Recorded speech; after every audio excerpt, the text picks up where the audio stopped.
Woo Ho-young has always had a dream since childhood. He wanted to become a great football player, just like his idol, but all he could become was a miserable loser. When RMC was young, he told his father about his dream, and he supported him, saying that he had special talent. The young Ho-young believed his words when they were just lip service and enrolled in a football club with great enthusiasm.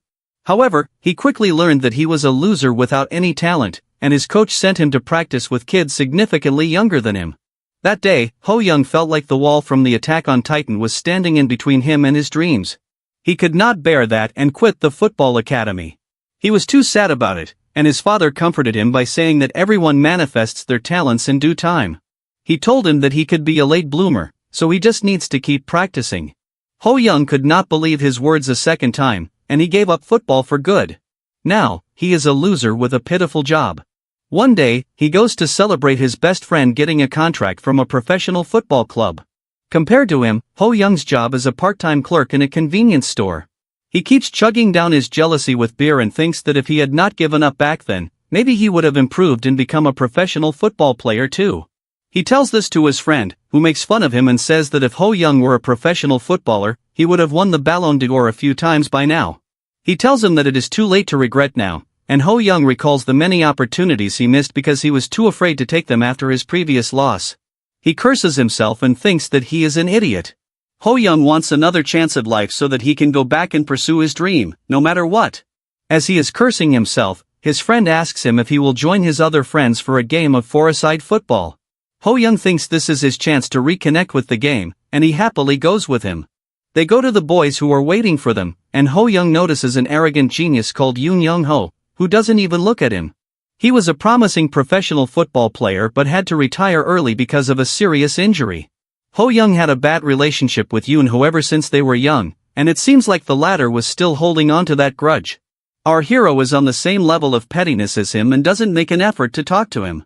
It had been raining for quite some time, but then it started to get intense, and the boys decided to have a quick game outdoors because the indoor stadium was packed.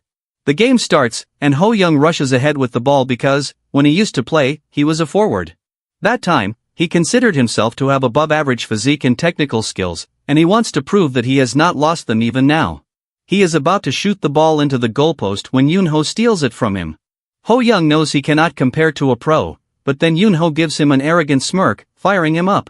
Ho-young always wanted a challenge like this, or he played high-intensity football. He wants to steal the ball from Yoon-ho to defeat him, but finds that he can't do anything.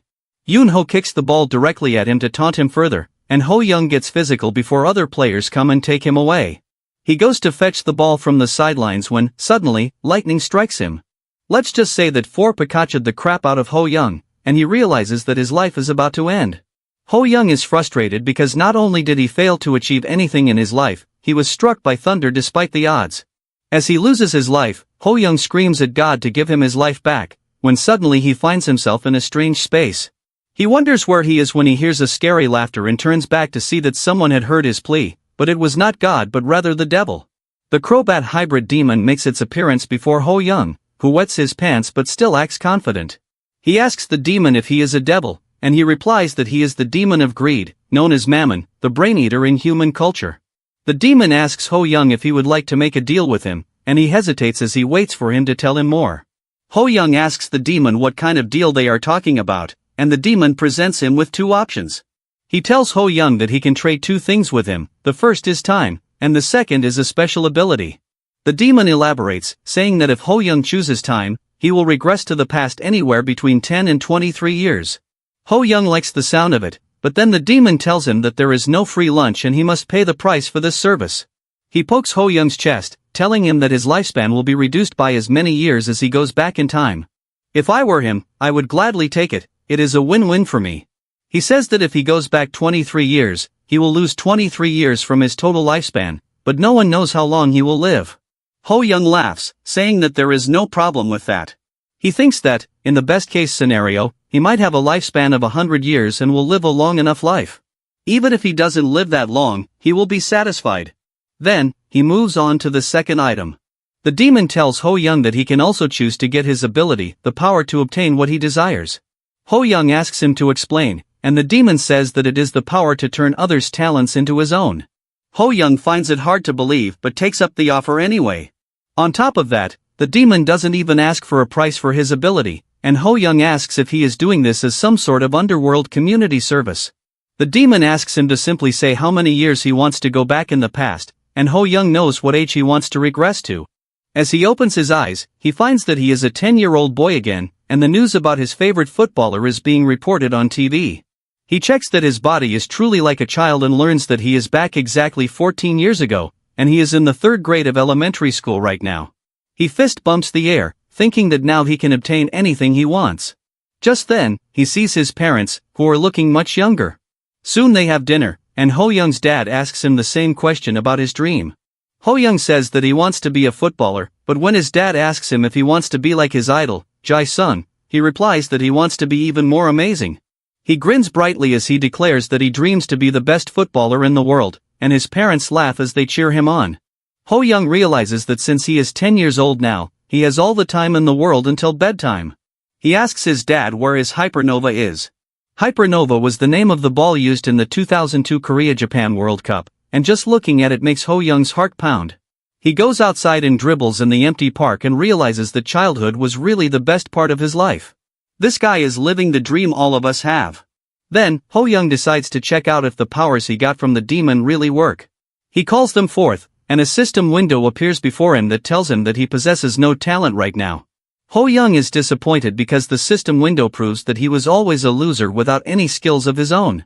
He realizes that, at this rate, he won't even qualify to be a ball boy. Ho Young keeps practicing by himself so that he can adapt to his younger body, and he thinks that it will be nice if he can get someone to compare himself with. He only has to say that Young Ho calls his name from behind, asking him why he was molesting the football when he couldn't play. Ho Young picks up a fight with his sworn enemy immediately, who tries to rile him up. However, instead of punching him in the face like usual, Ho Young decides to observe his skills carefully. He wonders if he can use his power to see Young Ho's skills, and suddenly, the system window opens in front of him again. It says that Young Ho has 2 talents, a football prodigy and a powerful mid-range shot. To copy his talent, Ho Young has to achieve the condition of playing football with him for 60 minutes. Ho Young is elated to see the system window. He thinks that with the ability given to him by the demon Mammon, he can see not only his talents but those of others too. I don't think being able to see his talents even makes a difference right now because he doesn't have any talent. Then, Ho Young realizes that Young Ho was not as good as he always thought him to be, and his talent was only B rank. He looks at the conditions to activate the demon's powers, and even though he doesn't know what will happen if he uses them, he decides to give them a try. He asks Young Ho to play football with him, and he accepts the offer. They play together, and Young Ho says that he will have more fun if he plays with a tree because Ho Young is utterly useless. However, Ho Young has achieved his goal now after playing with him for 60 minutes. The system asks him to choose one of the 2 talents, and Ho Young chooses the B-rank talent football prodigy. As soon as he picks it up, the demon's magic starts working, and the skill is copied to his status window. Ho Young is super happy that now he is equal to Young Ho. He knows that how much he can grow depends on his efforts, but at least he has confidence now. I don't think how much he can grow depends on his efforts, it depends on the talents he steals. Then, Ho Young looks at Young Ho and finds that copying a talent doesn't mean it will disappear from the original person. Young Ho still has his talent, and Ho Young sees the system telling him that he needs to play football with him for 50 minutes to copy his next talent because it was only C rank. Young Ho begins to leave, but Ho Young asks him to play a bit more. He says that he doesn't want to play with someone as bad as him, but Ho Young is able to bribe him with snacks. He is happy that Young Ho is still a kid right now. They play again, and after 50 minutes, Ho Young is exhausted, but he can now copy Young Ho's second skill too. Young Ho remarks that he has gotten considerably better just in this practice session, and Ho Young smiles to himself and thanks him for it. He is really happy and wants to buy him some good quality snacks, but then Young Ho asks him if his mom won't scold him for buying costly snacks because his family is poor. Ho Young gets irritated on hearing this and recalls that Young Ho always had a nasty personality. He pretends to punch him, but he shows him the money he has before running away, saying that he doesn't need to bother with him now. Young Ho is furious, but Ho Young leaves without caring for him. As he goes home, he realizes that just copying one person's skill is not enough. He needs hard work and luck to make the talents he stole bloom. He remembers a YouTube video of a 5-year-old boy playing football, and Manchester United scouted the talented kid. However, there are no smartphones in his era, and Ho Young has to take another approach to become famous and get more opportunities. He thinks that if he can appear on TV, he can get a chance to play with more talented players. He also has the perfect opportunity for this in the form of a youth development program that takes place during big international tournaments. Ho Young knows that 10 kids from the program went pro, and one of them was Kong Cheol, who was scouted by a big club. Ho Young thinks that if he goes to the program, it will be his golden ticket to guaranteed success. He soon tells his parents that he wants to be on the Shoot Dory program, the first of its kind youth development program. His parents have not heard about it yet because it was not famous yet, but Ho Young knows that it was the canon event that shaped the future of Korean football.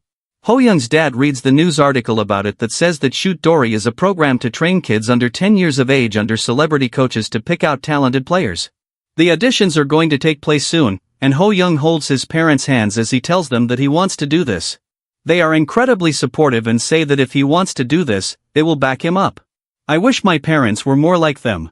Soon, time passes, and the day of the audition comes, and Ho Young goes to the training facility where the auditions are taking place.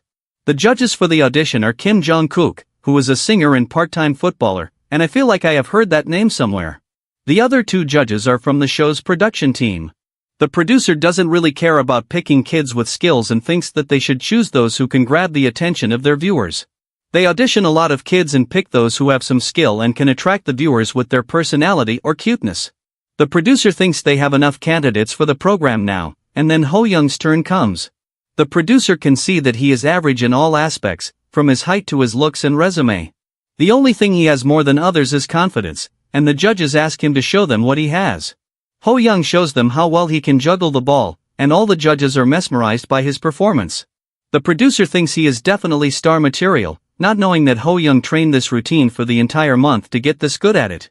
With the brain of a 24-year-old man and the talent he copied from Young Ho, he was able to wow the judges, who thought he was a genius. The coach, Young Kook, wants to test Ho Young some more. He says that now they will play a one-on-one match, where he will be defending and Ho Young has to score a goal against him. Ho Young is confident that he can do that because he thinks he just needs to score one goal. However, Young Kook doesn't really expect him to score, and he has no plans to disqualify Ho Young even if he cannot score. He just wants some shots that will look good on the promo for their program. As Ho Young dribbles the ball towards him, Young Kook decides he will go easy on him, but then suddenly, Ho Young whizzes past him and scores a goal before he can process anything. Young Kook is impressed that Ho Young is good at more than just juggling, so he asks him to try it one more time when he is being serious. He is genuinely curious about the boy's skills now and wants to test if he really is a genius or not. Ho Young takes the ball to Young Kook, but he realizes he can't get past him, so he backs away and uses his powerful mid-range shot to score from a distance. The coach realizes that there is no need to test anything else because Ho Young has proved that he is really good at football. Ho Young also realizes that the production team's response was good, and that means he has secured a spot on the program. He thinks that his hard work showed its efforts, and if he can keep this performance even on the show, he will surely become a star quickly.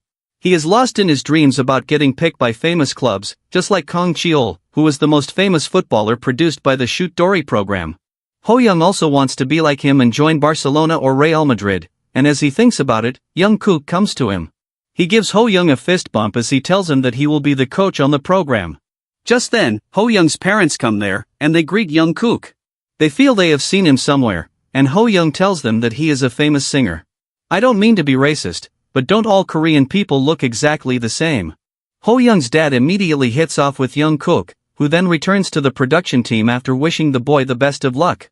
However, as he goes, Ho Young sees the status window that displays his skills and tells him he can copy one of them if he exercises with him for 60 minutes. However, Young Kook's talents are bodybuilding and singing and have nothing to do with football. Ho Young is confused, but he still wants to do something and approaches him, asking him to recommend him some protein supplements. Those words are enough to bait any bodybuilder in the world, and Young Kook starts telling Ho Young about the supplements he uses. Ho Young takes the conversation further and asks him to teach him some good exercises while they are at it, and the man is happy to do that. I must say that RMC knows how to get what he wants. They talk about protein supplements, exercise, and playing football, and soon, the hour required for Ho Young to copy Young Kook's talent is over. He chooses to see rank talent sculpted muscles because they could help him with his physique. Ho Young can already feel his muscles growing stronger, like I felt after the first day at the gym. Ho Young's dad approaches Young Kook and asks him how he can thank him for taking out time to help his son, and he replies that he enjoyed playing with him too. 2 weeks later, Ho Young's dad gets a call informing him that his son has been selected for Shoot Dory. He is elated and lifts Ho Young up and swings him around to congratulate him. Ho Young initially feels dizzy, but then he also gets very happy upon learning that he has been chosen. He remembers the date of September 16, 2002, when his name was on the list of Shoot Dory participants. His parents are very happy because, at this rate, their son was going to be on TV and become a big star. Ho Young also feels warm inside because this was the first feat he has achieved after coming back in time. He doesn't care about getting famous or getting brands to cast him in advertisements. He only wants to showcase his skills and become the best football player in the world. He holds his football and dreams of the future, where he will play for major clubs all around the world, and to achieve that dream, he has to work even harder. Ho Young runs outside to play football because he knows that even with his cheating abilities, he has a long way to go. He might have stolen talent, but he still lacks the basic skills that set him back. The first thing he practices is juggling because he feels that he lacks the ability to use it in his game. He keeps on practicing day after day and notices that he is really improving. While he practices juggling in the morning, in the afternoon, Ho Young goes to the park to improve his stamina. Soon, the program Shoot Dory starts, and Ho Young has butterflies in his stomach as the first match evaluation is about to begin. Their match is against the best junior football academy in Korea, and the producer asks their coach to have his team go all out against the Shoot Dory team. He doesn't care if they lose the match by 20 goals, he just wants to make the kids cry so that the audience will also be sentimental. What a jerk! He thinks that as the kids improve and become better as players and as a team, the viewers will be amazed by their progress, and the show will be hit. However, he has some hopes for Ho Young, whose promotional video was a super hit. He thinks that even though it is unlikely, one goal from Ho Young could do wonders for their viewership. He feels that his talent will not be enough to turn the tables on the best football club in Korea. Soon, the game starts between the two teams, and the Shoot Dory team wins the toss and starts the game. Ho Young thinks that even though their opponents are considered the best children's football team in Korea, no one is expecting anything much from this game. He feels that most people just want the kids on both teams to look cute while playing, and that is his chance to shine. Ho Young shoots the ball with his full power, and it whizzes past two defenders and the goalkeeper as it hits the nets. Everyone is shocked to see that Ho Young scored a sensational goal from the midfield right after the kickoff. Then, Ho Young runs towards the camera for the biggest heist in the history of sports. He knows that goal celebration should be iconic for a player to be remembered, and that is why he steals Ronaldo's shoe even before he has invented it. He was only stealing talents, but now he is stealing even celebrations. Meanwhile, the players and coach of the opposite team are shocked because Ho Young's level was far beyond what they had expected. Their coach, Sang-woon, thinks that they were fed a lie when the producer said the kids were not that good at football. He was a national-level player himself, so he knows that Ho Young's goal was truly exceptional. He can only think that he got his skills and power from innate talent. The coach is close enough. He thinks that Ho Young's shooting technique is perfect, which is rare for kids his age, and he feels he has great potential.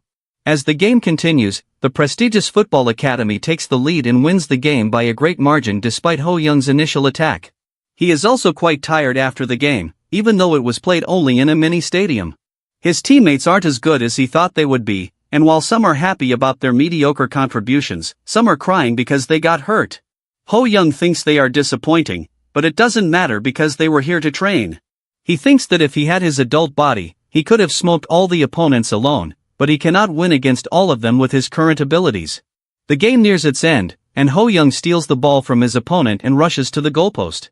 He is surrounded by all the enemy players because their coach thought that no matter how talented Ho Young is, he wouldn't be able to break free from this strategy. However, the dribbling and juggling practice Ho Young did over the past few months comes into play, and he moves past the opponents at lightning speed and scores another goal. He does the stolen celebration again, and the commentators go crazy as he just scored his fifth goal. They call him a crane amongst chickens, but Ho Young knows that he is so good only because his mind is that of an adult. He thinks that his body is like a computer with super advanced software, so he can't be beaten by other players his age. Soon, the match ends, and the prestigious Cha-bum Club wins 14-5. Ho Young is exhausted, and even though his team lost, he has no regrets because he got to show off his skills. He lays on the ground, thinking that this should be enough to make him a star. He is right, and the commentator says that regardless of which team won the match, the MVP is Ho Young because he scored 5 goals alone. The presenter interviews him and asks him how he is feeling. Ho Young replies that he is still hungry, which is yet again something he stole from a famous football personality. After the interview, he runs to hug his mom, who asks him what he would like to eat for dinner to celebrate his performance. Ho-young says he wants to eat chicken, and then Sang-woon, the coach of the other team, approaches them. He introduces himself before remarking that Ho-young's football skills are really impressive, and his game gave him goosebumps. Sang-woon sits down for a chat, then comes straight to the point and tells Ho-young's mom that he wants to teach her son. She is shocked and asks if he really has so much talent, and Sang-woon replies that in their academy, it takes about 3 months to assess a child's talent with football. However, just by seeing him in one game, he can conclude that Ho-young is close to a genius. Sang-woon then says that he still wants to nurture Ho-young's talent, even if it is considered unethical. He believes that the boy is in another football academy right now and wants to talk with the coach there before bringing him to his academy. However, when Ho-young's mom says that he never attended a football academy, Sang-woon is aghast. He wants to know who taught Ho-young football and learns that he has never had formal training and has only played with his dad and friends. Sang-woon is speechless for a while and then asks the woman if she wants to make her son a pro. She believes that it will be a good thing for Ho-young, and he also wants to become a footballer. She wants to know about the academy fees, and Sang-woon says that they are different for different category classes, but Ho-young will directly go to the S class. Only those with the talent and skill to prove it could join the S class, and the monthly fees for joining it were roughly $1,000,000. Ho-young's mom thinks that the fees are a bit high, but it is understandable since the football academy is also prestigious. She wants her son's talent to be polished by experts, and for that, she does not hesitate to think about using her savings. However, Ho-young speaks up before her and asks Sang-woon if he can pay the fees later. He laughs as he tells the coach that when he becomes a famous football player, he will pay the fees 100-fold. His mom is stunned at his bold statement, but Sang-woon says that this attitude is a wonderful thing to have for footballers. He accepts his offer and welcomes him to his academy. Sang-woon tells Ho-young's mom that their academy has a scholarship system for special talents, and he will strongly recommend Ho-young for it. He also promises to seek out professional football teams and train abroad if Ho-young shows considerable growth. He asks Ho-young if he is happy with that, and he is more than just happy. He thinks that both parties get what they want from this arrangement. For the academy, it will be great to have a student like him, and they will get some publicity because of his performance on TV. And since he doesn't have to worry about the money, he will focus only on learning football professionally. He boasts to Sang-woon and thanks him for taking him in, and the coach smiles at him. As Ho-young and his mom return home, he looks at the talent of a boy from the prestigious Chabum Academy and finds that he had C+ grade football prodigy talent, and his system tells him that he can't copy it because he has a higher ranked talent. Ho-young thanks Young-ho for that, because despite his arrogance, he was still a talented player. Sang-woon also had the talent to identify talented players, but Ho-young does not need that because he has the system. He thinks that he will certainly meet someone with exceptional talent in the academy and steal it. Soon, they reach home, and Ho-young's dad throws a tantrum because he missed meeting Sang-woon, who was one of his favorite players. He then says that he is very happy and proud of his son, and he orders the best pizza from Domino's to celebrate the day. Ho-young drools as the pizza comes and recalls that back in the day, they rarely ate out. He was aware of his family's financial condition when he was young, so he never demanded that they buy his pizza, even though he craved it a lot. However, this time, he does not plan to worry about being broke because he will become famous and earn a lot of money for them. Ho-young relishes the pizza and thanks his parents for the treat. About a week later, the first episode of Shoot Dory is aired on TV, and it attracts many viewers. Soon after that, Sang-woon calls Ho-young's home and tells his dad that he has been selected for the scholarship class. While they are happy about it, his mom comes running with even bigger news. She says that Ho-young has a fan cafe now, and Ho-young and his dad are aghast. They search for the cafe's address online and find that it already has 200 members. Ho-young is surprised, but as he reads the comments, he finds that not all of them are positive. He is not new to the terrors of cyber trolling, but he doesn't care because he knows how passionate Korea was about football around this period of time. The year 2002 was the golden year for Korean football, but after that, it started to decline, and people hoped for the birth of a new hero. Now that Ho-young is in the spotlight, he also receives some criticism, but it still feels good. However, his dad doesn't take the trolls and fake news so well.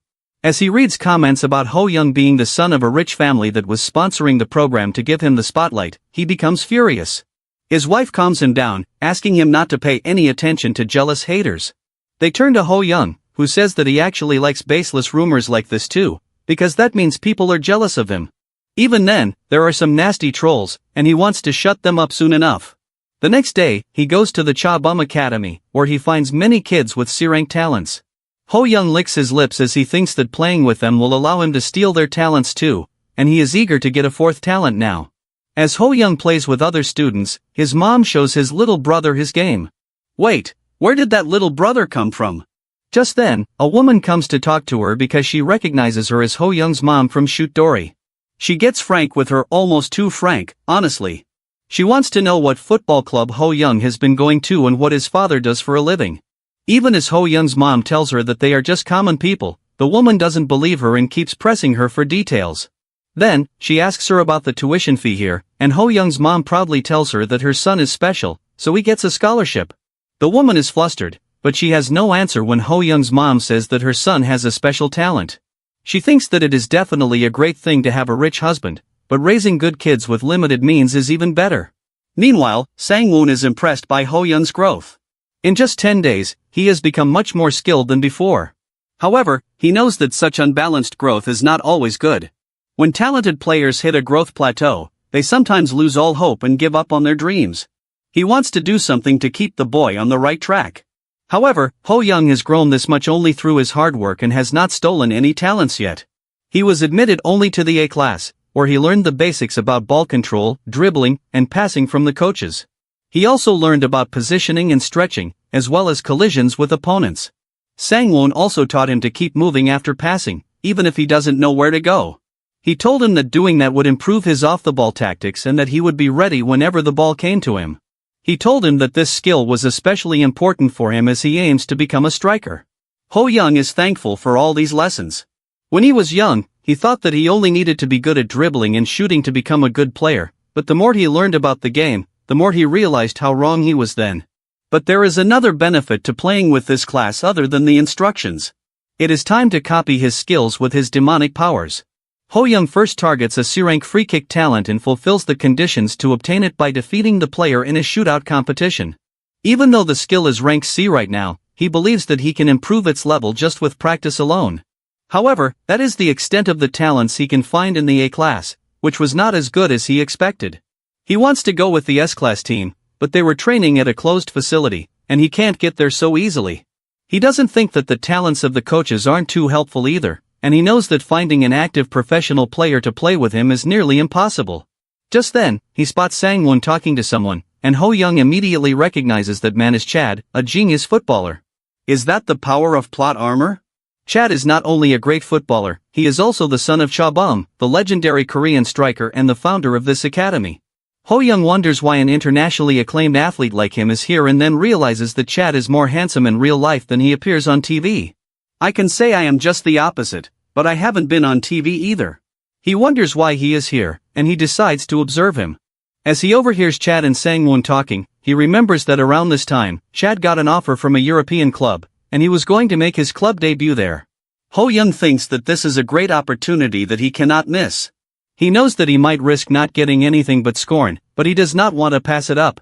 He uses his system to find out about Chad's talents and finds that he has 3 outstanding talents. The lowest one is B+ ranked physique, the second one is ranked quick passing, and the best of them all is U ranked sprinting speed. However, if Ho Young wants to copy any of those skills, he needs to train or play with Chad for 500 minutes. But first, he has a question, and so do I. What does you mean? He guesses that it must be Chad's unique talent, and now he wants to acquire it at all costs. Meanwhile, Sang-woon and Chad talk about how his schedule has been busy lately and that he is quite tired. Just then, Ho Young approaches them, saying that he has something to give to Chad. Chad is shocked that the boy could recognize him even though he was wearing a cap. What does he think this is? A Marvel movie. Ho Young gives him an energy tonic good for relieving fatigue, and Chad laughs at his innocence. Ho Young is happy that he made a good first impression, and even Sang-woon is impressed. He tells Chad to remember the boy who is a promising player of the new generation. Chad believes the coach's word and asks Ho Young if he would like to play with him. That is what he came here for, and he eagerly accepts the chance. They play together, and Ho Young gets exhausted soon. Chad says that he reminds him of his student named Young. Ho Young remembers that name because Young was going to be an elite player in the future. Now, he thinks that Chad is not only a great player but also a great teacher. Soon, they return indoors, and Sang-won asks Chad if he didn't have an errand to run for his father. He replies that his father isn't home right now, so he will do it later, and then asks if he has seen Ho-young play. Sang-won replies that Coach Cha-bum has not seen him yet, but he plans to do so next time. Chad laughs, saying that his father may adopt Ho-young and train him under himself if he is impressed by him. Ho-young quickly gobbles up this chance and asks Chad to take him home and raise him.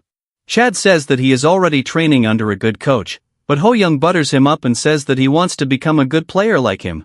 He begs Chad to teach him something different from Sang-won, but he replies that he is in safe hands with the coach and shouldn't be too greedy.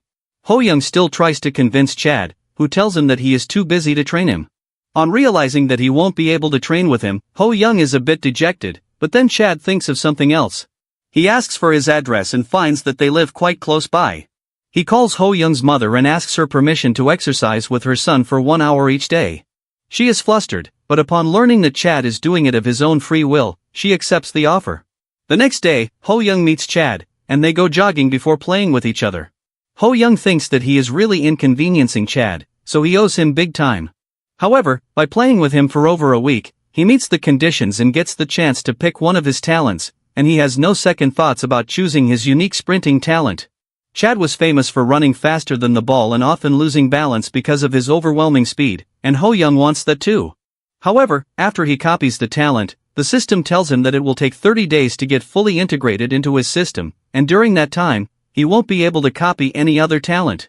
Ho-young is taken aback because this is the first time something like this has happened, but he understands that getting such high-ranking talent requires such preparation. He doesn't really mind the 30-day accumulation period because there is no important competition during that duration, and getting used to the speed is important too. He decides that he will progress one step at a time and will surely become a great football player. In between shooting for Shoot Dory and training on his own, time passed quickly. Ho-young kept watching his own show along with football tournaments and was greatly inspired by Wayne Rooney's sensational debut. After about a month, it was time for one of his greatest challenges at Shoot Dory. There was a special match ahead of them, and Ho-young felt more nervous than ever because this time officials from the Korea Football Association as well as media personalities were also here. His father pats his back and tells him not to be nervous, because even though his opponents look tough, he is also equally skilled. Ho-young assures his dad that he will win, and as he goes to the field, the commentators praise him and say that his movements have become sharper recently. They debate if his skills will be able to help him win against the greatest challenge the Shoot Dory team has faced. The famous Brazilian football club is called São Paulo FC. The producer of Shoot Dory knows that São Paulo FC has given birth to many legends of Brazilian football. They were here for the Youth World Cup, and he managed to organize a friendly match with them in hopes that this match would boost their television ratings to magical numbers. And he is betting all his money on Ho-young to perform well again. Ho-young assesses the situation and concludes that no matter how much he and his team have improved in the past few months, they still cannot hope to beat São Paulo. The players were not only older but also significantly taller, and Douglas Costa, who would one day be a star of the Brazilian football team, was also there. Ho-young knows that he has been a genius ever since he was young, but he does not remember him being on the youth team of São Paulo. However, he does not care about it because, right now, he has the chance to copy some skills from a genius. He looks at Costa's talents and finds that he has B+ ranked football prodigy talent, fast legs, and the third talent that makes him swing like a pendulum between a genius and a mediocre player. To copy those talents, Ho-young has to meet two conditions this time. First, he must prevent goals, and second, he must win in terms of speed. Ho-young finds the conditions and rewards tempting. Carlos, the coach of São Paulo FC, has seen some videos of Shoot Dory, and he thinks that only Ho-young knows how to play football here. He doesn't think that he or anyone else can pose a threat to his team. He asks Costa to take this match as just a warm-up but tells him to score 10 goals anyway to tell the world about his talent. Then he asks another player named Casemiro to mark Ho-young for the entire game. Carlos thinks Casemiro will learn something by playing with him, and the boy gets upset as he declares that he is much better than him. However, the coach tells him to not let his guard down and promises to take him to the amusement park if he doesn't let Ho-young score a goal. They have to play on a smaller field with 8 players on a side, and Carlos prepares his strategy centered around creative football while stopping Ho-young. Casemiro does not like that he is being given that much attention, and he decides to stop him from scoring even a single goal. The game starts, and São Paulo FC shows that their skills, training, and discipline are leagues ahead of the Shoot Dory team. Their taller and stronger physique, as well as their crafty passing, tire the Korean kids easily. Costa breaks through their defense with his immense speed and thinks that scoring a goal will be too easy. He shoots the ball, hoping that it will convert, but Ho Young stops the ball, surprising him. Costa and Ho Young stare at each other, and he tells him that he got lucky this time. However, as the game continues, Ho Young keeps intercepting Costa and preventing him from scoring. He is getting frustrated because Ho Young has not let him take a valid shot after the first one and blocked any chances that they created.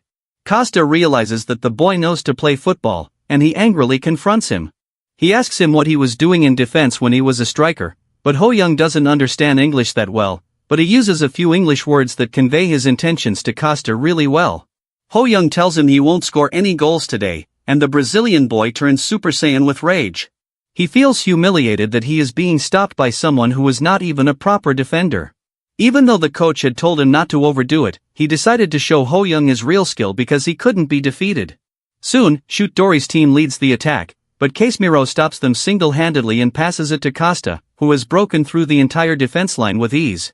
The Korean goalkeeper is crying and shivering like a wimp, and Costa thinks that he just needs to touch the ball and it will be a goal. But surprise! Ho Young is right there with him, and he runs faster than him and steals the ball.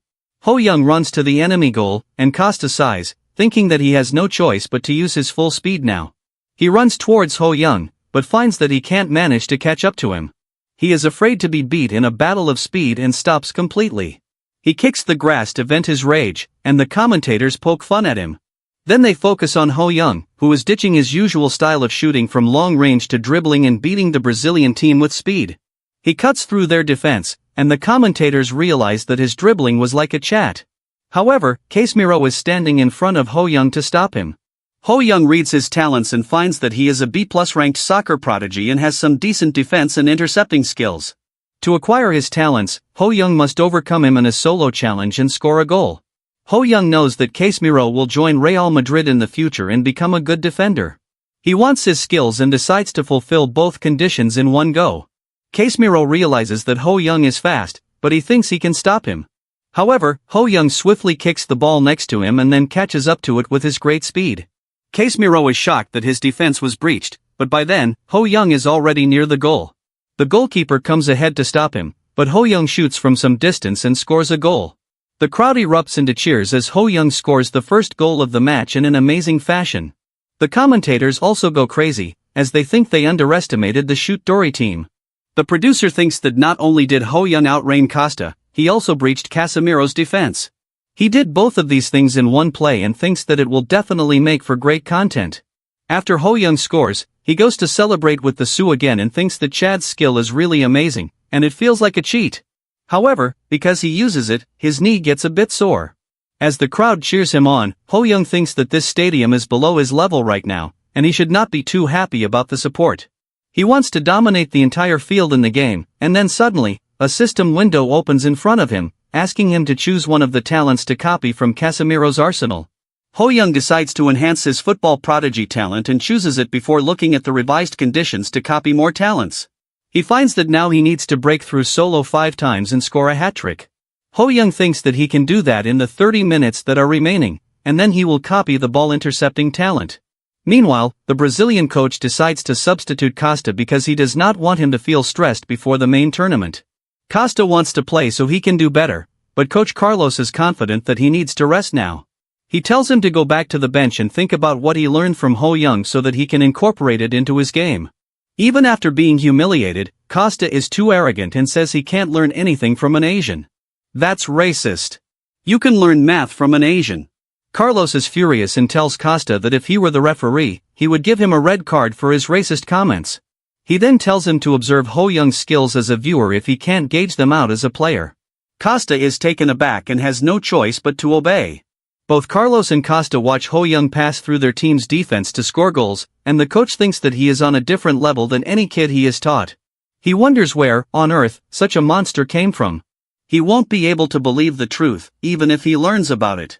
Soon, Sao Paulo FC scores their first goal, and as the momentum shifts, Ho Young also starts losing stamina. He knows this is because he is doing everything alone, but he still wants to win against a Brazilian powerhouse. However, despite his best efforts, Sao Paulo FC won by 9 goals to 4, and obviously all 4 of them were by Ho Young. Carlos is amazed at the result and has mixed feelings about it.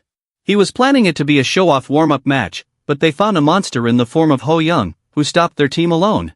His assistant also thinks that Ho Young's off-the-ball play and sprinting speed are especially remarkable. He thinks that if the boy keeps playing like this, he will be a star, and Carlos agrees with him. He remarks that Ho Young's basics are still poor, but he is fast, smart, and above all, he enjoys playing football. He thinks that they will have to wait to see if Ho Young really has more potential.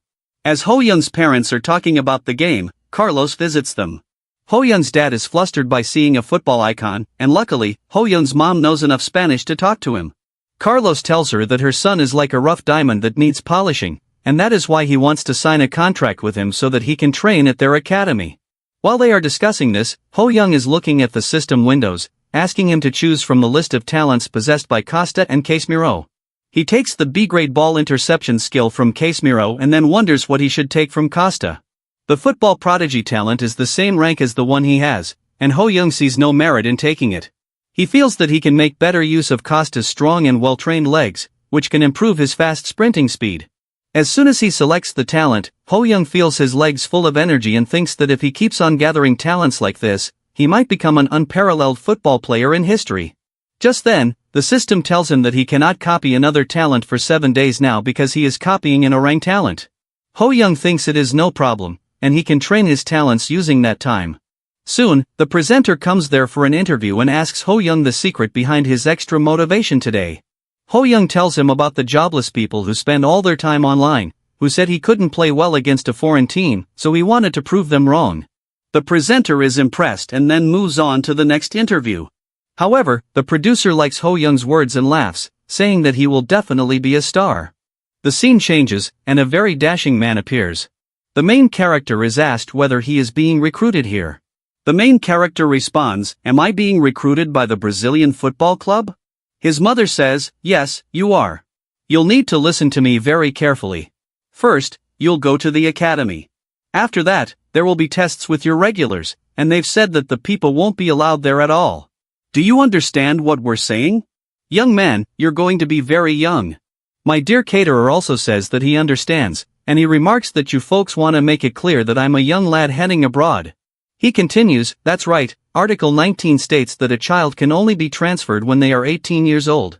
This rule is in place as a human right." He notes that while athletes are there to protect their rights, in this case, it's going to be an exception, and these regulations don't apply to him. He concludes that it's basically impossible. Shifting gears, I thought to myself that while many people get caught in these situations, they don't end up in jail. A lot of people have been caught here before. Unless the club decides to intervene. The main character mentions that the Brazilian football club also talked to him about a youth contract. He's excited about the opportunity but wonders why Carlo, the coach, sent him away without a word. His mother responds, "There were a lot of reporters around, and you know how fascinated people can be with you. That's why he had a brief conversation with your mom. How did you handle that?" The main character says they refused, explaining to his mean caterer, "How can I send my child abroad when he's only 10? I said it wasn't okay. It felt like the end of the world." His father chimes in, "Son, I was just joking." The mean caterer responds, "Does anyone joke like that?" He explains that his dad doesn't speak Spanish, so all he said was thank you, and then he left. The entire negotiation was done by the mother. The mean caterer asks, "Mom, what did you discuss with him?" She replies, "I said as long as our son is happy here, I agree with the move." The main character adds, "Of course, I'm thrilled. Brazil has produced so many football superstars. I can't believe I'm going abroad for studies, especially with football's help. I'll get the chance to develop the talent of South America's youngsters. This isn't just a simple study abroad program. If I sign the youth contract, I'll also start earning money." His mother adds, "I've heard there will be a lot of Korean friends there, but you'll need to learn more languages. You should know Brazilian and Portuguese." The main character responds, "That's okay. I'll start learning right away. I've figured out how to manage all of this. Now, I want to leave as soon as possible. But I have to wait until the Velo card is here and Carlos wafer tournament is over. What should I do in the meantime? I heard Abu Mukim's football club is participating in a tournament here. There are 16 teams competing. It's going to be a festival for the world youth. The MBC World Youth Football Tournament starts on the 18th, with final entries ending on the 16th. There are only 5 days left. I'm still going to have a chance. The program then shows the main character wincing and saying, "My knees are really sore. I might have overdone it yesterday. I'll need to be more careful from now on." He reflects that just having good football skills isn't enough, you also need physical strength. He points out that Ronaldo had to deal with numerous injuries due to overwork, particularly with his knees. "I'll need to train specifically for my injury," he says. His mother arrives and asks, "What are you doing here? Are your legs hurting?" The main character responds, "I think I'm just getting a bit older." His mother starts pressing his legs and says, "If it's that hard, you should stop. I just want to see you healthy." The main character agrees, "Yes, Mom." As he settles down to sleep, he adds, "Mom's massage is really helping." Someone watching the main character on TV comments, "I'm very proud. I mean, Writer 11 is doing great on TV." The person then muses, "But with the tournament coming up, there's one weakness. This is going to be very different and challenging. If we consider his skills for our team, we need to think it over." The coach reassures him, "No need to worry too much." What do you think about Cha Bum-kwon? Cha Bum-kwon, the father of legendary Korean football player Do Rim, is mentioned. The person says, "I feel the same about him now as I did about Do Rim when he was young." Sang-bon asks, "What do you mean by that?" He replies, "Cha Bum-kwon runs just like Karais Lee. He's young, but also quite smart. I think he's going to be a very exciting player." Sang-bon asks, "How do you plan to manage Tori?" He responds, "I've already seen him. I didn't have time to work with him before due to my busy schedule, so I want to teach him a few things." "Can we meet tomorrow at 2:30? Cha agrees, "Yes, I'll call his parents in the morning." The child might also have his own schedule. The child and his mother arrive, and someone greets them warmly. Cha says, "How are you, young man?" The main character thinks to himself, "Cha Bum-kwon is right here in front of me." Cha puts a hand on the main character's head and jokes, "Are you going to be a bomber here?" They both laugh, and Cha adds, "You're going to be an interesting player." "Mr. Wu, let's go inside." The main character replies, "Yes, sir." The main character and his mother sit on one side, while Cha Bum-kwon sits opposite them. He says, "Ultimately, you have to decide if all the young players will participate in the competition based on a simple test." He continues, "If you permit it, we can definitely look into it. If we see positive reactions from the young players, we will definitely agree." The main character's mother adds, "If our son is happy, then I agree too." No parent can refuse their child anything. The main character is excited about the opportunity to practice in the youth competition. "No matter what happens, I'm confident I can pass the test," he says, putting on his shoes. He looks at the team of Wonder 13 and notes, "This is the first time I'm seeing students older than me here. I guess all these students are really something." The main character looks around and thinks, "Why are they all so tall? I feel like I'm surrounded by giants." He glances at the goalie and notes that his height is about 170 centimeters. He starts evaluating his skills. Football level is C+, wide open growth potential is B+, and confident heading is B-. His talent is really impressive, he muses. Then he turns to Cha Bum-kwon and asks, "What kind of test are you going to conduct?" Cha Bum-kwon replies, "Oh, it's a full court game. I'm going to run that." The main character thinks, "This is going to be tough for me." There are 2 teams, and the main character is positioned in the corner. The match begins, and his team starts advancing with the ball. "We're using the 4-4-2 tactics," he explains. "My role here is to break through as a forward. In simple terms, I need to score goals.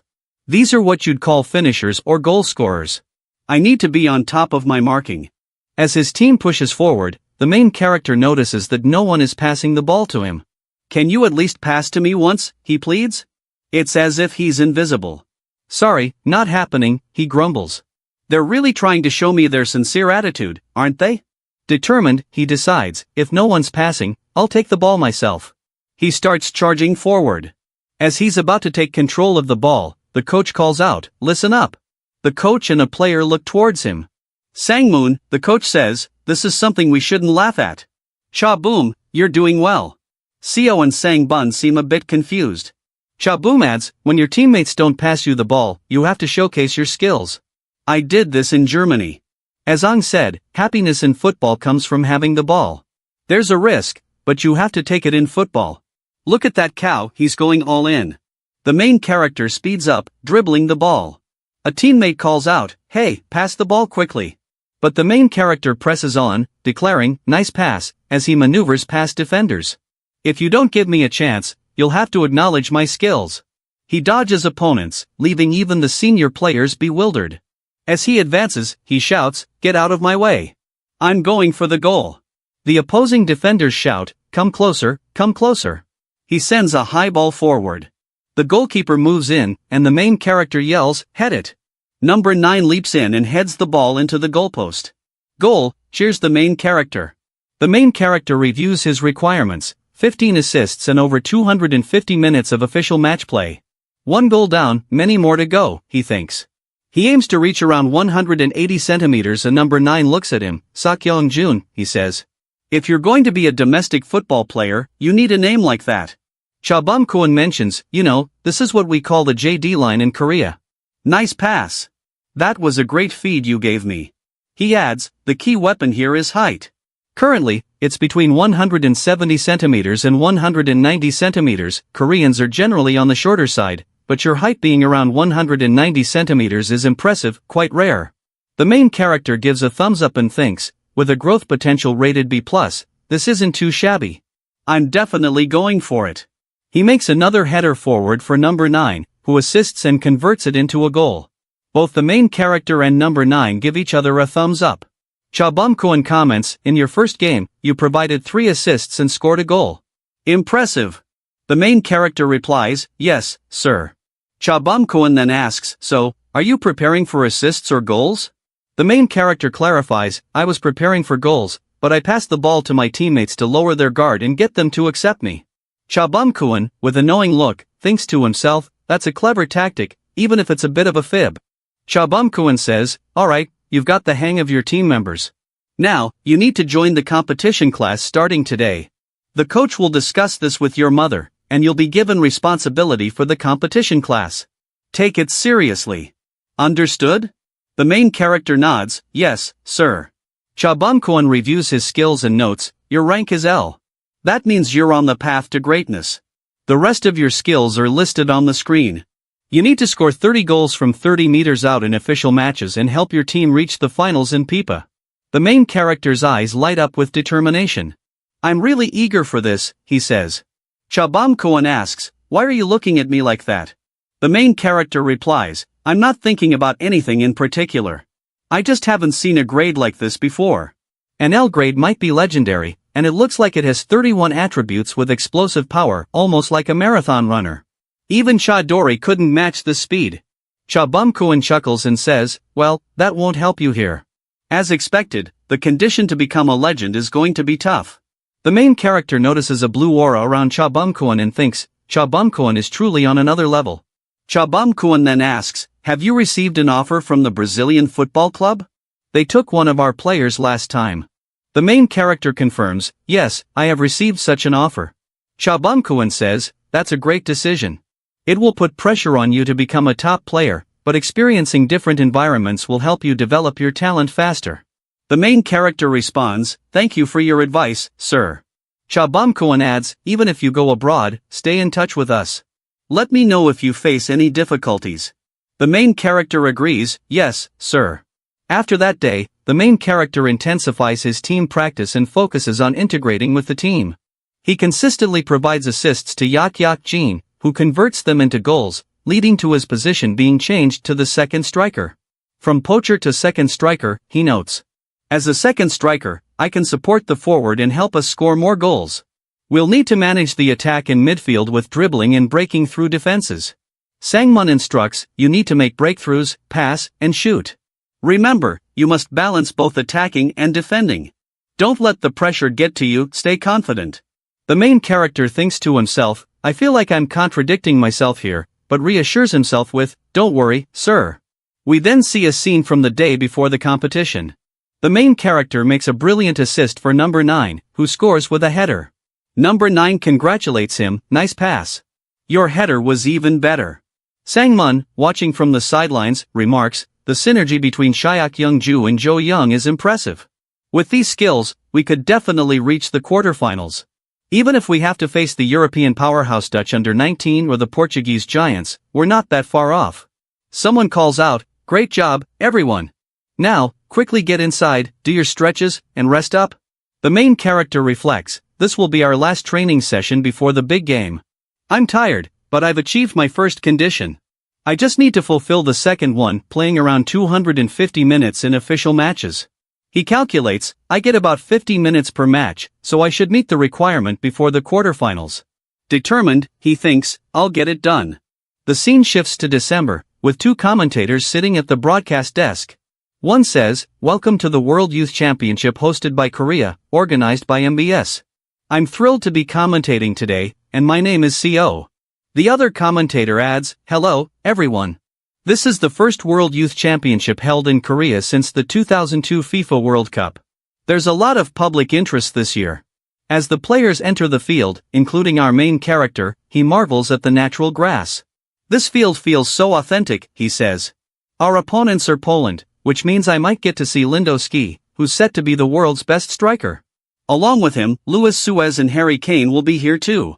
The legend of the Polish football team, Reborn, will also be playing. This is really happening." The main character knows, the most important thing is that we need to win this game by any means necessary. He begins analyzing the strengths of the opposing team as the match between Shaboom and the Polish national team kicks off. The CEO comments, "What do you think of the game so far?" The second commentator replies, "I think Shaboom will definitely win. The young players seem particularly dynamic today." Shaboom's team is using a 4-4-2 formation, putting full pressure on their opponents, while the Polish national team is employing a 4-2-3-1 formation, leveraging their physicality. "Look! There's a gap in the center," shouts a Polish player. The ball is quickly passed forward. The commentator notes, the Polish team's 5 midfielders are dominating the field with their passing. A player shouts, "Go on, shoot." As a Polish player takes a fast shot, the main character's team struggles to keep up. The commentator announces, the ball has been passed forward, and it looks like Shaboom's team might be on the verge of defeat. Their defense formation has been completely broken. A Polish player exclaims, "Finally, we're making progress." Rosvat advances, and as Paul moves in to challenge him, he thinks, "Once I get the first touch, I can handle anyone one-on-one." Just then, our main character swoops in and snatches the ball away. The Polish player is stunned. What's this? He's a striker. Our main character delivers a long kick and shouts, "Run!" His team charges forward with the ball. One of the opposing players stands ready and says, "I'll make sure you don't pass." Our main character dodges and moves past him, wondering, if he doesn't have the ball, why is he running? The main character tumbles forward and calls, "Pass it to me quickly." A teammate complies, and our main character acknowledges, "Nice pass." With 3 defenders in front of him, someone urges, "Run quickly and block that guy." As he moves forward, number 5 positions himself in front, but our main character's eyes are fixed and determined. He dodges all defenders, and someone remarks, "Is this guy a monster?" Now face to face with the goalkeeper, our main character skillfully dodges and turns inside. The commentator announces, in the 7th minute of the first half, FC Chab has scored their first goal, thanks to Young. Teammates surround him, praising, "Young, that was an amazing attack and a brilliant goal." The main character responds, "I wanted to score in style, but my legs were moving so fast I couldn't control them."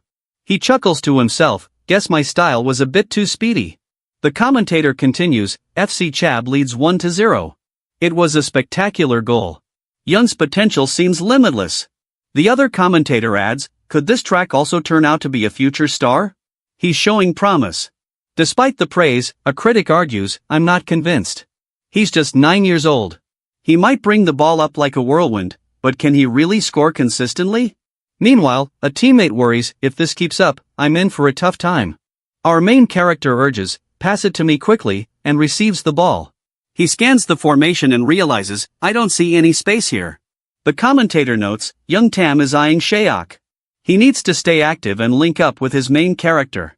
As Young starts moving forward, dodging a defender, the commentator praises, "Young has managed to evade the defense beautifully." Our main character thinks, "I can do this." A teammate calls out, Here.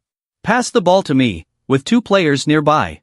Our main character surmises, this is a signal for a low pass, but worries, "I can't do this. He might intercept it." Determined to secure the perfect assist, he heads towards the goal. A player shouts, "No, Young," but the shot is taken, and Young's mid-range shot goes straight into the net. The referee cheers, What a stunning play. The commentator is amazed. He didn't just assist, he scored the goal himself. The other commentator adds, indeed, he first scored for himself. What a remarkable performance. To create space, high test means he slowed down the tempo, found openings for himself, and showcased excellent skills. This kind of play is characteristic of every smart player.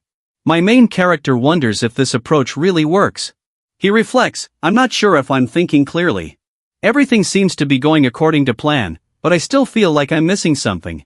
As he looks towards the sky, he jokes, I feel like I'm channeling my inner Ronaldo here.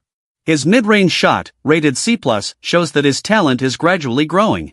He muses, if I can further enhance my shooting skills, imagine the possibilities. He believes that improving his talent could significantly boost his overall power. He thinks about his desire to play more football, enjoying every moment on the pitch. I should give this another shot, making sure not to strain my knees, he decides, shouting, hat trick. The crowd cheers as he scores his second goal, and the force of the shot sends the ball into the corner of the net. The Portuguese players exclaim, what kind of monster is this guy? As he advances with the ball, a teammate complains, why aren't you passing to me? Our main character replies, there's no particular reason. We need to focus on winning first.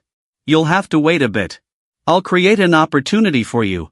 With only 13 minutes left in the second half, he pushes forward and scores yet another goal, completing his hat trick. He's elated, and the commentator remarks, this player is phenomenal, his future looks incredibly bright. The crowd cheers loudly, praising his performance, and speculating about a potential Golden Ball nomination. As the main character plays on, he notices that everyone's attention is now on him because of his hat trick. He advances, but a defender approaches, creating a challenging situation. Suddenly, someone shouts his name and says, you need to give a proper header. Shayak jumps to make the header, and the ball goes into the net. The commentator exclaims, what a fantastic assist. As Chabum's team celebrates their fourth goal, the main character waves to his mother, who is cheering from the stands.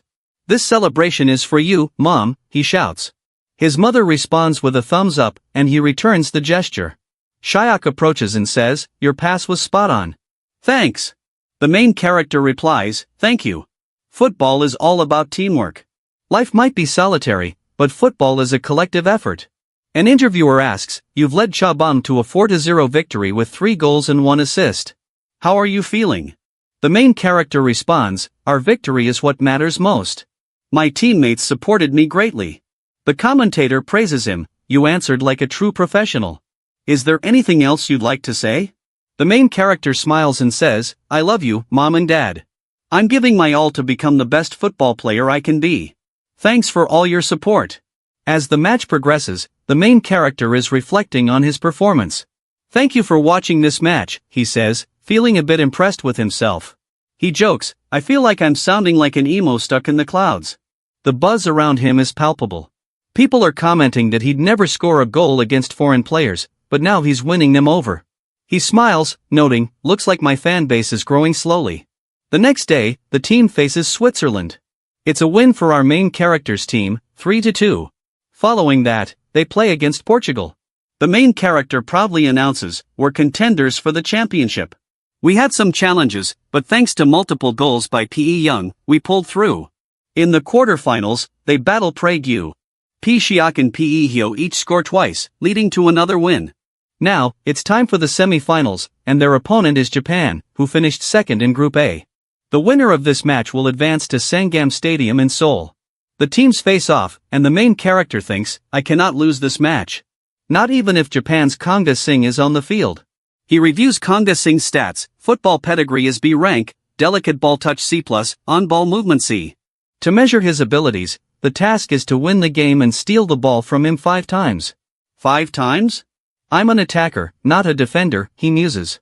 He decides, if that's the case, I'll play a free role. He talks to his teammate, Ki Sing Insan, and adds, yes, and you're going to die singing too. Laughing, he thinks, this is going to be wild. He explains, a free role means I can move anywhere on the field. I'll need excellent judgment and positioning.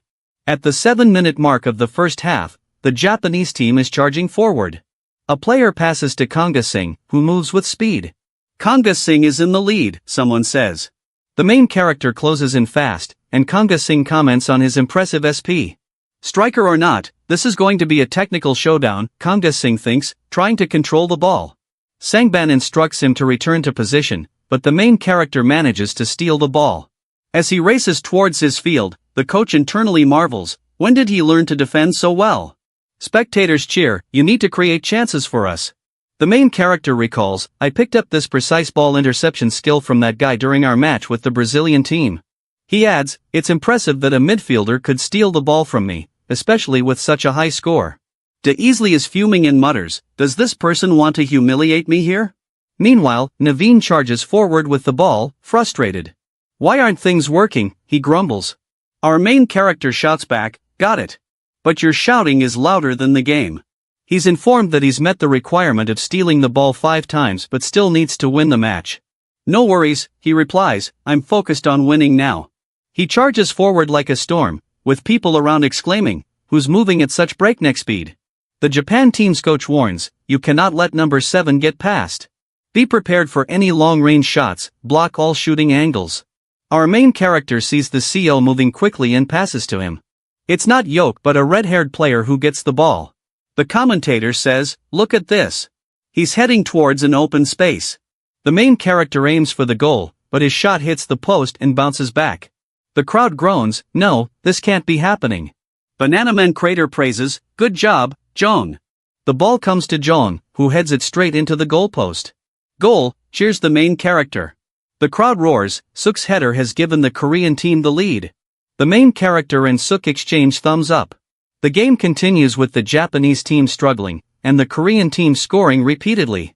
The final score, 3-0, with Football Club Chabum emerging victorious. CO exclaims, Young scored 2 goals and gave an assist. Isn't that amazing? The other person agrees, absolutely. In a real match, that's outstanding. He must have put in a lot of work. Everyone hugs the main character and dances with joy, celebrating their entry into the finals. They need just one more win to claim the championship. The next match will be between Germany and Portugal. The commentator reveals that Germany defeated Brazil 4-0. Our main character thinks, this is disappointing. How did Brazil lose so easily? They're usually so strong. He notes, interestingly, Germany's players are all of average height, about 170 centimeters. They look more like high schoolers than seasoned athletes. Their physique might even outmatch my speed. He contemplates, we're in the final now, but it feels daunting. The stakes are high.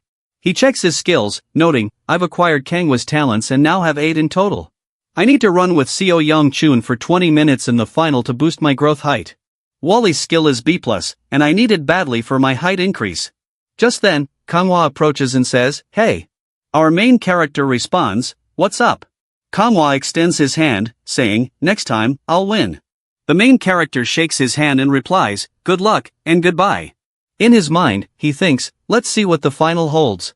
I'm thinking, what's he saying? I can't understand it all because he's speaking Japanese. He's probably just praising my skills. The next day, the scene shifts to Seoul Sangam Stadium. Players are moving onto the field, and Hyos fans are chanting, strong young. You can do it. Both teams face off as the referee blows the whistle, signaling the start of the match between the German Football Club and Chabum Football Club. Our main character sizes up the German players and muses, that guy's height is intimidating. He's going to be the main defensive player for the German team, and he's a top-notch prospect. I'm going to struggle against him due to his height. He's got nearly B+ skills in football, B- in defense, and C- in blocking. If I want to win, I need to score a goal and give 10 assists. He's tall, which is a real challenge. I feel like a small, wet cat next to him. 15 minutes in, the German team scores their first goal. Our main character thinks, this is getting tougher. This tall player is blocking me everywhere. It's becoming almost impossible to find a way through. He realizes they're targeting him because he's the lead scorer, and says, damn it, I won't be able to stop them. I need to find a way to score. He speeds up with the ball, but the opposing team steals it and scores another goal. A commentator announces, Germany is leading 2-0, showing complete dominance. Another commentator adds, the average height of the German players is around 20 centimeters more than ours. It's a significant factor, but Football Club Chabum will gain valuable experience from this match. Young is about to attempt a central breakthrough. Our main character charges forward like a storm, but a German player, acting like a human shield, stands in his way. Move, our main character yells, attempting a tackle. The German player falls, and the referee issues a red card. That was a close call, our main character thinks. I could have gotten a red card myself, but this worked out. Now I have a penalty kick. Determined, he lines up for the free kick. I need to score this goal, he thinks. He kicks the ball, which spins a little and goes into the goalpost. The football player and the goalkeeper are both stunned. Our main character, feeling victorious, strikes a Ronaldo pose and says, I learned this move from that kid in Shabum's class who had C-class talent. Didn't realize it'd be so useful now. The game ends with Germany winning 3-1. The crowd is ecstatic, but our main character's team stands in disappointment. He reflects, this is my first real loss. I can't quite grasp what's happening, but I'll definitely come back stronger next time. His teammates are in tears, while Germany claims the Under-13 championship title. Despite the loss, Young makes a record with 10 goals and 5 assists, earning the top scorer award in the Golden Boot, along with a prize of 4 million rupees. Our main character, thrilled, thinks, there's more reward coming my way. He then ponders the height of his sorrow and the challenges ahead. He takes it and says, now I have 9 talents here.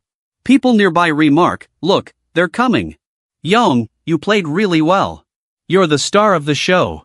Suyog, a bit confused, asks, do you have a fan club or something? You're amazing. Our main character replies, I'm feeling great, and I'm thrilled to have your support. Next time, we'll definitely win for you all. He adds, the path to elite football is opening up for me. He heads to the bus, finds his seat, and says, let's go. The bus driver chimes in, there's going to be a red light ahead. How are we supposed to get through that? Our main character, ever the football enthusiast, asks, when you think about football, which country comes to mind? The driver responds, of course, Brazil. When it comes to football, Brazil is the first that comes to mind. Our main character reminisces, on January 6, 2003, my parents arrived in Brazil.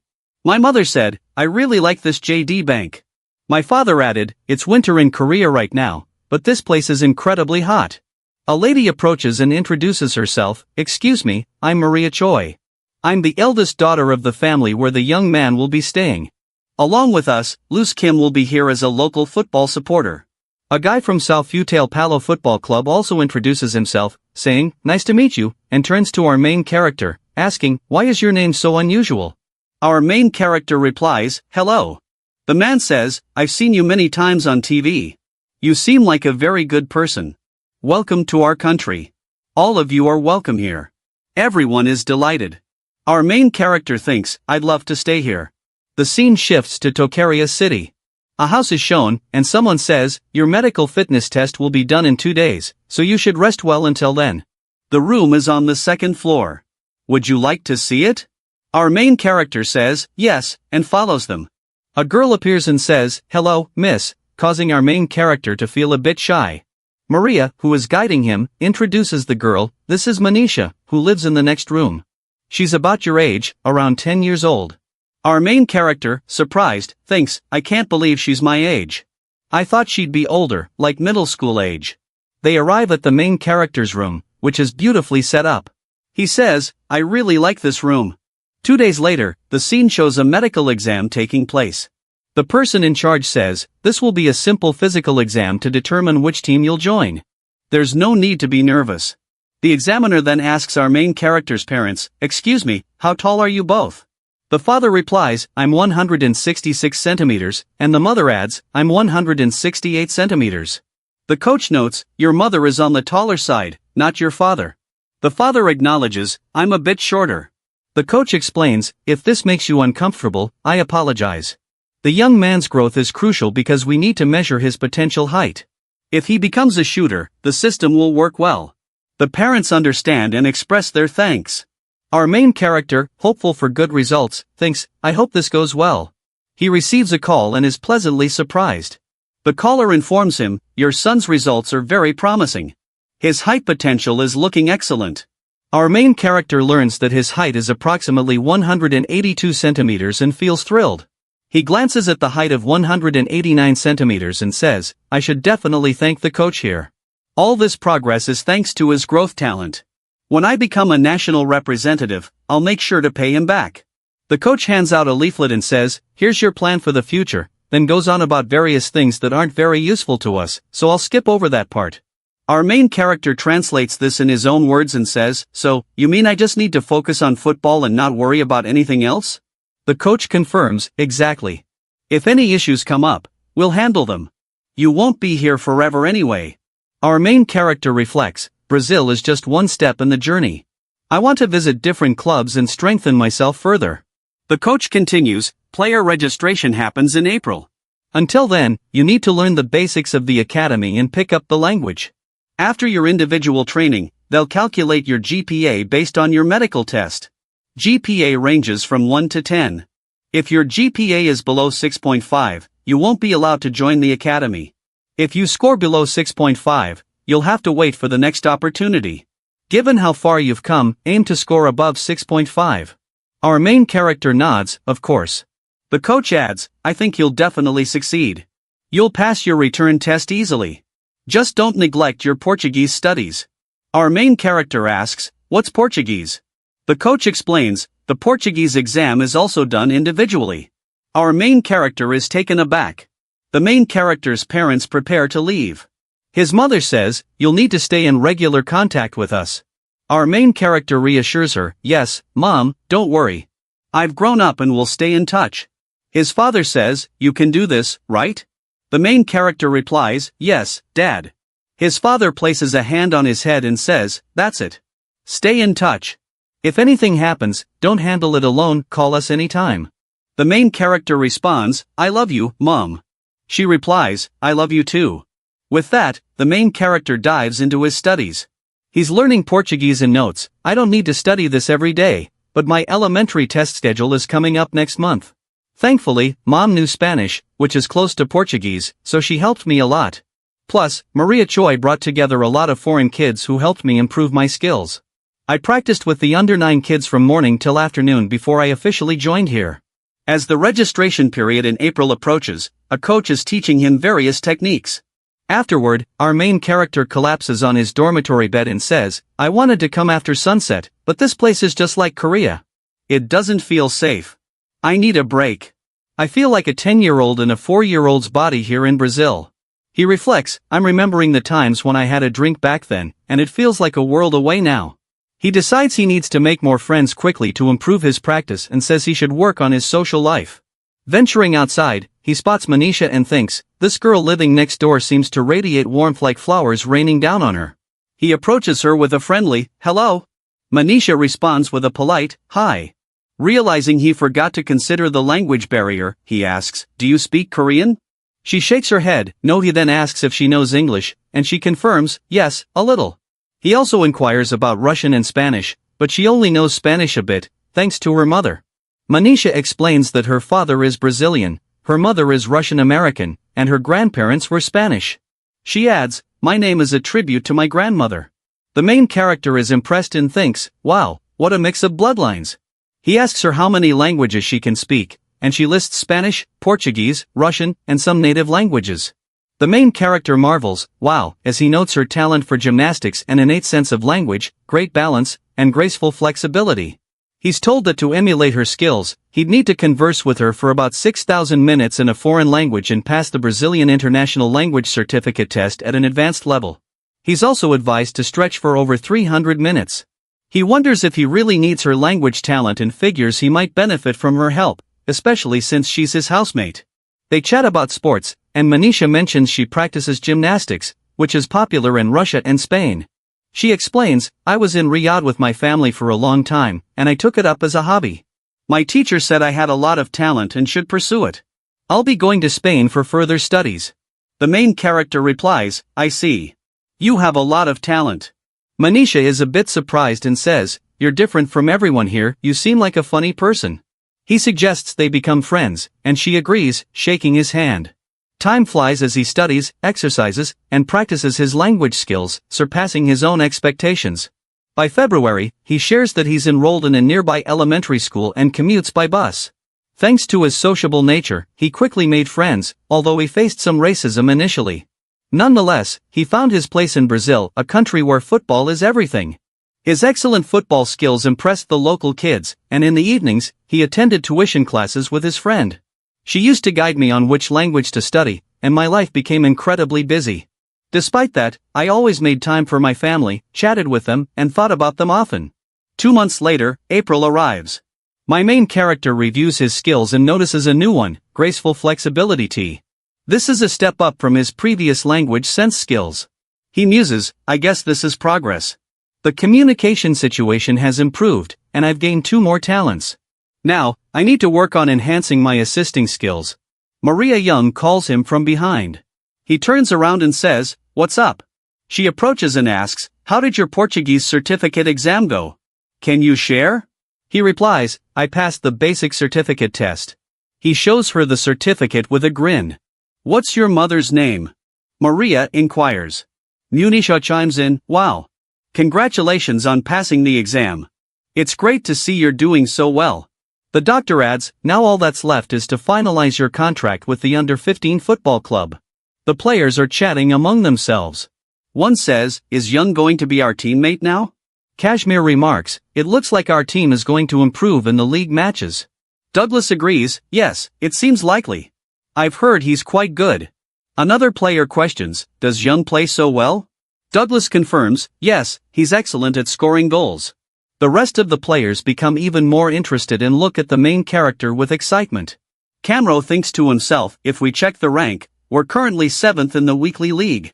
Our football club has won 7 or 8 times in the under-13 weekly matches, but this time things aren't going as well. Maybe that's why Coach Carlo brought Young in. He wouldn't have brought such a player otherwise. A young player like this wouldn't typically be added to the under-13 team." Camro then asks Douglas, "Do you also feel like his height has increased a bit?" Douglas responds, "Yes, I noticed that too." Carlo addresses the team, "Everyone needs to train diligently. We have a new member joining us.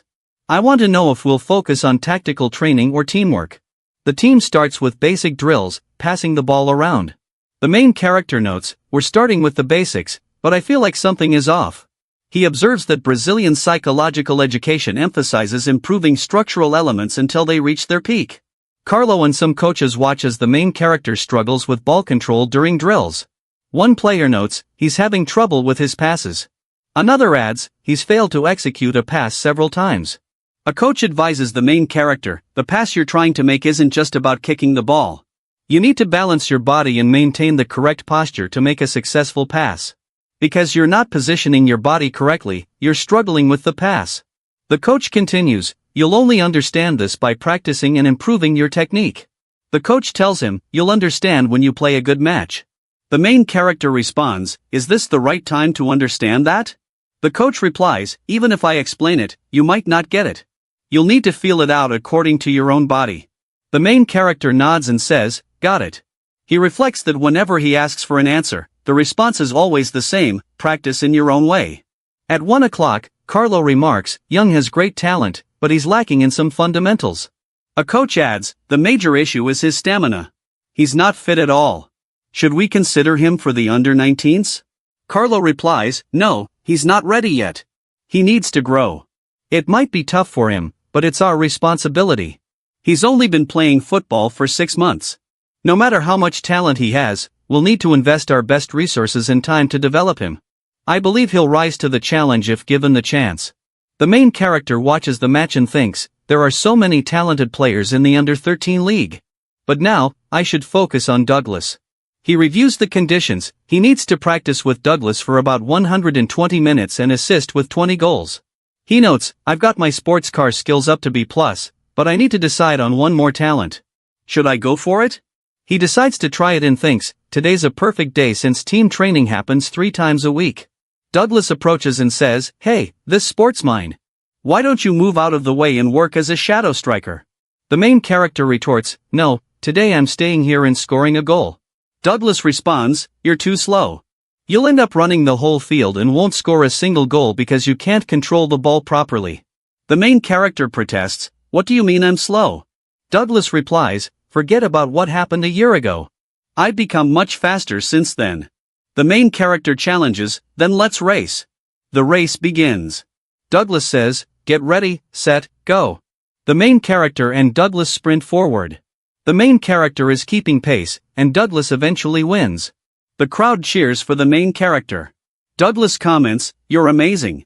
It was a close call. You ran really close to me. How did you manage that with our different physical builds?" Douglas then forcefully kicks the ball towards the main character and says, "Come on, you can score today. I'll back you up."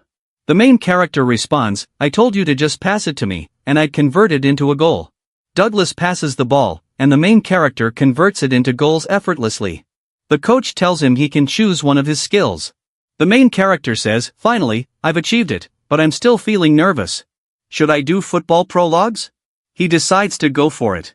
The next day, his system starts shining brightly, and the football prologues 2 skill is unlocked. The main character thinks, "Should I go ahead with football prologues now?" He's become completely successful here and says, "Alright, let's get to work now." He knows that everything will depend on his practice, so, our parts end here. In the new part, we see Ho Yang moving forward with the football, saying, "Practice, more practice." Then, a scene after a month is shown where a person is walking with him. Ho Yang is moving forward with the ball, and someone asks for the ball in the form of a pass. Ho Yang passes it to him. People on the sidelines say, he is going to be very impressive here, he has improved a lot in just a few days. Ho Yang thinks to himself, "I have learned a lot here. My football skills were B+, but they have helped me a lot. I started implementing many things within 2 weeks. When I gained talent here, I didn't feel anything big, but later I realized that everything was clear." He says, "I also understood the coach's words. He told me that I have to free myself to dribble and move forward with the ball." He understands all these things and starts moving forward, dodging other players. Then he says, "Kashmir, can we do our football practice here, shooting practice for the crown game?" We are told that the crown game means the person who wins can get any of his work done by the other person. You have to snatch the ball from the other person. If you succeed, you become the crown prince. Kashmir says, "Why do you suddenly want to play a crown game?" Ho Yang replies, "I want to defeat the best defender of my team once." Kashmir points his finger at his nose and says, "But you can never do that." Ho Yang says, "I want to copy his skill, for which I will have to practice with him for 120 minutes and win for 5 minutes in the crown game. This training will help me gain even more talent." Ho Yang starts the practice, and someone is standing on the side with a clock, which stops at 2 minutes 59 seconds. Kashmir snatches the ball from Ho Yang, who says, "It was very tough, he snatched the ball from me within about 3 minutes. This is going to be very dangerous." He adds, "There is nothing surprising here because this person is in the under-13 league. He has football skills and B+ talent. There is no way he cannot snatch the ball from me. But I will narrow this gap even more and take it so far that he can never snatch the ball from me." They run and practice more. After some time, they play the crown game again with Kashmir. The time is topped up to 5 minutes, 001 seconds. Ho Yang wins and says, "Finally, I have stolen the ball from you for 5 minutes. This is the result of my basic training and my fairly flexible footwork, which has improved to C+. He has picked up good ball blocking skills and says, "Whenever I acquire such talent, I feel my foundation is becoming more solid, and I am gradually making myself a more professional player." Ho Yang is moving forward, and Carlo is watching him from outside. Carlo says, "It seems you are gradually getting yourself ready for the league matches." The coach says, "His growth is a bit more dangerous here. If it continues like this, he will be the best player in the under-19 league." Carlo says, "His skills are going to be very good. We will use these skills even more in the match. We can see this coming out more because this person is going to be a real game player who often clutches very well in the real game." He asks, "Can we send him in the next match?" Carlo says, "Isn't that an important match?" Carlo replies, "That's why we should send him there. The match on August 1st means there are going to be 23 rounds of the under-13 weekly league. Our opposite team is, which is 3rd in the league, and we are 4th. Their player, Fabia, is excellent at tackling and stealing the ball. So, all of you have to pay attention here." He tells his team, "You have to put pressure on them and change your position with Douglas." Ho Yang says, "Yes, sir. My debut in official matches is going to happen here. How much more time will I have to wait? My first game, which is being recorded, is going to start very soon." He takes a deep breath and thinks, "I have truly become a football player."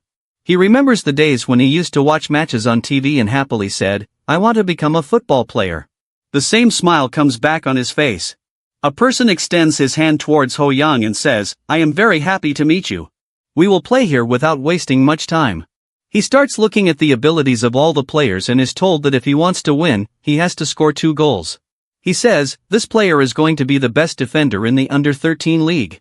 Because I have trained with top players like Douglas and Chris, my standards have increased a lot. If I play with such players, I can give a very good impact in the under-13 league. He says, I lack a little in my physical ability and experience, but because of my demon god, I will steal the talent of everyone and take myself to a different level. The match poster of both teams is shown, and the game starts. Ho Yang is taking his ball forward, and FIFA is running behind him. Douglas thinks, this is going to be the same person we saw there. I haven't seen a person running so fast for many years. His dribbling and passes are beyond imagination at the age of just 9 or 10 years. His defensive skills have also improved a lot. It feels like he is dominating the whole field on his own. Carlos says, his goal here is going to be top-notch. First, 15 minutes are over. Young is moving forward with the ball and says, my warm-up here is very good. He sees Douglas and signals him. They cross each other and go to the other side. His left hand passes him a pass. They have two players at the back now, but Douglas is completely focused in going forward. Someone says, did they switch here? The Brazilian player says, the defense is completely clamped here. There are two people in front. Block quickly, somehow. Then Young also moves forward very fast from behind. Douglas passes the ball to Hing. His main catcher is going to score a goal. He brings his left hand back and kicks the ball with great force. The ball goes inside the goalpost, and the goal is scored. Young thinks, I have spent almost 7 months here. Since coming to Brazil, I have put in a lot of effort just for the single shot, and the effort is never enough. I am thankful that I am waiting for my celebration here. I can't even do that. Carlo thinks, the first half is almost about to end here, and everything is quite stable. The passing, the tempo control, everything is in our hands. Our youth here are managing energy consumption well. He is protecting that too in some way. He says, if we see it, he is trying to recover his stamina slowly here. His main catcher passes the ball to Douglas on that side. Player gets very confused and thinks, these people have completely planned how to break our defense. They have thought of everything. Then he hits his foot very hard on the ground and says, there is going to be an inside switch here. But then his father smiles, and Douglas passes the ball forward to Kashmir. They say, were we so focused on the switch here that he passed it forward to Paul? His father comes forward and says, hey, pass it to me quickly here. Kashmir also passes it forward. They say, my first touch was beyond the level. I should thank my C+ ball touch ability. He hits it very hard towards the front, but the ball is blocked. People outside say, oh no, how can anyone waste so much? Even Ho Yang says, it was blocked because I am not able to score with so much accuracy and power with my left foot. Still, I can create such a chance with my skills anytime. He says, we will have to do this thing again, as we had thought. The basic skills of controlling, passing, and dribbling have opened up in my body, and I can use them according to my game. He says, what kind of player am I going to become? I want to become the best football player in the world, a star, and a top-tier player very soon. I am enjoying football here. The first half ends where the Brazilian football club has scored a goal. A scene of a meeting room is shown. The coach is scolding the team a lot. He says, why are you guys not able to focus here? Are you facing so much difficulty in defending your man here? Their hearts are much less than yours, so why are you not able to stop them? The defender says, sir, they change their position again and again. The coach says, how many times have I told you that when the player comes from the front to switch, you have to narrow your space? Do not give him any way to go ahead of you. The guy says, I am sorry, sir. The coach claps his hands and says, this is not the fault of this person alone. All of you are our own. Why are you not adapting to them? You have to adapt to them and understand all their skills. Only then can you win here. Do not forget what you learned in the training session. The team says, yes, sir. The coach says, we have brought our team to the third place with a lot of difficulty. But if this continues, the Brazilian football club will take us even further down. The goal score is going to be 0-10. We cannot focus only on defense. You have to keep the opponent's defense strong. As soon as you defend, you have to immediately fire on the attack. His energy is decreasing gradually.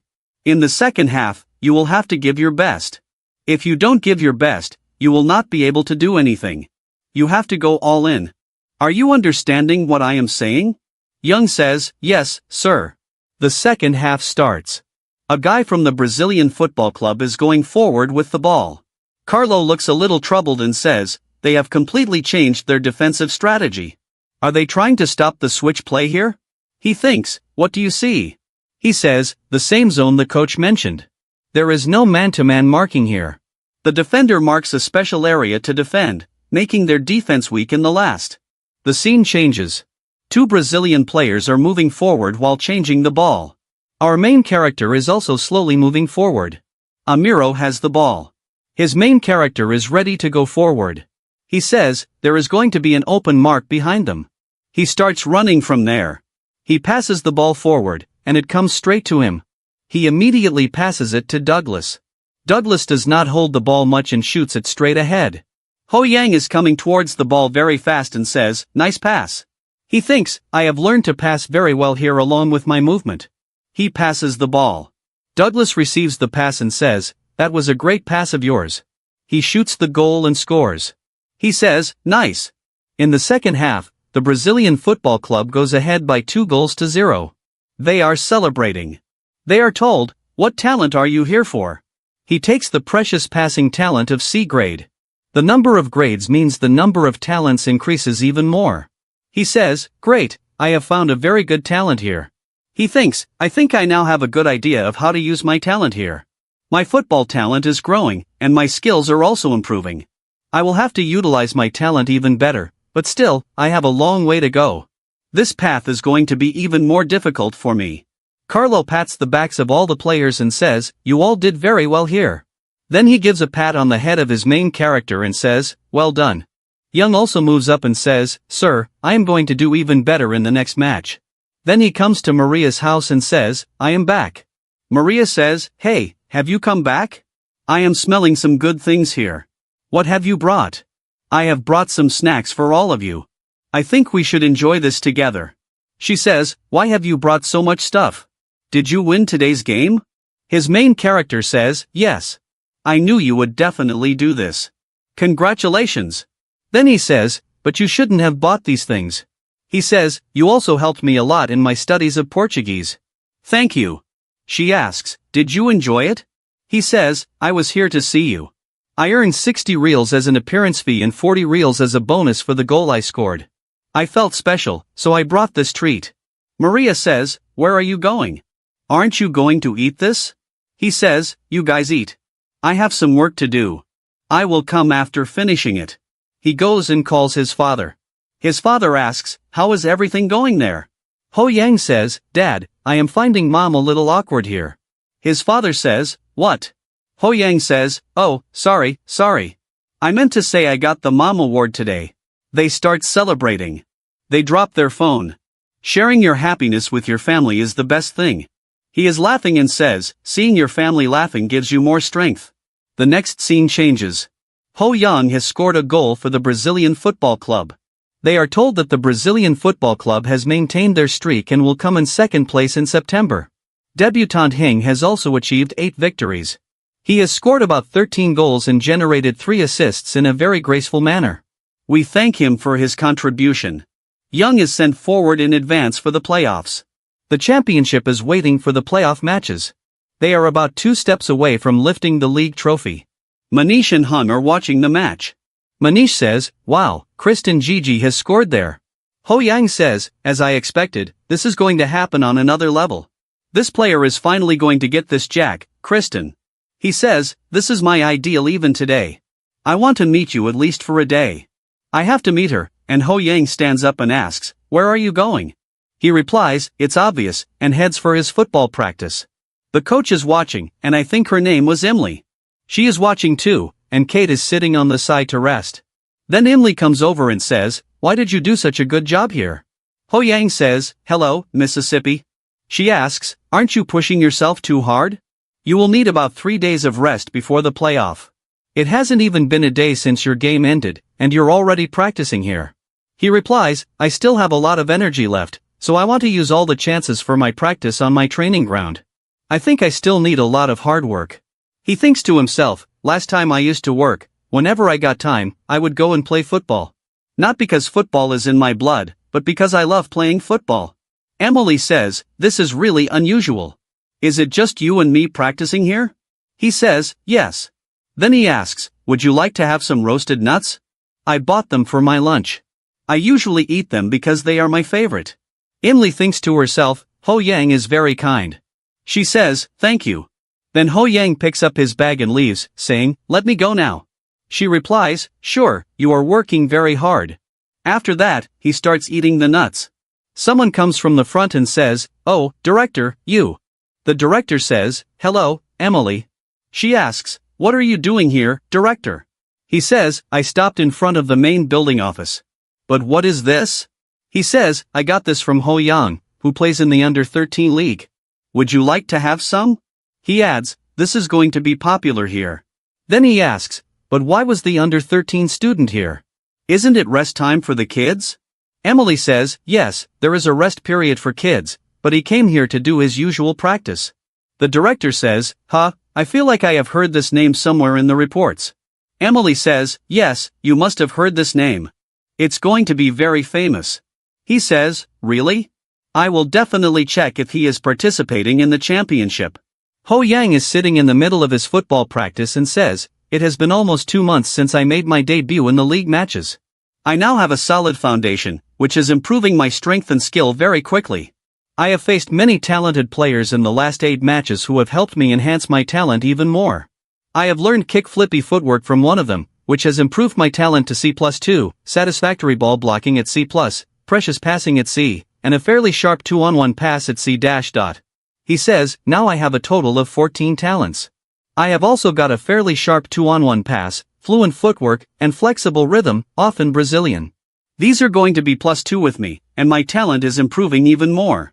He adds, the thing I have discovered now is simple tracking, which is at C+. I don't know if I will be able to level up or not. I will need C+2 or C+3 to level up. I cannot rely on C+ alone. I am slowly understanding that I need to acquire more C+ level skills. He says, for now, I should focus on the urgent task. I have a goal of about 30 meters range. Let's try it. He remembers the talent of Cha Bam Kuti. The condition is that you have to score approximately 30 goals from about 30 meters away in official matches and advance to the semifinals in the tournament. When working in a tournament related to FIFA, they say, I have to acquire the L-grade talent of Cha Boom. No matter what happens, I will have to shoot from 30 meters for mid-range shots. He says, if this happens, it will be the best for me. For the last few days, I have been training all aspects of my free kick instead of basics. I have to perfect my mid-range shots. Today is going to be that day. He takes his mid-range shot, and all the balls go into the goal. 2 hours later, balls are scattered everywhere. Ho Yang is a bit tired and looks towards his system.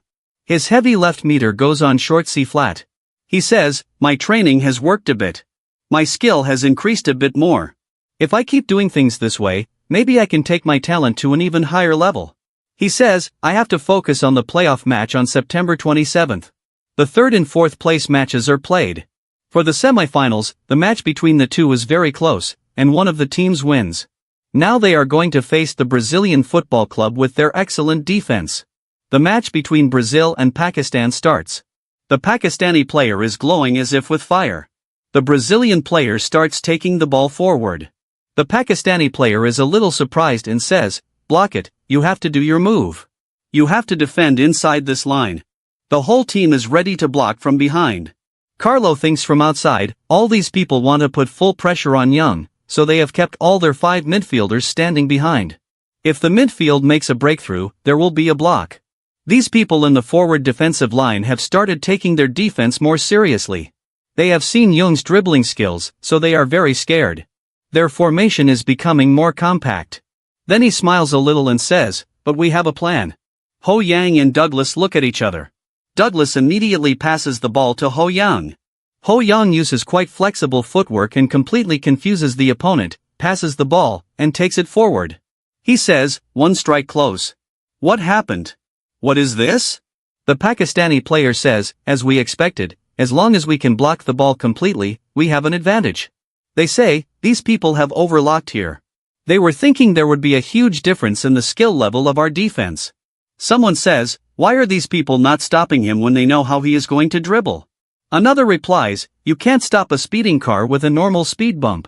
It's a simple thing. Dodging the defenders, Ho Yang goes forward. It is told that the defenders couldn't even react with their bodies. Ho Yang throws the ball forward between the legs of a player, catches it, and scores a goal. The Brazilian football club wins the playoff match, and everyone congratulates them. They have made Brazilian football their sport. Young scored multiple goals in the second half, contributing to their victory. The participation of the Brazilian football club in the championship is confirmed. Carlo says, finally, I can relax, but I won't get too excited because our opponent in the final is Scotland. This is going to be our final step, and we have to win. It will be a strong team like a storm, especially if we can't stop that genius talent. We won't have any chance of winning. The next day's scene shows someone saying, listen, now all of you will have to practice wrestling. Pato is the one to block Ho Yang. He says, Alexander Pato, the genius football player, is also called the second player of the future. Those who don't know his name should know about the future. Some Brazilians don't even know him. He says, this guy is going to be the leader of the future. If Tania has Messi, we have Pato. He is an expert genius and only 3 years older than me. I can imagine him. He says, football is a team game. You can't fight alone. This guy has played about 4 to 14 games and scored 18 goals. He is the strongest contender for the golden football ball, but their teamwork lags because he joined the football club recently. If we practice well, we can win the match. Winning in football means being better than the other team. The team that plays together always wins. The camera moves to the faces of all the players. Carlo says, we will focus on finding the weaknesses of the opponents. It won't be easy to stop Pato. We will prepare our best for this game and go in with full confidence. The players say, yes, sir. Carlo says, after 10 minutes, we will conduct position training. Now, quickly go and do your warm-up. They say, yes, sir. He says, the team will use the 4-2-3-1 formation. Is there any way to stop Pato? Another person says, sir, if we use the 4-1-4-1 formation, maybe we can stop our opponent. But the problem is we don't have resources for that. Our defense is good, but our offense will be a problem. They will try to put more pressure on us. Carlo says, I have something in mind. At the beginning of part 36, the meeting room of the Brazilian football club is shown. The CEO says, whatever happens in today's game, we have to win. He stands with his hands forward, and all the players are there. They say, in today's game, we will win and become kings on this field. Carlo says from behind, yes, sir. Ho Yang also says, yes, sir. He says, the field is the stage of a player, where you can show all your training. Get ready to show everything you have learned. Ho Yang says, yes. After that, the lineup is done. All the players stand face to face and join hands together. Ho Yang says, I should see the talent of the opponents. He gets a little surprised to see the talent of Pato and says, the future of this person is unlimited. He is called the second Pelé. Finally, we have met a football genius. He has car-like speed, luck, precious ball touch, brilliant individual skill, and decent goal-scoring ability. If I want to copy his talent, I have to win this championship final and score more goals than him to win the golden football ball. He says, why doesn't he have a football puddle? He is a football genius. If I copy this talent, I will also become a genius. All the players start their sessions. Pato thinks, what is happening? Their coach says, what is this? The team of their main player has made a strategy to stop the genius. Ho Yang is standing in one place, and people say, why is he there? The coach says, what is this player doing in the position of a midfielder? The student sitting with him says, sir, I don't know anything about this. Carlo says, especially for today, we have done special training. Ho Yang, you will play the role of midfielder. You can do it easily. Don't be scared. Ho Yang says, oh, surely he must have thought of something in return for all these things. Carlo says, you will have to follow me. Ho Yang says, but sir, what is our training going to be? Carlo says, your training will be in the outfield. You have special training. Follow me quickly. Ho Yang says, Douglas and Kashmir are also going to join. The coach tells them, you have to pass the ball to Kashmir as quickly as possible to Douglas. If the distance between you and Douglas is high, what is the best way to handle it? Ho Yang says, I have to connect my ball forward so that it goes a little further, allowing our player to take it in a good position. Carlo says, yes, so from today, we will focus on ball distribution training, which will be our key pattern. They practice this for many days. Carlo explains the strategy to improve these things. The main player says, we have focused a lot on how to make these things better. My talent has grown these days. Precious ball distribution has gone to C+. Carlo says, great, now join the team training. Do your offensive and defensive drills. We have done a lot of training in the next 3 days. Carlo says, once again, understand and respond to all situations by combining your mind and body. The children say, yes, sir. Carlo says, our strategy can make a significant difference. It helps us strengthen the offense and defense together. Ahmed will play the biggest role because his speed is top-notch. We don't have any ability to stop this. But we have Young. All the strategies depend on Young's performance. This will determine today's outcome. The coach of the red team says, these things are very difficult. I had assumed Young would play as a striker, so I made all the strategies accordingly. But now he is playing in the defensive position. Position change can be a good strategy, but the player should also shoot. He thinks, we have been caught off guard. We don't know anything about the situation. We have no choice. The referee blows the whistle for the final championship. The match starts. In number 37, the opponent team is moving forward with the ball and he passes it to a person in the front. That person is thinking that I don't think I can pass from here, and he says that the escape is not recording for us, and he passes the ball there, and number 5 throws the ball forward and says that we are not going to have anything other than a long throw here. The person in front says gray, and he is moving forward with the ball, but 2 Brazilian players come to him, but he dodges them and moves forward and says Pato. Pato also comes forward on high alert, and that person kicks him. Pato starts moving forward with the ball and also kicks it there, and after receiving the ball, he is moving forward. All the people are saying that its speed is going to be a little more. Its speed here is like a rocket. Kashmir says that all the people should follow him quickly. They start following him. They say that we cannot catch him at all. The keeper is also saying that a very critical situation is going to happen here. Now only the goalkeeper is left here. Now it is going to be 1-1 here. The keeper gets himself ready, and so does Pato, and Pato shoots between the keeper's legs and scores a goal, and he is celebrating his goal there. At that time, his play teammates are saying that nice goal Pato. There the Brazilian players are saying that we had practiced a lot to stop Pato, but here he has scored the opening goal within just 5 minutes. Due to the complete specialty of Pato here, we cannot do anything here. Our Ho Yang is shown, which is he is very tired and says that it's okay. Finally we have to score a goal here, and he says that if they don't concede here, then this thing is going to be useless for us in the first half of 30 minutes, and he is thinking that we have to make a call here somehow first. In the half, Douglas is shown, who looks a little troubled. The Ho Yang says that I am not seeing any opening here. He says that our team's defense is going to be very weak here, so I cannot play the role of a striker here.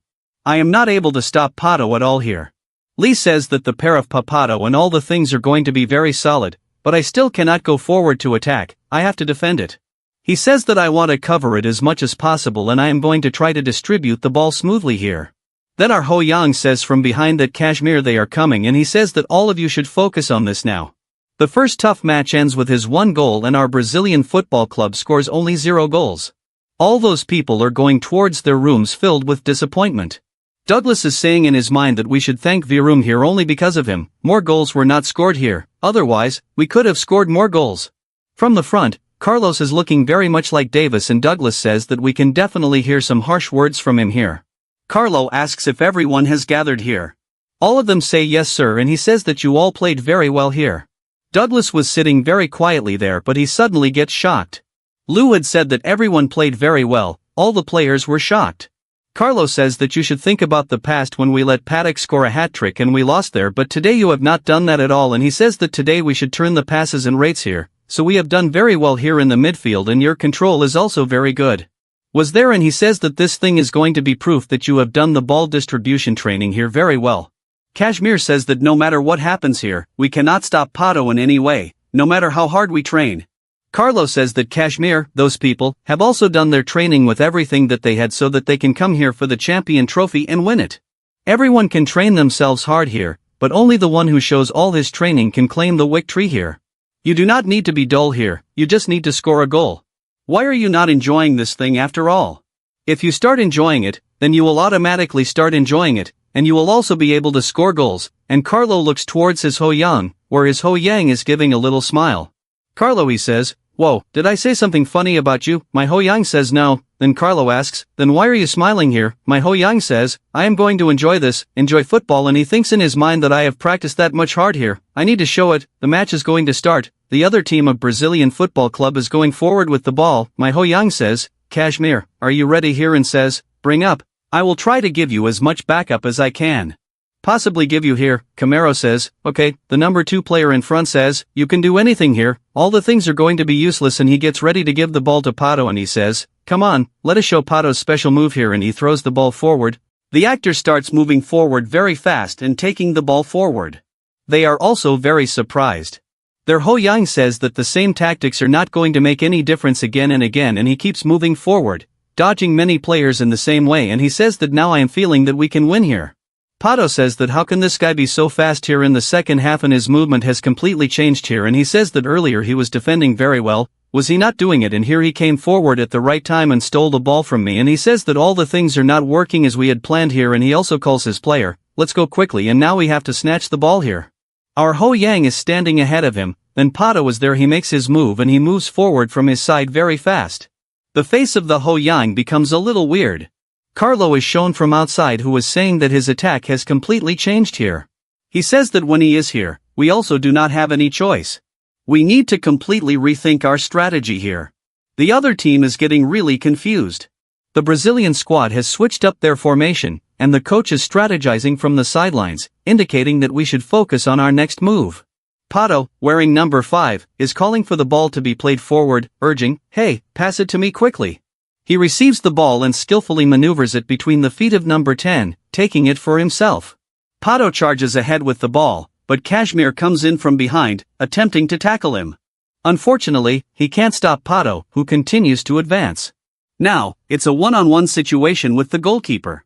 Pato approaches, ready to shoot with his left foot, but just as he's about to kick, someone shouts that it's almost too late, and another player slides in, kicking the ball into the air. Pato exclaims in frustration, what? This kid keeps following me. Meanwhile, Ho Yang encourages everyone to sprint forward for a counterattack. They all dash ahead, weaving past defenders, as it's announced that the team is pushing forward to attack. Young moves ahead, dodging players, thinking to himself that he won't get many chances to break through. Douglas, too, realizes that this team isn't going to give them any openings, and he notes that the defenders are already positioning themselves. He considers passing the ball to the side to slow the game down, but that a player blocks his path, insisting, you can't pass here. In a clever move, he plays the ball through his legs, recalling how Pato used the same tactic to score before. Ho Yang seizes the opportunity, replicating the move, and charges forward with the ball. He mentions that he will be over 20 meters away from the goalkeeper, but he feels very confident because he has practiced extensively on the field and has developed a solid mid-range shot. He notes that he will need a 6-8 movement here, then moves forward and kicks just like he practiced, successfully scoring a goal. The commentator announces that Young has scored, leaving Pato completely bewildered. It's reported that the Brazilian football club has equalized in the match, and the Brazilian players are celebrating joyfully.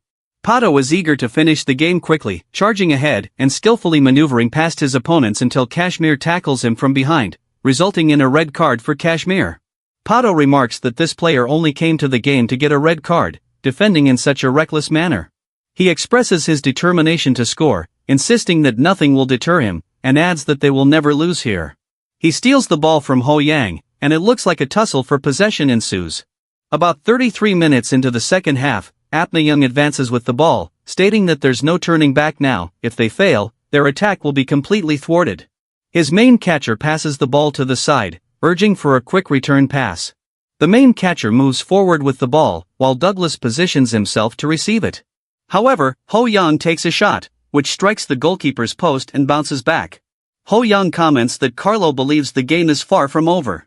Douglas takes off running at full speed, striking the ball and sending it straight into the goal, scoring a point. The commentator exclaims, what an incredible comeback by this team. The Brazilian football club had already netted 2 goals, but this one from Douglas in the first half secured their victory. The crowd is buzzing with excitement as it's confirmed that the Brazilian football club has won the match. Outside, Kashmir sits with Douglas Carlo, proudly holding his golden cup. His captain cheers, we did it. We've won the championship. Who would have imagined that an Asian boy would come abroad and reach such heights?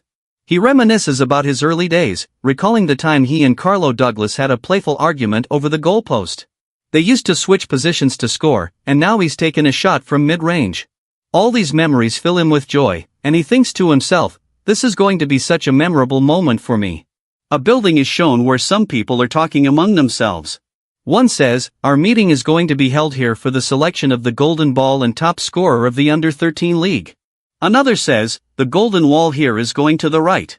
A guy says, "He is definitely the Asian player here. Maybe he can grow even more, he is like a trophy." He might get even more motivation, and many local players will also be motivated by it. An old man says, "This year has been a very good year." Another person agrees, saying, "This is the first time in our league that an Asian player has achieved our championship trophy." They talk about many things, including a player whose number is 10, and they express excitement for next year's Division League. The next day, the award ceremony scene is shown. It is announced that this year's Golden Wall winner is him, and everyone claps for him. The guy gives the trophy to Ho Yang and says, "Congratulations to our Ho Yang." Ho Yang, laughing, says, "Thank you, sir." Young thinks, "I have received a reward of 3 million rupees along with the trophy, and I have also been recognized as a football genius. The real reward for me is this recognition, the 3 million is nothing."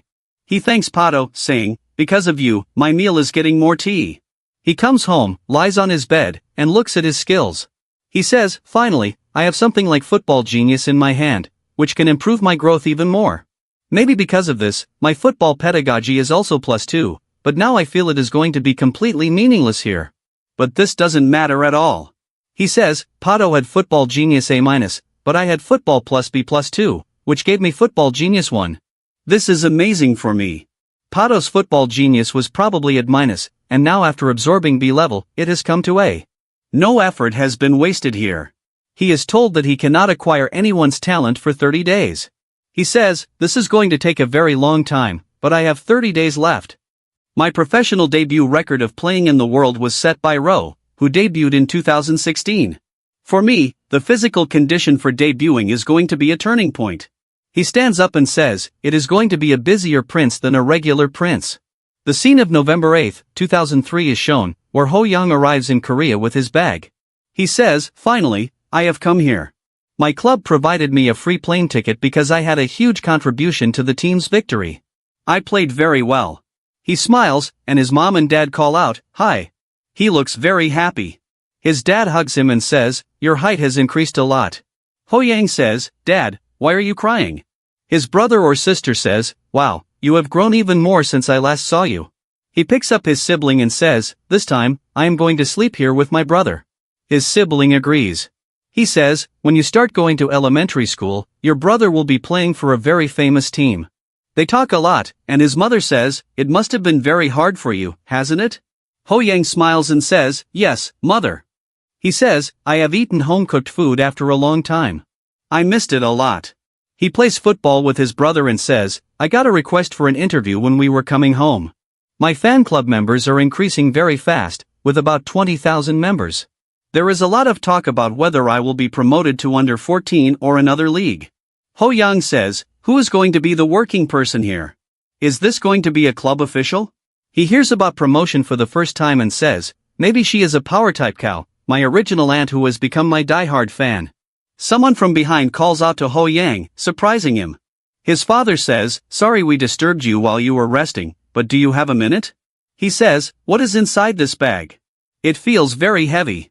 Ho Yang says, "These are things I received there." He opens the pack and says, "What a trophy."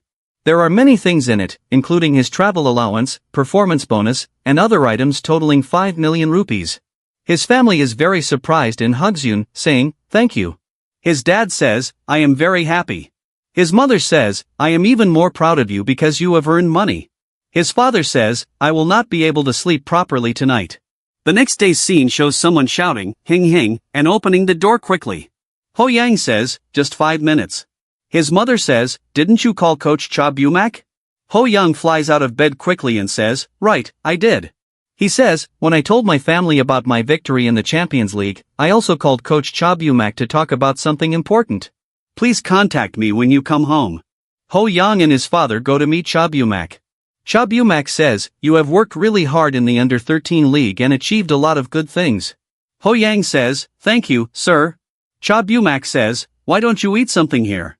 He says, "I don't think any audition is going to be scheduled for you." Ho Yang says, "Yes, sir." Cha Bumak says, "I have already told your father that I want to send you for Dream Tree expansion." Ho Yang is shocked and asks, "What is Dream Tree expansion?" Cha Bumak explains, "It is an overseas program where football clubs send their dream projects to players under 13 years of age. It is done by a small group of lights in a small place where they practice and prepare their youth for tournaments." Ho Yang says, "Is it not that difficult? Will it be okay for me to join this place?" Cha Bumak says, "What kind of things are you talking about? A spot MT has been arranged for you here." Ho Yang says, "Thank you. I also want to join this." He asks, "Will we have to go there and play games?" Cha Bumak says, "You will get time to play games, train, watch others' games, and receive many promises." I am very excited. I would also like to play with those people. Ho Yang says, "I am ready to play against them." The coach says, "You are looking very curious."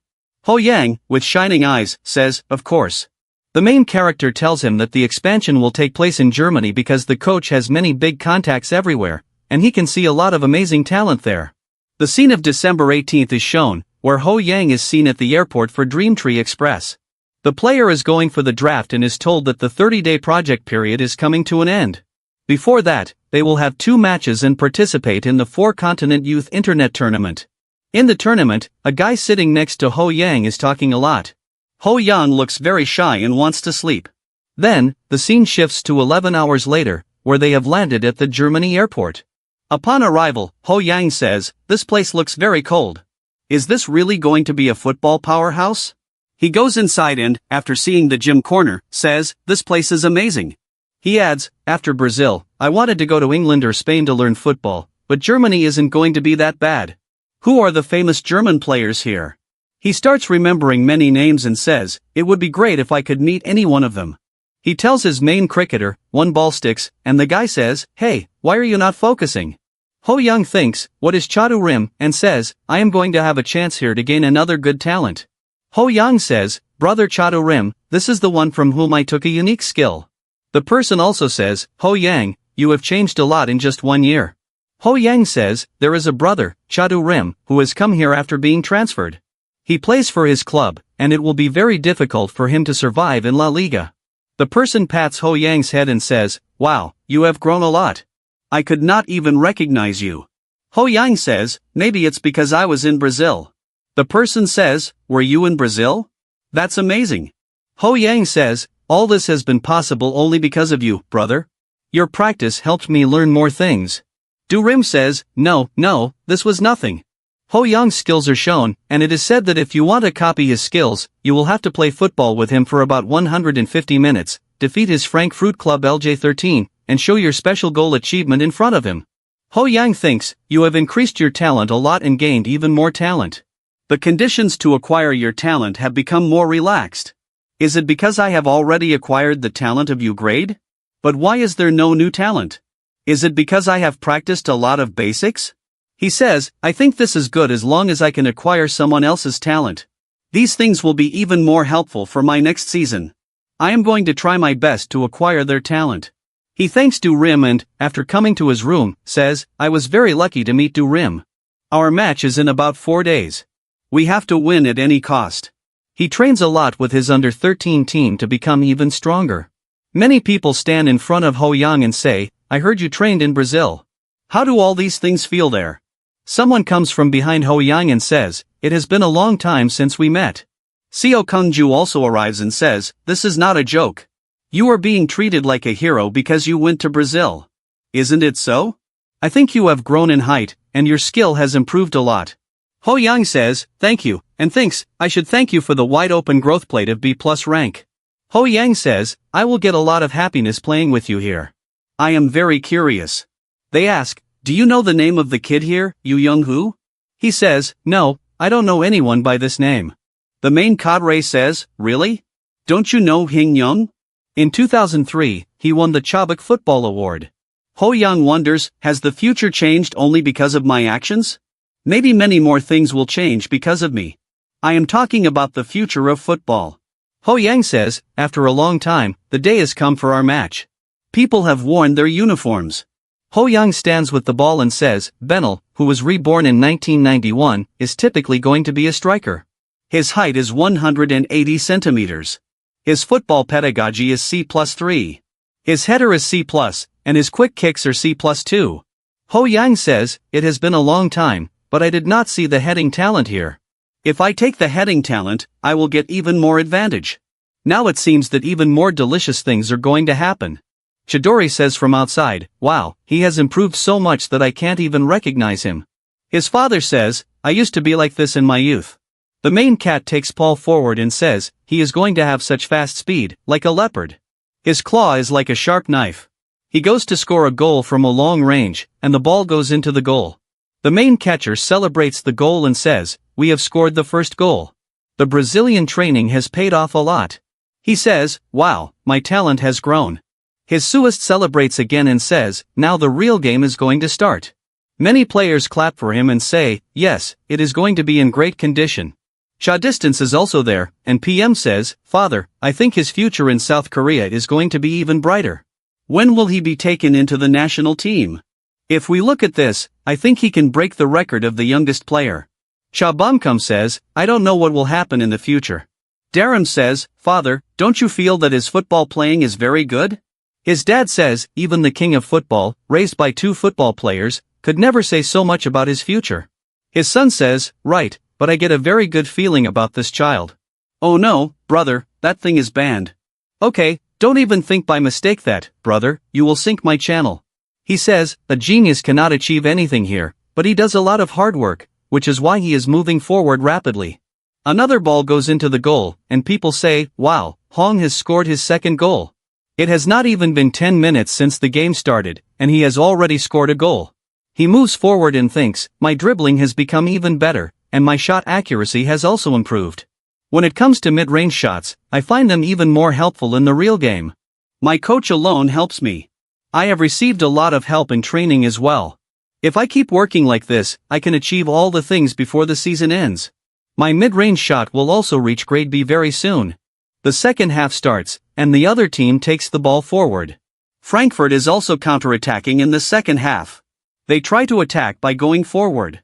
He tells me to run quickly and defend. He says, we are attempting a counterattack because he is attacking both offensively and defensively.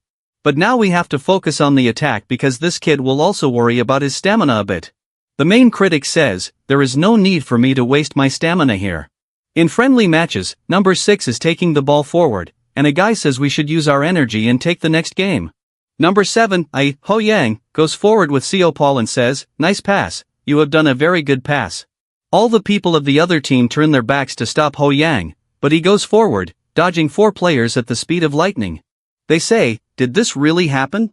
There is going to be a one-on-one with the goalkeeper. Ho Yang uses a fake and takes the ball forward, but then the person falls down. They say, was this a trick?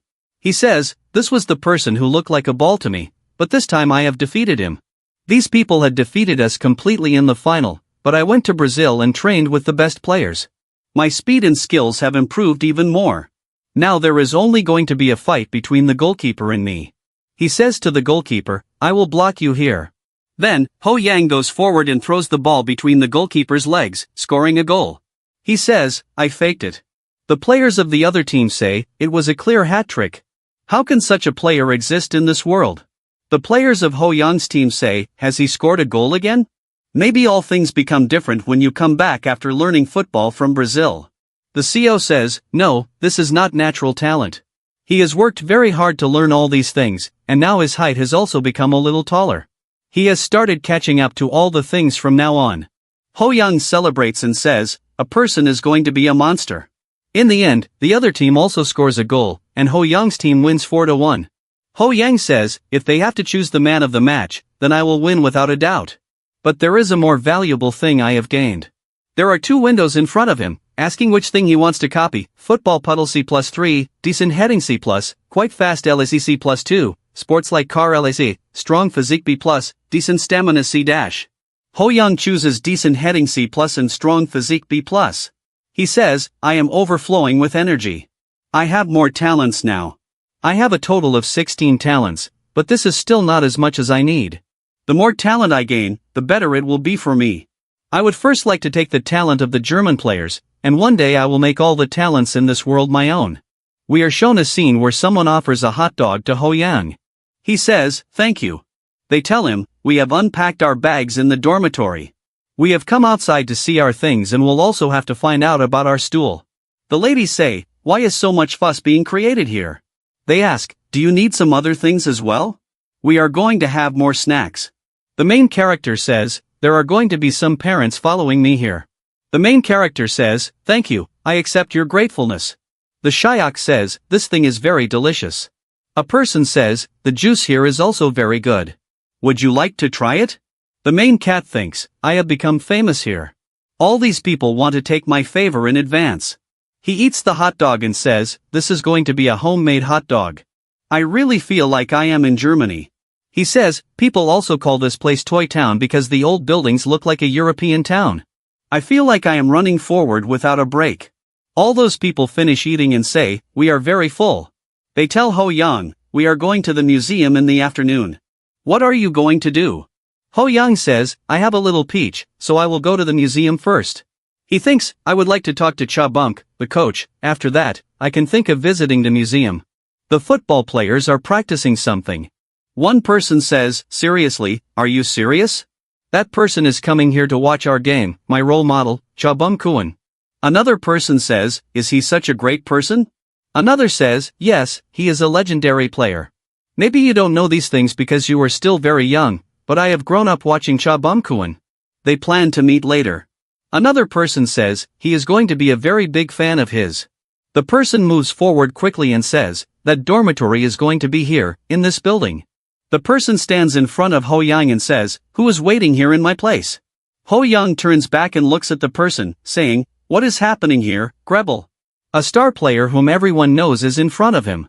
He starts seeing his talent: midfield commander T ranker, mid-val commander versus ability U rank, April headings S rank, high sky high jump ability A rank, and many other skills. Ho Yang says, "Wow, he has so much talent that I can never even imagine." He comes down and says, "You can see even more talent in him." Ho Yang says, "How can he have so much talent? I am seeing this for the first time. Seymour is going to be more than the rest of the players." He says, "If you include his C-rank talent, he will have more than 30 talents. I cannot miss this opportunity."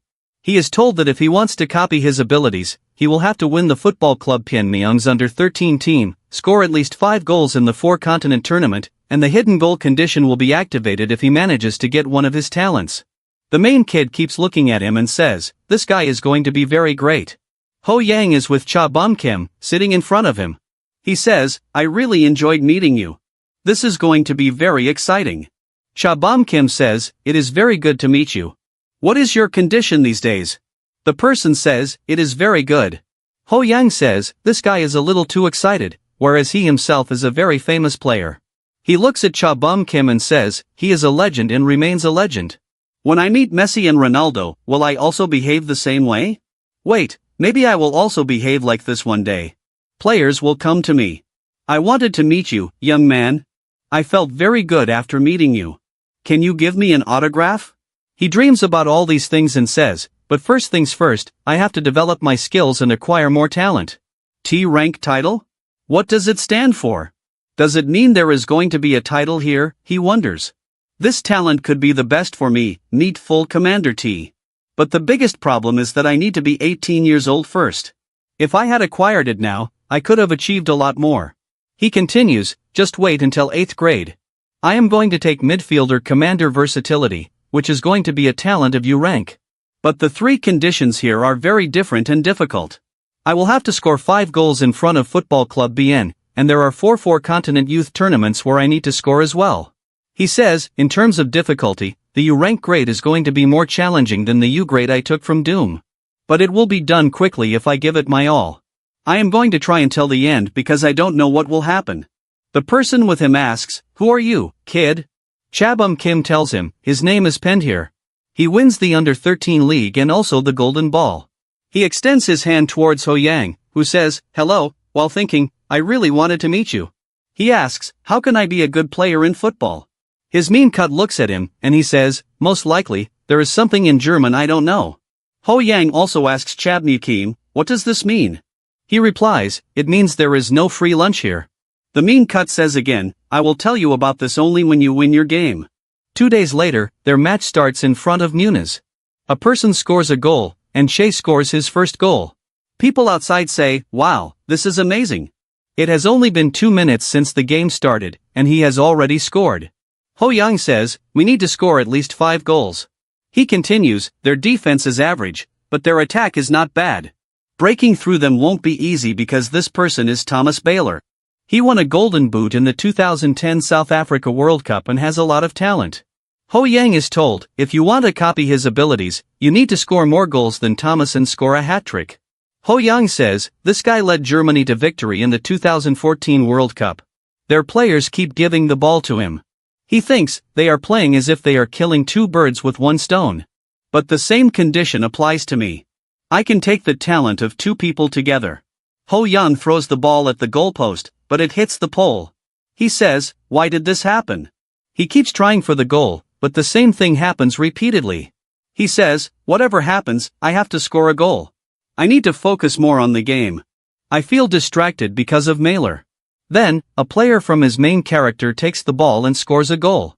The game ends with 3 goals in the first half and 2 in the second half, totaling 5 goals for Ho Yang's team. Ho Yang says, our defeat was very bad. His main character says, this was my first time losing a strike in a match. I don't know when I will play in front of Muniz next time. I have lost the talent of Bellick and Mailer. He stands alone, feeling disappointed. While enjoying his food, he looks sad. People notice and say, there is so much delicious stuff here. Why are you eating such things? Are you okay? Ho Yang moves forward with a little disappointment. They try to cheer him up, saying, today was not your day, that's why you couldn't score a goal. Ho Yang collides with someone and thinks, how can I be so bad? He says, how can this be such a problem? Someone calls his name and tells him, your coach is looking for you. Ho Yang asks, why? He is told, maybe it's about the 4th Continent Youth Tournament. Ho Yang says, I have heard it is going to start next week. He opens the door and goes inside. People say, we believe our first point is going to happen. Another person says, is it so? They say, we will definitely take our revenge. We will do our special training in a very good mode. I am going to fire here. You, Muni Chab, just wait for us. We are coming to win. Ho Yang starts playing and says, this is my last chance. If I score 4 goals in the next match, I can copy Balance's talent. The next morning, in preparation for the upcoming tournament, the team began an intense and specialized training regimen. Naturally, the session started with essential drills, including free kicks and penalty shots, that couldn't be skipped.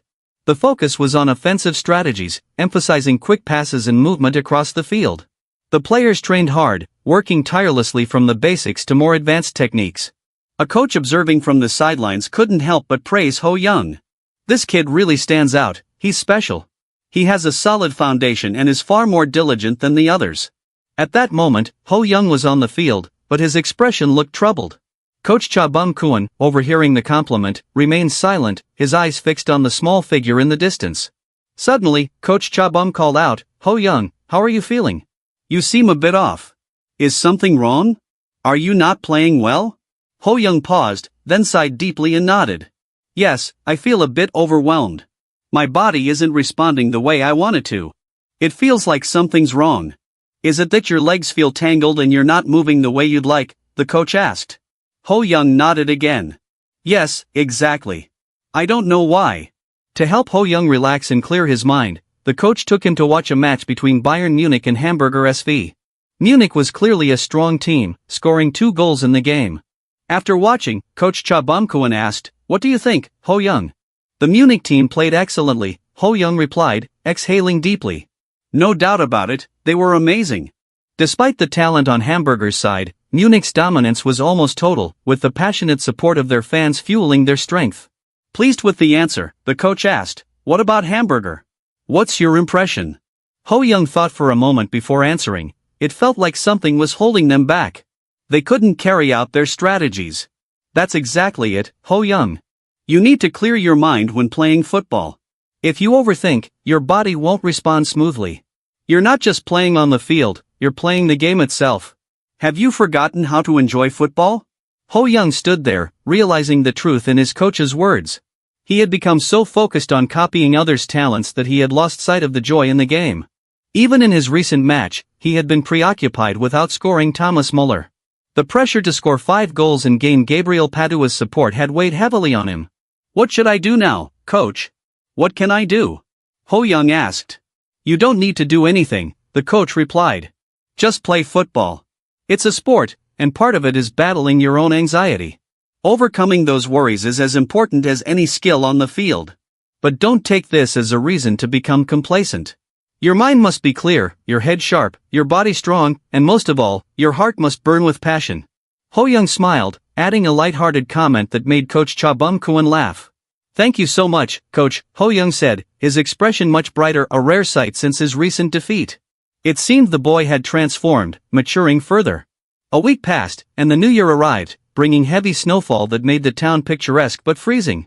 On Tuesday, January 9, 2004, the 4th youth tournament in Europe began. Ho Young, dressed in his uniform, stepped onto the field with his teammates. Taking in his surroundings, he exhaled deeply, closing his eyes and allowing himself to sink into a meditative state. Using the breathing techniques his coach had taught him, he cleared his mind of anxiety, improving his mental focus. Though he hadn't yet mastered these techniques, they helped. Suddenly, his eyes snapped open, and he felt a surge of energy course through him. "Let's do this," he thought, filled with determination. His intense focus caught the attention of Thomas Muller from the Munich team, who was surprised by Ho Young's presence. Do you see that? Isn't he the kid who scored the last goal in the previous game? He's come here with some serious determination," Muller remarked. He's a cute kid," the other players agreed, unaware of the admiration coming from their opponents. But Ho Young remained focused, his eyes straight ahead, taking strong, determined steps across the field under the bright sunlight. Today was the fateful match between FC Munich and the Dream Expedition Club, and the game officially kicked off. Dream Cheese team started strong, moving the ball with sharp, precise passes. The green jerseys flowed across the field as the players exchanged the ball effortlessly. Suddenly, one player sent the ball soaring ahead, and like an arrow, Ho Young shot forward, sprinting toward it with incredible speed and unshakable confidence. His sudden burst of energy caught the opposing team off guard. Thomas Muller watched in astonishment at Ho Young's terrifying speed. "Daniel, stay on him. Don't let your guard down," Muller commanded. "Got it," Daniel replied, immediately moving to shadow Ho Young. But Ho Young wasn't intimidated by Daniel's close marking. As the smallest player on the field, he knew that the key to winning the ball was timing and positioning. He just needed to get to the right spot first. With his eyes glued to the ball, Ho Young sprinted ahead, determined to win. Daniel stepped in, using his body to block Ho Young's path, but it wasn't enough. Thanks to his strong physique and natural athleticism, Ho Young slipped past Daniel and took the lead. In a split second, his leg muscles tensed, and with incredible power, he leapt into the air to meet the ball with a perfectly timed header. The ball shot forward, and Ho Young didn't hesitate to call out to his teammate, Song Chun. "Here it comes," he shouted. Song Chun understood the signal immediately and intercepted the ball from Ho Young's header, dribbling forward without missing a beat. He quickly launched the ball toward the goal, and Ho Young, now running like a speeding bullet, left his opponents scrambling in his wake. Daniel, realizing what had happened too late, struggled to keep up. "Oh no, he's too fast. I can't catch him," Daniel thought. With only the goalkeeper left to beat, Ho Young didn't hesitate. He kicked the ball with precision, sending it flying toward the goal. The goalkeeper barely had time to react before the ball slammed into the net, a spectacular opening goal in under 30 seconds. The Munich players stood stunned, unable to believe what had just happened. From the stands, Coach Cha Bum-Kwon nodded in approval. Scoring right at the start of the game, he mused, this will give him a huge confidence boost. Ho Young, now full of energy and excitement, had regained his form after his previous defeat. He turned to Song Chun with a smile and gave him a fist bump. "Great pass. Let's get back to our positions, everyone." For the next 30 minutes, Dream Cheese team focused on defense, but the score leveled when Bella, a player from the opposing team, managed to score. The first half ended with a 1-1 tie, and the second half began with even more intensity. As soon as the second half kicked off, Ho Young relentlessly stole the ball from Thomas Muller, blocking his plays and disrupting his rhythm. Muller was taken aback by Ho Young's speed, strength, and newfound confidence. "What's going on with this kid?" he wondered, bewildered. "Last week, he wasn't this strong." Ho Young now played like a towering tree, firmly rooted on the field, defending and attacking with equal skill. To Muller, Ho Young seemed almost like a monster, playing at a level he couldn't believe. Again, Ho Young stole the ball, leaving Muller with a sinking feeling. Every time he touches the ball, we're in trouble. We need to tighten our defense and stop him before he takes control of the game, Muller thought urgently. If we don't shut him down, we're finished. Muller and his teammates quickly adjusted, forming a tight defensive line. Their swift, coordinated defense made it harder for Ho Young to break through. Now surrounded by opposing players, it was unclear how the small-statured boy would manage to outmaneuver them. Close in from the back, Muller shouted, waving his arms. We have to stop him at all costs. As the opposing team converged on Ho Young, someone's leg accidentally extended, tripping him. In the heat of the game, these kinds of collisions were inevitable, but this time the impact was serious. Ho Young wobbled but didn't fall immediately. Moments later, he cried out in pain, and it became clear that his leg had been injured. The Dream Chi team was filled with concern. Ho Young, are you okay? His teammates asked, worried about his condition. Ho Young winced but tried to stay positive. It hurts a little, but I'll be fine. Besides, this is a chance we can't afford to waste. He smiled, attempting to reassure them. His eyes shifted toward the opponent's goal with a determined glint. Song Chun, noticing Ho Young's injury, cautioned, "It might be better if we played as a team, especially with your leg like this." But Ho Young wasn't listening. Despite the pain, he stepped back onto the field, the ball at his feet, staring down the defensive line. Is the distance too far for a shot? He thought, quickly calculating. He was about 24 meters from the goal, far, but not impossible. Normally, passing to his teammates would be the safer option, but in such a crowded field, the ball might never reach them. He decided to take the shot himself. The goalkeeper, focused on defending the center, left the sides open, a perfect opportunity for Ho Young. Ho Young had learned from his recent loss to never underestimate his opponent. The opposing goalkeeper, Fenin, was a talented player, the U13 keeper for Bayern Munich, known for his control and ball handling skills, especially given his height. Ho Young knew this would be no ordinary challenge. Across the field, Fenin had his eyes locked on Ho Young. Number 7. He's good, but not unstoppable, the blonde goalkeeper thought. His shots are fast, but predictable. If he shoots, it'll likely go to the left, the safer spot. But as Fenin braced himself, expecting Ho Young to aim left, Ho Young sprinted toward the ball. In a surprising twist, he kicked it sharply to the right, catching Fenin off guard. The ball rocketed into the net before the keeper could react. What an unbelievable shot, the crowd gasped. Not only had Ho Young scored, but he had done so with a free kick, using a technique that allowed him to strike with precision from a distance.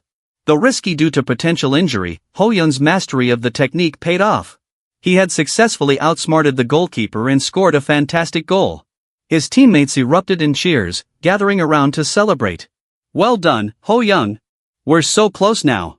The score stood at 2-1, with Drayami in the lead.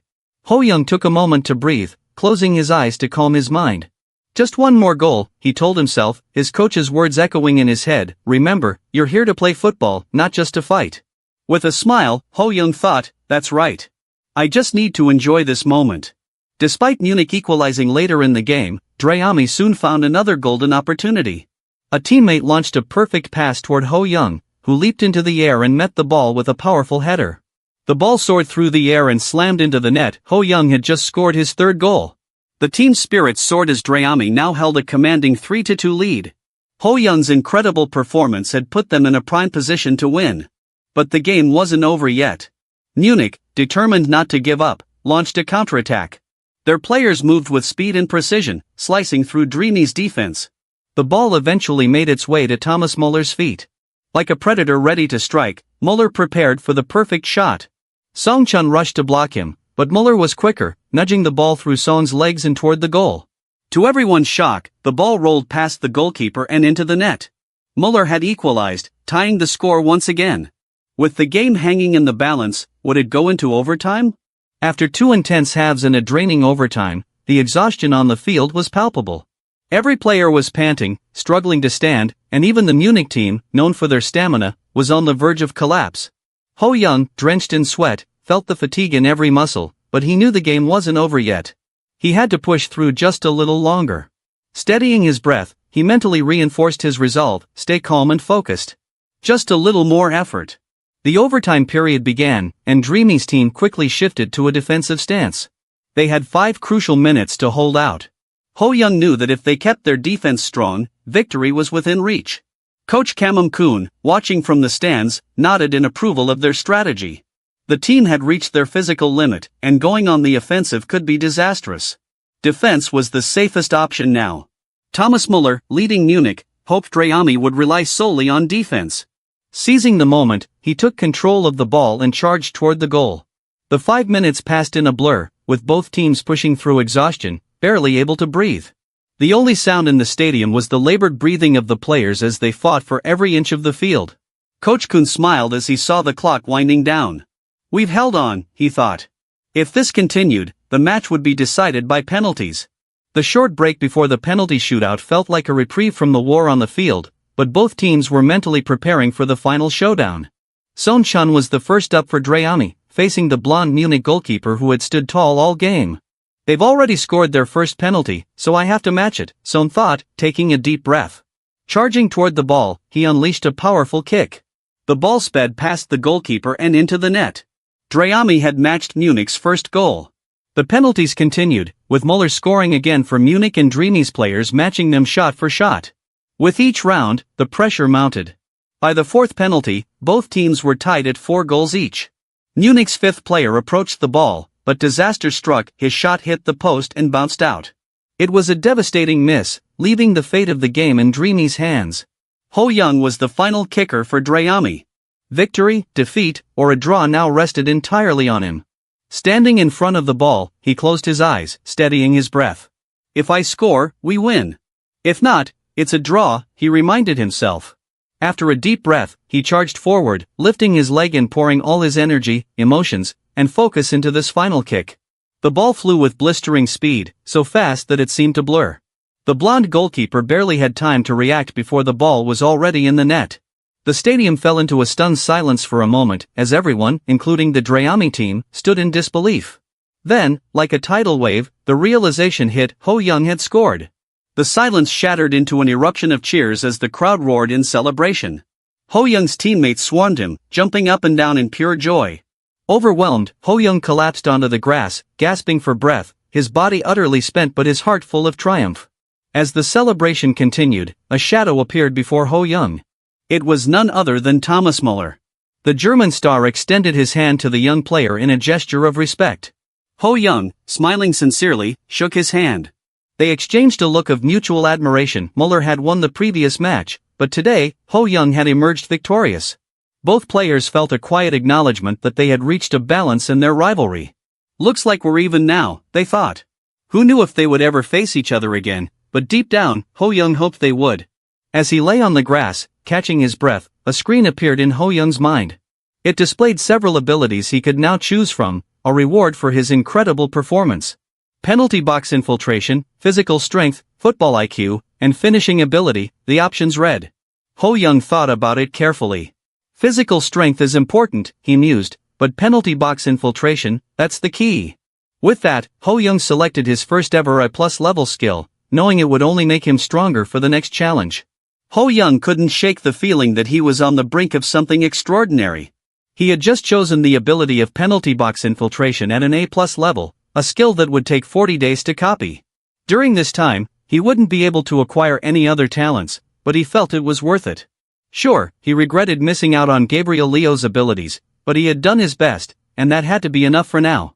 However, the excitement of defeating Munich quickly turned sour just 2 days later when Dreamy faced Cristiano Ronaldo's U13 team, the reigning qualifiers. Exhausted from their previous match, Dreamy lost 2-1. They played well, but fatigue was an undeniable factor. Despite the loss, the team remained in good spirits. Coach Kamum-kun praised them, saying, "You've all done incredibly well. Just beating Munich was a huge achievement." Following their trip to Germany, the Dreamy team was granted a well-deserved 3-day rest before the tournament wrapped up.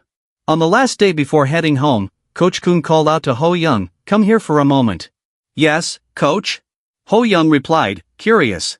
Coach Kun gestured toward a man sitting on the sofa. "There's someone I want you to meet." The man who entered the room was none other than Gabriel Patuta, the same player Ho-young had encountered in the dorm earlier. Ho-young was taken aback, his mouth agape in surprise. I came to see you because I heard you're leaving tomorrow, Gabriel said as he took a seat. Why me? Ho Young asked, startled. Coach Kun chuckled, he's here to fulfill a promise you might have forgotten. Didn't he say he would give you an answer if you defeated Munich? Suddenly, Ho Young remembered their conversation. He hadn't expected Gabriel to actually keep his word. With a gentle smile, Gabriel added, I watched your game, and I found it quite interesting. Ho Young's eyes lit up. You came to watch us play? Of course. I believe you can become like me if you continue to work hard. Hearing this, Ho Young thought to himself, great. He thinks I can win a bunch of runner-up titles too. Gabriel continued, you asked me how to become a great player, right? Well, let me share a little secret. When I play, I envision the entire field in my mind. Whether I'm controlling the midfield like a playmaker or pressing the opponent's defense like a forward, I need to read the movements of every player on the team. Most importantly, I have to understand the rhythm of the match. It's hard to explain, but I feel the flow of everyone on the field with my heart. As Ho Young listened, a light bulb went off in his head. Understanding the rhythm of the game, it was a revelation. I'll do my best. Thank you so much. Just then, something extraordinary happened. Ho Young's eyes widened in shock as a strange light appeared behind Gabriel. A panel displaying skills emitted a bright, mysterious glow that was visible only to Ho Young. What's this? He thought, astonished. No way is this real. The glowing panel displayed several skills with the words, choose a talent you want in 33 days. Options included midfield commander, U level, unstoppable header, S level, shining footwork, S level, and off-the-ball movement, B level, among other dazzling talents. Oh my god, I can actually choose one of these skills. Ho Young was on cloud 9 but puzzled. Didn't the conditions say he had to score 5 goals? How had he met the requirement? He tried to recall the goals he had scored in recent matches. Could penalty shootout goals count as well? Excitement washed over him as he realized what this meant. So I can choose a new talent now, right? Ho Young was ecstatic and wanted to scream with joy. His attention was drawn to a skill called midfield commander at T level. Although he wasn't entirely sure what it was, the idea of maximizing flexibility was appealing. He didn't just want to be a goal-scoring forward, he wanted to be a playmaker who could dictate the flow of the game. Thinking this over, Ho Young immediately selected the skill and began copying the flexibility of a midfield commander at U level. Though he was trying to contain his excitement, he remained calm. Thank you so much, Gabriel. Did I really gain something from you? He asked, still a bit unsure. Gabriel laughed. Of course. I've helped you a lot, my young friend. Ho Young smiled brightly. You've helped me more than you know, senior. Gabriel burst out laughing. That's good to hear. And remember, I'll support you throughout your journey to becoming a professional player, just like me. As they wrapped up, the narrator couldn't resist adding, and remember, young Ho Young, in football, just like in life, if at first you don't succeed, there's always a chance to nutmeg your way back into the game. Additionally, Gabriel offered to give Ho Young a private lesson to highlight areas for improvement. It was an unforgettable night in Germany on January 26, 2004. A few days later, Ho Young boarded a plane back to Brazil, feeling refreshed after a well-deserved break. As he stood in front of the charming old house that felt so familiar, he thought to himself, it's been a while since I've been back. When the doorbell rang, a blonde girl with bright blue eyes rushed to open the door, excitedly shouting, Ho Young. Welcome back. The girl was Monica, and she was as beautiful as ever. Despite not seeing each other for a long time, Ho Young noticed that Monica had grown up a lot. He couldn't help but think she had matured in both appearance and ability. As he observed Monica's skill display, he realized that, according to the conditions, he'd have to work hard to gain skills like language proficiency and a balanced physique from her. While he was deep in thought, Monica leaned in close to his face, making him feel a bit shy. Oh, you've gotten taller. You seem a bit troubled. What's on your mind? She asked, concern etched on her face.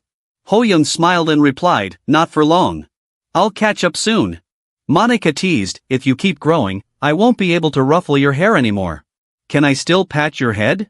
Caught off guard by the suggestion, Monica blushed and stammered, oh, but if you get taller than me, then sure, I guess.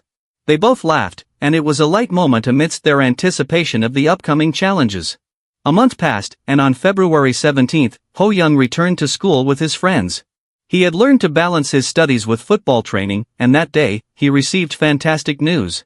The skill display panel reappeared, showing new information. The flexibility of the midfield commander had been selected, and the talent had expanded. It would take 60 days or around 30, depending on his progress, to fully unlock the skill. Seeing this, Ho Young was astonished. This ability even enhances other skills as well. Incredible! He thought, smiling as he remembered Gabriel Patuta. He won't be disappointed. Thank you so much for this amazing talent, he exclaimed. Ho Young didn't pay much attention to the skill display anymore. Instead, he focused on his rigorous training, practicing with the ball at his feet. He started with basic juggling, improving his technique until he could do it effortlessly. He practiced long-range shots as well as medium and short-range ones. 3 weeks passed since Ho Young began his intensive training aimed at developing the talents he had acquired. The talent he received was key to his success, but he knew he had to train diligently to unlock its full potential. Perhaps it was his natural football genius, but his progress was noticeably faster than usual. His quick feet skill upgraded to a +2, his healthy physique to be +2, and his toned muscles to C +3. These three talents were all physically related, so their development affected one another. One breakthrough would elevate the others. Simply put, a stronger body led to firmer muscles, which in turn made my legs quicker. If I'm already at this level now, the U13 tournament will be a breeze, he thought confidently. At that moment, Coach Carl appeared behind him and called his name, Ho Young. Are you free tomorrow after school? Ho Young nodded immediately, eager to continue his training. Good. Then tomorrow, come to the physical evaluation room at 2:20 p.m., Coach Carl instructed. The next day, right on time, all the young players of the club gathered in the physical evaluation room. Ho Young entered slowly, observing his surroundings. Got it, today's a medical checkup, he thought, looking around. He spotted Casmo, the blonde player, in the distance, but something felt off. Everyone seemed tense. Why is everyone so anxious? Ho Young wondered. Perhaps it was because they were older now and needed to pass the tests to qualify for the U15 team. If that was the case, today's medical exam could determine their future. Ho Young stroked his chin thoughtfully. This was a great opportunity to move up from U13 to U15 at his age and an incredible chance to prove himself. This won't be easy, but I have to give it my best shot. He thought confidently. This medical checkup was much more thorough than the ones they had at U13. It included bone and joint structure tests, cardiovascular endurance tests, blood analysis, muscle flexibility checks, cardiovascular function analysis, and body fat composition testing. There was even a 25-meter sprint test in addition to the basic tests from the U13 exams.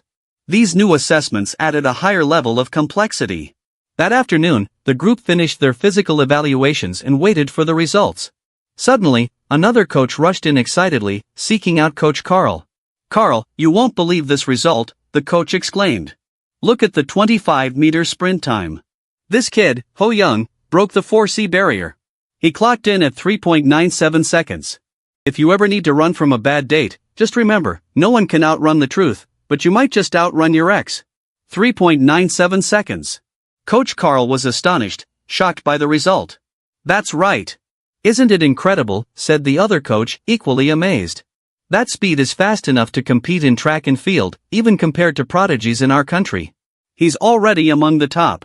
He's faster than some professional adult athletes.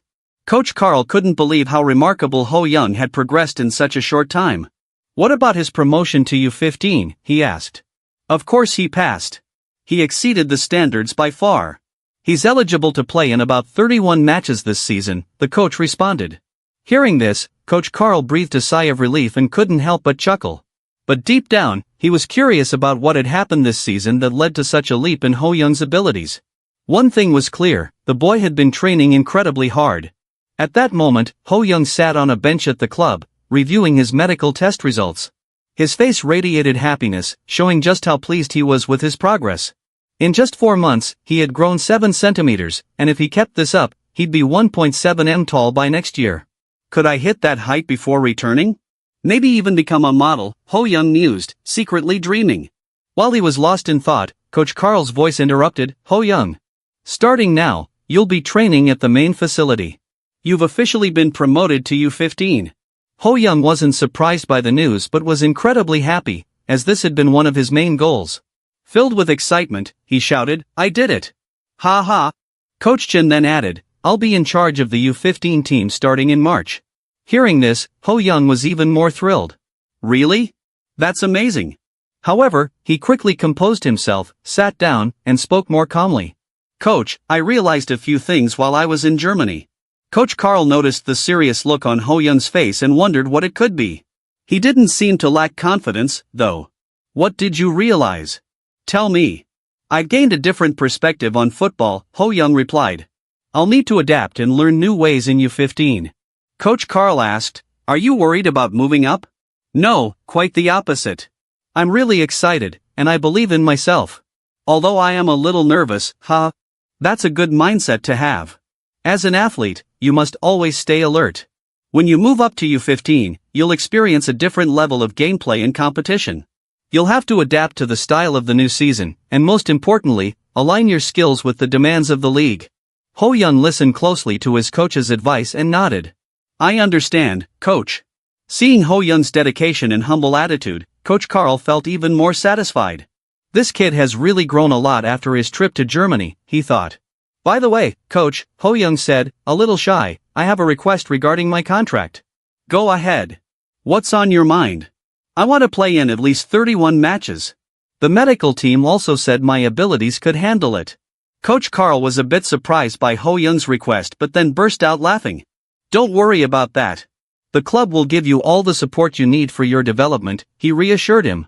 Hearing this, Ho Young smiled happily. Thank you, coach. And, have you thought about which club I might move to in the future? If you perform well this season, scouts from top clubs will definitely come looking for you, Coach Carl replied. Ho Young gazed thoughtfully at his hands and answered, I haven't really thought about that yet. I just want to focus on the present. A few days later, at the main training center in Baja Folda, Ho Young arrived to review his contract. A woman with tan skin, short hair, and smart glasses greeted him. Welcome back, Ho Young. She was Binka, the club's manager. Time flies. It's already been a year, hasn't it, she said, reminiscing about the first time she met the young Asian boy standing before her. You've changed a lot since then. I almost didn't recognize you, she added. Ho Young smiled politely. Really? Yes. Not just in height, you're starting to look like a real footballer now. But that's not the only change, Binka continued, handing him a carefully printed document. The biggest change is your salary. It's increased significantly. Ho Young was stunned as he glanced at the paper. His weekly wages had tripled compared to last year. In addition to bonuses for achievements like top scorer and golden ball, there was also a healthy amount in prize money. And most importantly, you're guaranteed to play in 31 matches this season. We don't want to miss out on you, she said with a smile. On top of that, your transfer fee has skyrocketed, she added. Hearing this, Ho Young's eyes widened in shock and joy. Really? He quickly scanned the contract, realizing his transfer value had risen to 1.0 million. That's right. Don't be too surprised, that's your current market value, Binka said with a grin. With a salary like that, Ho Young, you could afford a lifetime supply of energy drinks. Just remember to train hard. You can't run on caffeine alone. It was now April 3rd, exactly 1 month after the start of the Brazilian National Football League. As Ho Young strolled through the busy streets, he couldn't help but reflect on how hectic things had become. Brazil is a football-obsessed country, and the schedule was packed with the season stretching over 10 months. A typical season involved 70 matches, sometimes even reaching 80. This provided ample opportunity for young players to prove themselves but also meant that starters could quickly burn out if the squad lacked depth. However, this intense schedule fueled the players' passion, and they played harder than ever. As Ho Young made his way to meet his new U15 teammates, he noticed something strange. The moment he entered the room, whether intentional or not, everyone's eyes seemed to be on him. Sensitive to the atmosphere, Ho Young quickly picked up on the tension in the air. Though no one expressed it openly, it was clear they were watching him closely. After all, no matter where you go, you can never escape the competition for a spot in the starting lineup. This tournament was a major event that attracted the attention of many scouts, making it an opportunity that no player could afford to miss. For players like Ho Young, it meant he could easily become a top target that everyone needed to be wary of. As Ho Young pondered this, he noticed Dolls and Casimil waving at him. I just need to play like I always do. If I keep progressing like this, I'll be recognized sooner or later, he thought. Suddenly, he felt a sharp, piercing gaze coming from somewhere behind him, making the hairs on the back of his neck stand on end. He quickly turned around, his eyes serious, scanning for the source of the unsettling feeling. He spotted a young man with a cold demeanor and striking red pupils. The boy wasn't engaging with anyone around him, instead sitting quietly and exuding an eerie atmosphere. Noticing Ho Young's stare, the mysterious boy responded, "What are you looking at?" He then stood up and walked toward Ho Young, but passed him without saying anything more. However, in that moment, Ho Young felt a jolt of recognition. "Wait, I've seen him before, haven't I?" he thought. "That's right. He's one of the top 3 most promising young players in Brazil, the one who made waves in the B tournament. His name is Oscar, the U15 ace who was transferred from Sao Paulo this year." "That's him." Ho Young's eyes followed Oscar's retreating figure, and an uneasy feeling settled over him. Something told him this wouldn't be a simple rivalry. Before long, the players gathered as the coach blew his whistle. "Now that the new players have joined the team, we'll be focusing on team formation drills to get used to playing with each other. You'll be divided into 2 teams, A and B, and will continuously rotate to get familiar with everyone's style. Team A will wear green jerseys, and Ho Young was placed on that team. Team B wore yellow jerseys, and Ho Young was surprised to see that in the very first match, he would be facing none other than Oscar. As soon as the referee gave the signal, the match began. In a flash, a gust of wind swept across the field, leaving a player from Team B, in yellow, looking dazed and confused. That gust was none other than Ho Young, moving with such incredible speed that no one could react in time. "What was that?" one player yelled. "Quick, stop him. He's too fast." Ho Young dashed past obstacles and opposing players like a lightning bolt, leaving everyone in his wake. With breathtaking precision, he unleashed a powerful shot that flew straight into the back of the net. "Oh my God! He completely dominates the field. What an incredible goal! He got past everyone in a flash, and they couldn't do a thing. He's like a wild stallion." Even Oscar stood dumbfounded by Ho Young's lightning-fast goal. "Damn it! How can he be so good?" The coaches watching from the observation deck all nodded in admiration. Even seeing it live, it's hard to believe what this kid just did. Ho Young is truly extraordinary. After a few moments of shock, Oscar's legs finally started moving again on the field. Born in 1991, Oscar was an exceptional player regarded as one of Brazil's top 3 prospects. He played more like an attacking midfielder than a traditional one and was known for his sharp football intelligence and ability to dictate the pace of a match. "Looks like I'll have to step up my game," Ho Young thought, determination burning in his eyes. "If I want to shine in this tournament, I'll need to show everyone that I belong here, starting with Oscar." Oscar found himself thinking, "I need to catch up with that kid, Ho Young." Without hesitation, he signaled to his teammates, "Pass it to me." The ball was quickly sent his way, but just as he was about to take control, Ho Young closed in from behind with blinding speed. His acceleration was so remarkable that he effortlessly caught up with Oscar, moving gracefully as he approached. Feeling Ho Young pressuring him from behind, Oscar, normally brimming with confidence, began to panic. The intensity from this kid is unreal. It's dangerous to hold on to the ball like this. I'll get dispossessed. In a desperate move, Oscar tried using his body weight to bump into Ho Young, hoping to disrupt his advance, but it didn't work. Ho Young easily pushed back, maintaining his balance and expertly knocking the ball away. One of Ho Young's teammates in green quickly intercepted the loose ball, shouting praise, "Great job." Now it was Oscar's turn to panic. What the hell? He's smaller than me, but what kind of monstrous strength does he have? He thought, realizing that his earlier pass might have been a deliberate ploy to create space and bait him into a counterattack. It was then that Oscar finally recognized Ho Young's tactical brilliance, but it was already too late.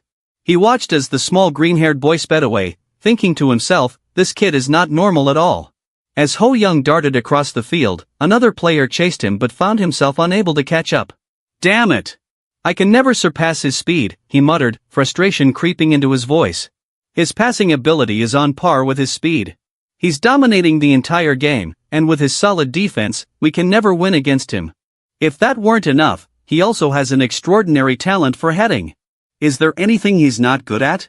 Realizing he needed to think strategically, he finally conceded, no, I shouldn't discard my chances here at all. Football is a team game, and maybe, just maybe, our team will look a little better this time. At that moment, Coach Carlo called for a switch in teams. Now on Ho Young's side, Oscar thought, finally, I'm on this team. The coach's attention is going to be completely on him now. Whatever happened, he had to bring all the attention toward him. When Ho Young glanced back, Oscar quickly turned his eyes away, suddenly aware that Ho Young was studying his every move. This guy is going to be weak in physicality and endurance, Ho Young assessed silently. But his judgment skills are outstanding.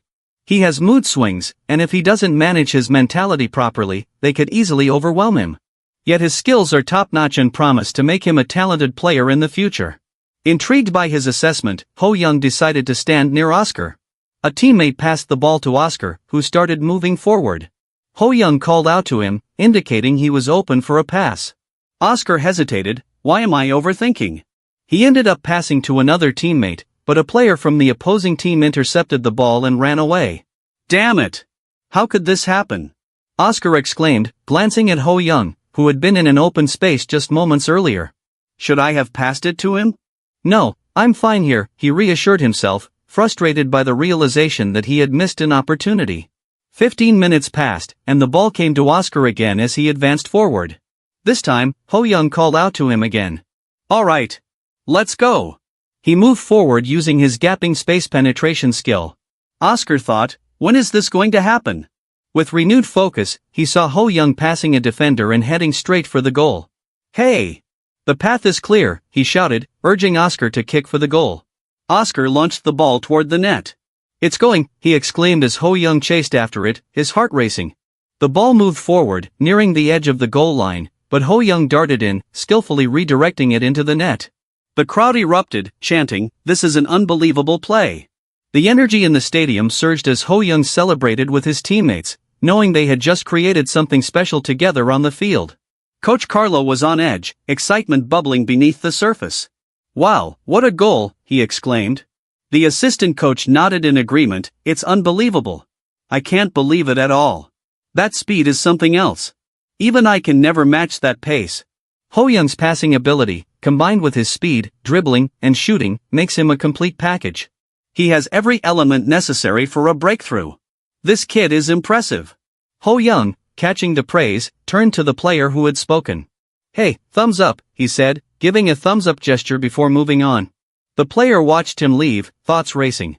This kid is a complete monster. Where did someone like this come from? As the match continued, another player kicked the ball toward Ho Young, who intercepted it easily. Nice pass, he called out. The assistant coach chimed in, the team is leading completely thanks to only 2 players. He turned to Carlo, by the way, Roscoe is finally stepping up. Carlo replied, yes, I can feel it. They're completely trapped in the game now. Just then, the announcement came over the speakers, the game is over. Ho Young fell to the ground, breathless but exhilarated. We played a great match. It was tough, but I scored 2 goals and made almost 2 assists. He took a moment to catch his breath, then grimaced, I've run so much that there's a weird taste in my mouth. Turning around, he spotted Roscoe. Hey, what are you doing here? He called out. Roscoe replied, are you really that good? Ho Young chuckled and extended his hand. They clasped hands and pulled each other up. I enjoyed playing with you a lot, Ho Young admitted. I've been practicing vigorously since I joined your team. I remember what Carlo said, an athlete never lets their guard down. You always have to learn new skills to stay competitive. Because of that, I've picked up some more skills myself, he continued, enthusiasm brimming. Now, everything is set. This Saturday, the Under-15 National League kicks off. There are about 20 teams participating in the first division. Ho Young exclaimed. Among them is my team, the Pablo Fan Club Football Club, and a couple of others, like the Gem-O team, the German squad. Carlo gathered everyone together, explaining the game plan. We're going to play in a 4-3-1-2 formation, and I believe Yosong and Roscoe can handle their roles well. Ho Young nodded, let's do it. Come on, everyone, onto the field. As they prepared, Ho Young remarked, the weather is perfect for a match, don't you think? I can't wait for my debut in these long rain suits. He grinned, eager to see how they would match up against their opponents. I want to see if there's any challenge awaiting us. His teammate interjected, what about Luhan? Isn't he a key player? Ho Young frowned, yeah, he's injured and won't be able to play this match. But he was already focused on the game ahead. Look at this stylish volley. The conditions to choose it are going to be very simple, he said, excitement building. His friend glanced at him, eyes blazing with determination. This debut match is going to be spectacular. Ho Young urged. Pass the ball quickly. As the team moved forward, passing back and forth, suddenly, an opposing player snatched the ball and bolted down the field. Their counterattack is going to be fast. Ho Young warned. If their triple threat isn't up to par, their attack will fizzle out. He had anticipated the level of competition in the under-15 league would be high, and he was ready for the challenge. Maybe I'll enjoy playing here after all, he mused, just as Roscoe rushed to intercept the ball from the opponent. But to Ho Young's surprise, Roscoe got completely confused, caught off guard by the quick counterattack. Come on, Roscoe. Focus. Ho Young shouted, rallying his teammate to regain composure as the game unfolded before them, each moment filled with excitement and uncertainty. As the game progressed, Friend, the captain of the Sao Paulo under-15 team, shouted out in frustration, "Why aren't you engaging with him properly? We're hardly making any shots here." Despite the pressure mounting on him, he reassured his teammates, "It's okay. I don't need to sleep on it. Everything will be fine." He took a deep breath, recalling all the strategies he had learned during practice. "I usually feel the weight of the world on my shoulders when I captain, especially after a rough start like today, but I won't worry too much now." Meanwhile, Ho Young was on the move, dribbling the ball forward with determination. Friend's focus shifted as he watched Ho Young, his mind racing with memories of their practice sessions. Just then, a teammate passed the ball to Roscoe, who was sprinting ahead. But Roscoe frowned in frustration, spotting an opponent set to block his path. This breakthrough was going to be difficult, he thought, glancing sideways at Ho Young, who was moving into position. "Pass it to me." Ho Young signaled with a confident gesture. Roscoe hesitated, puzzled. "But it's so tight on the right," he protested. "Trust me. Just kick it," Ho Young urged, determination glinting in his eyes. With a reluctant nod, Roscoe kicked the ball towards the right. Ho Young sprinted forward, expertly controlling the pass. Suddenly, 3 defenders were in front of him, but before they could react, he deftly maneuvered past them, eyes locked on the goal. With a powerful strike, he shot the ball from outside the box. "It's going in," he declared, a burst of excitement propelling him forward as the ball soared past the keeper. The crowd erupted in cheers. "What a goal by Ho Young," they shouted in disbelief. The opposing team could hardly believe it. "Did they really score from 30 meters?" one of them gasped. "Ho Young's speed is incredible." Carlo, the coach, couldn't hide his surprise either. Ho Young rushed over, grinning. "Wow, that powerful mid-range shot has really improved," he exclaimed, feeling a surge of confidence. "This unpredictable talent is something even I can't fully grasp. My ranking is climbing, maybe I can even take the remaining C+ or C ranks to higher levels." But Friend's mind was still focused on the game. "Our coach warned us not to let them get an easy shot. We can't give them any angles," he barked, rallying his team. "Stay focused, and remember everything we practiced."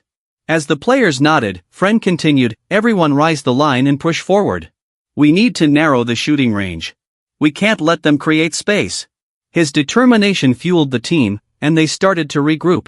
The Sao Paulo players knew Ho Young was a specialist in mid-range shots, they had to stop him.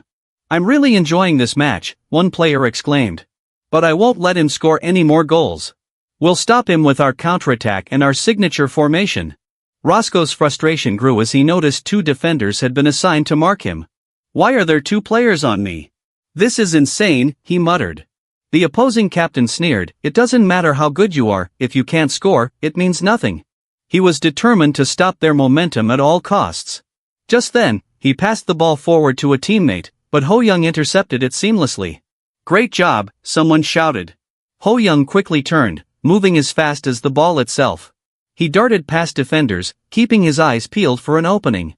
"Someone mark him quickly," the opposing team shouted, scrambling to catch up to him as the game reached its most intense moments. With his heart racing and adrenaline pumping, Ho Young was ready to take on the challenge and lead his team to victory. As the game intensified, the Sao Paulo players were determined to keep Ho Young contained. 2 or 3 defenders surrounded him, with the captain of the opposing team blaring, "You really think you can get past me?" His thoughts were focused on blocking Ho Young at all costs. "I won't let you through, no matter what."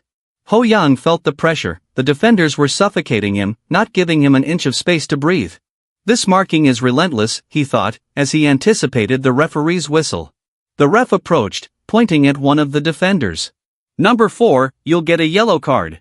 "Yeah, sure," the defender muttered, somewhat resigned. The captain, despite the setback, reassured his teammates, "Even with a yellow card, we can turn this to our advantage. I'm confident. Our set-piece player is about to take a shot inside the box. We'll definitely score." The tension was palpable as the ball approached, and both teams braced for action. The opposing captain, trying to keep Ho Yang at bay, thought to himself, "He's stronger than I expected, but I won't let him win." With a surge of determination, he prepared to push Ho Yang off the ball. Suddenly, Ho Yang leaped into action, timing his jump perfectly. He met the ball in mid-air and headed it towards the goal. The stadium erupted as Sao Paulo scored their second goal. "That's our boy," his teammates shouted, filled with excitement. "Nice pass and even better header." On the sidelines, Carlo watched in disbelief. "That was Ho Yang's first headed goal in Brazil," he exclaimed, amazed. "Who knew he had such an incredible talent? Scoring with a header at his height? When did he even learn that skill?" He recalled how the legendary Romario, despite his short stature, excelled in heading. Could Ho Yang have a similar gift, he pondered. But comparing him to Romario might be setting my expectations too high. As the first half concluded, with Sao Paulo leading 2-0, Carlo reflected on the unexpected prowess of Ho Yang and Roscoe. Who knew they would shine so brightly, he thought.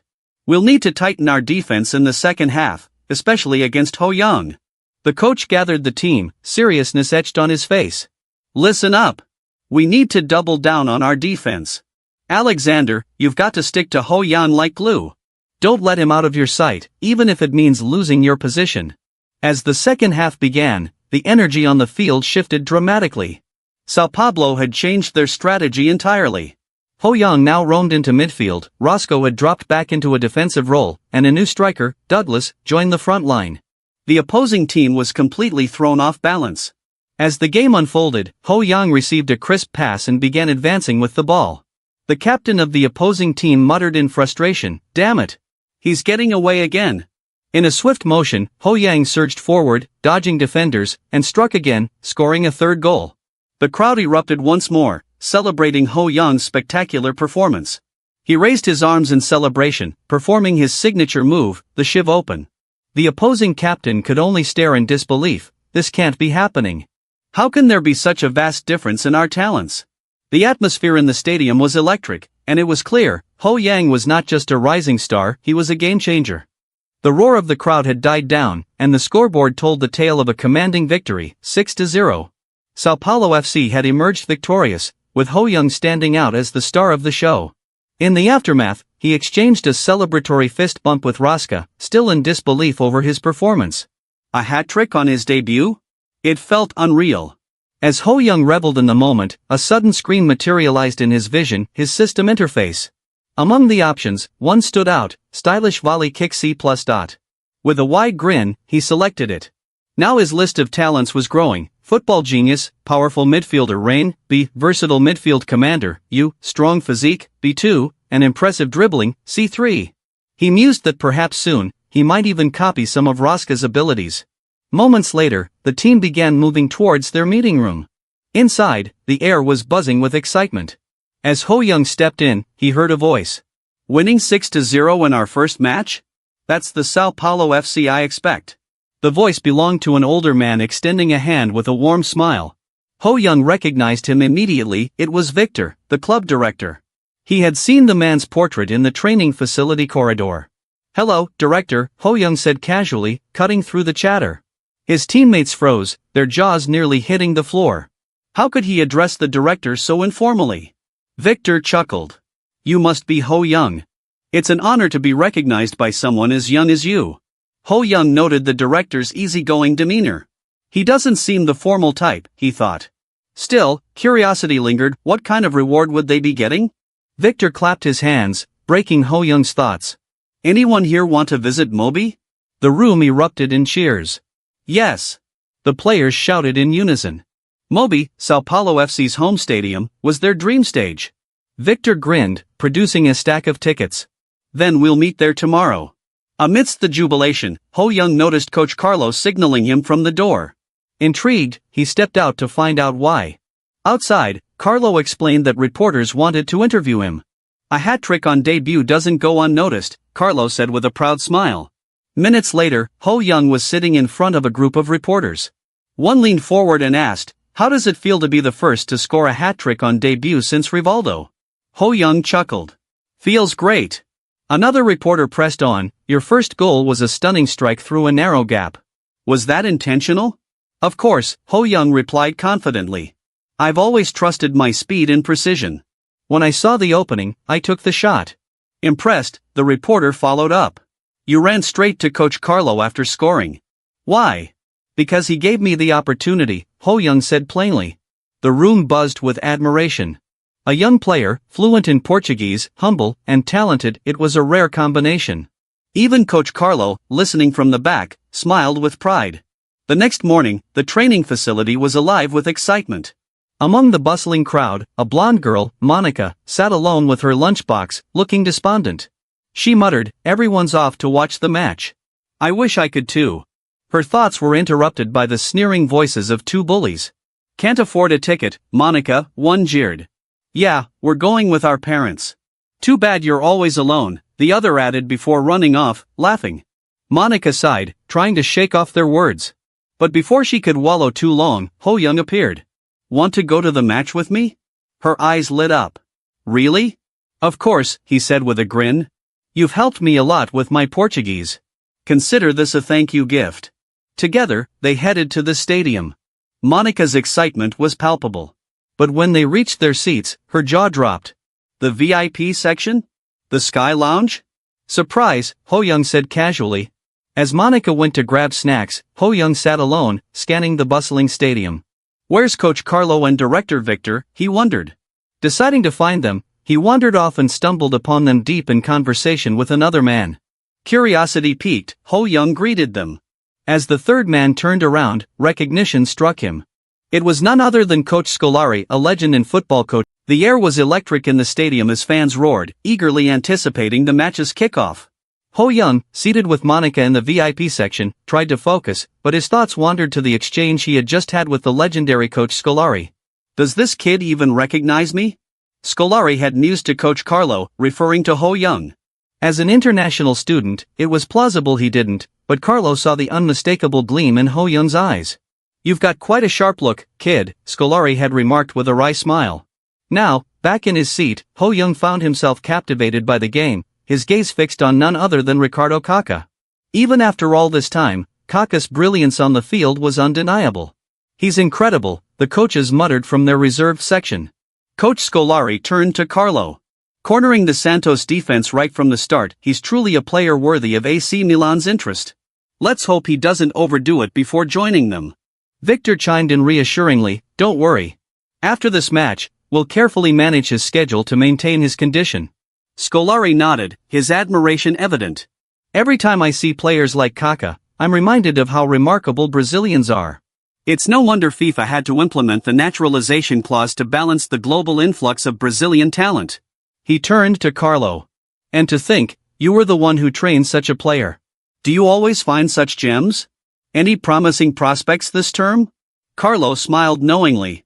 "You've already met him," he said, glancing toward Ho Young. Scolari's eyes widened in disbelief.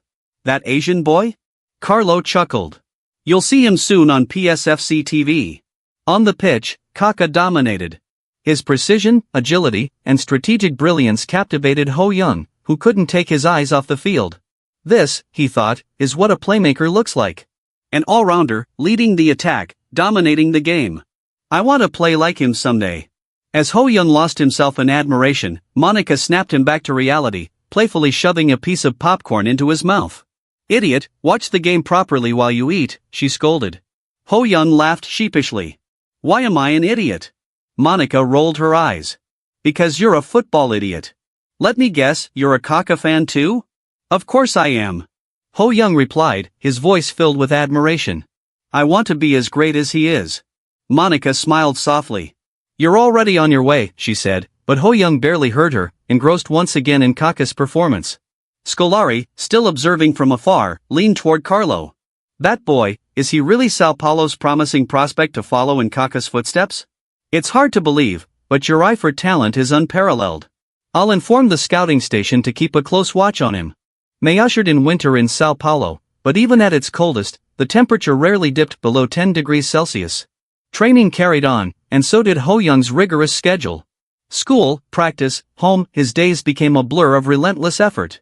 During one such session, the physical coach pulled him aside. "Ho Young, you've got compact muscles, but your ligaments and tendons are weak. If you don't manage them now, you'll face issues with balance and coordination. And if that happens, your career could be at risk. The coach's words hit Ho Young hard. He took the advice seriously, adjusting his diet, correcting his posture, and committing to stretches and specialized exercises. It wasn't easy, every day felt like climbing a mountain. Yet he understood the importance of balanced growth. Sacrificing the present to build a better future was the only way forward. Weeks flew by, and Sao Paulo FC progressed steadily through the National League. The tight schedule was grueling, but the team's results were stellar. In the second round, Ho Young recorded 2 assists, leading the team to another victory. His growing synergy with Rosca was evident, the two exchanging knowing smiles as they worked seamlessly on the field. On the sidelines, Coach Carlo watched with satisfaction. The National League is going well, he thought.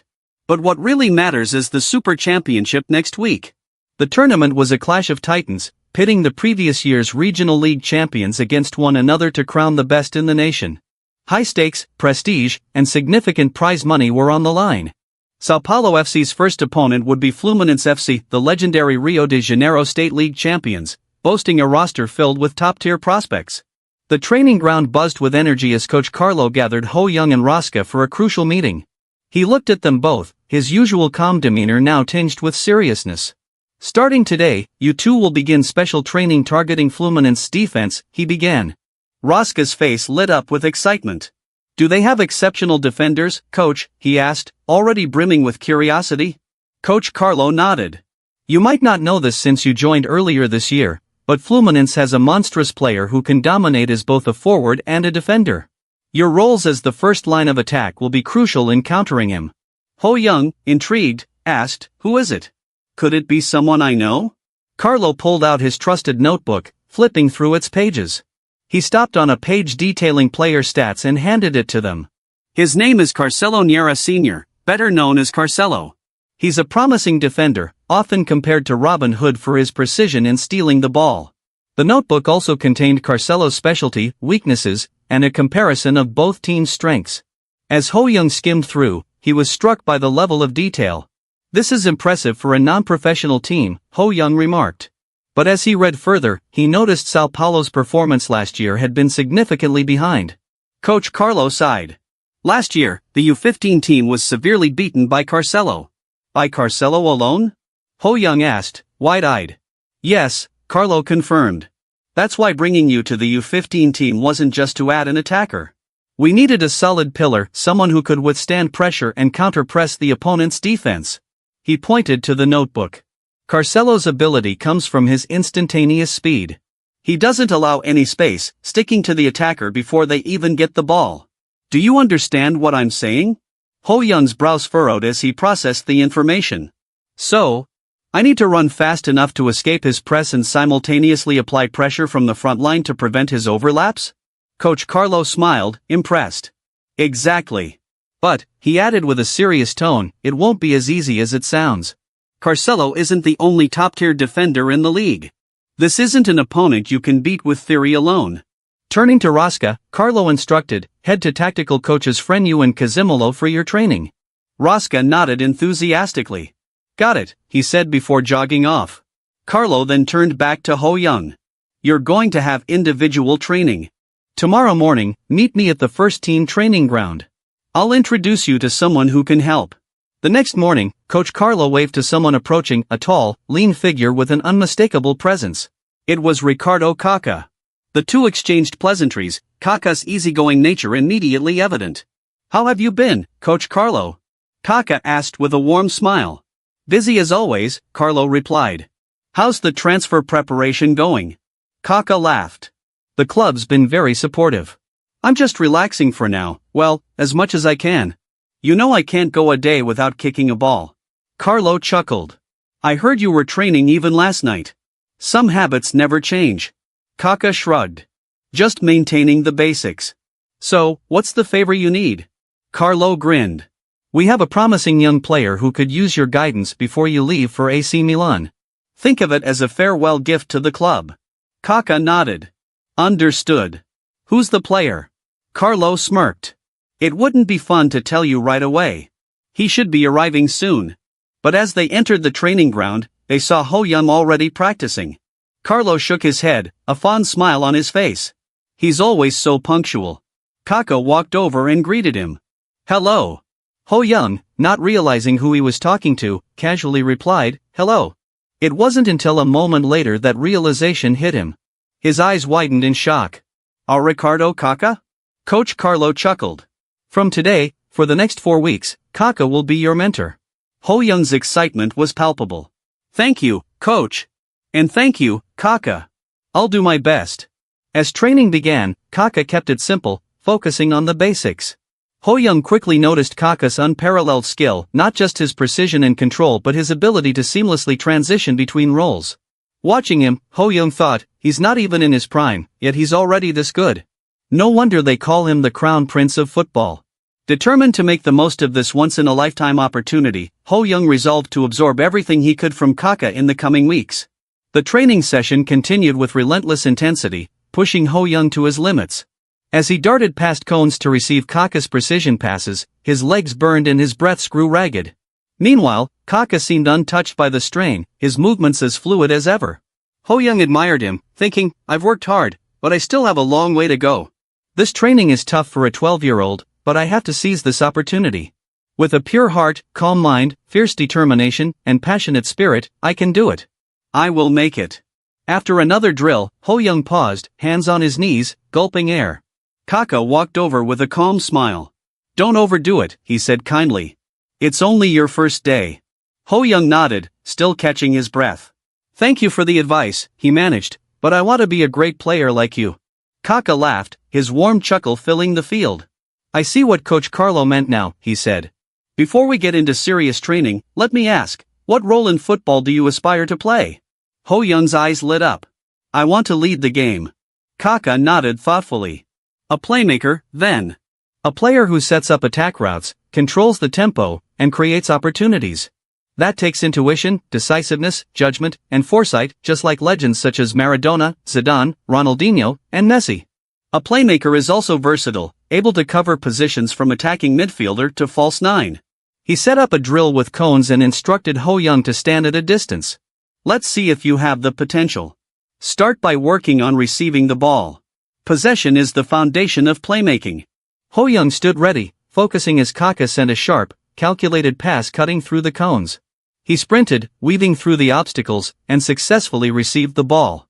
Kaka raised an eyebrow in surprise, thinking, he's only 12, and we've never trained together, yet he's already adapting. His reflexes may not be top tier, but his speed and anticipation are impressive. Kaka called out, focus on me, not the ball. If you follow the ball, you'll always be late. Ho Young absorbed the advice, his determination fueling each movement. Though exhausted, he managed to keep up with Kaka's increasing tempo, his technique improving with every pass. After some time, Kaka called for a break, but Ho Young, still catching his breath, shook his head. I'm fine. Let's keep going. Kaka smiled knowingly. Take 10 minutes. Rest is as important as effort. Reluctantly, Ho Young lay on the ground, staring at the sky. Nearby, Kaka watched him thoughtfully. He's much better than expected, Kaka mused. He reads the flow of the game well, and his mental fortitude is remarkable. It's like looking at a younger version of myself. Ho Young turned his head toward Kaka. Shouldn't you be resting too? Isn't recovery important for you? Kaka chuckled, sitting beside him. Are you worried about me now? Are you really only 12? He grinned and added, people should always be diligent. It's the only way to tackle big tasks. To Ho Young, Kaka's presence was like a beacon of light, and his words hit deep. Inspired, Ho Young stood up with renewed vigor. Let's start again. Kaka, pleased with the boy's spirit, said, diligence always pays off, whether in skill or any other pursuit. Let's try a different drill. We need to prepare for your next match. Ho Young's expression grew serious. There's a defender on the opposing team named Carcelo. Coach says he's a monster, even among the top U15 league players. Kaka put a thoughtful hand to his chin. Carcelo, huh? I don't remember him, but if Coach Carlo says he's good, he might end up on the national team one day. Who knows? We could even play together. Ho Young was amazed at the thought. Kaka's foresight is incredible. He's already thinking years ahead. Kaka began outlining strategies to handle Carcelo. Anticipating the opponent's moves and responding appropriately is crucial for a playmaker. Let's focus on reading the game and making quick decisions. The two continued their training, with Ho Young absorbing every lesson like a sponge. He shadowed Kaka throughout the day, determined to make the most of this rare opportunity. As Kaka trained him with the same diligence that had made him a superstar, Ho Young vowed to follow in his mentor's footsteps, step by step. The days leading up to the match flew by, with Ho Young spending every possible moment with Kaka, soaking in lessons not only about football but also about mental fortitude, routines, and the mindset of a champion. He even pushed his dream training to new limits, determined to make the most of his precious time with the legend. On the fourth day of their sessions, the two sat on the grass, catching their breath after a particularly grueling drill. Kaka took the opportunity to share a personal story. "You know, I was privileged as a kid. Football was just a hobby for me at first. But one day, I realized that to enjoy the game more, I needed to get better. So, I started working hard, jumping rope, kicking the ball, swimming every morning." Ho Young's eyes widened. "That's why you started standing out." Kaka shook his head with a gentle smile.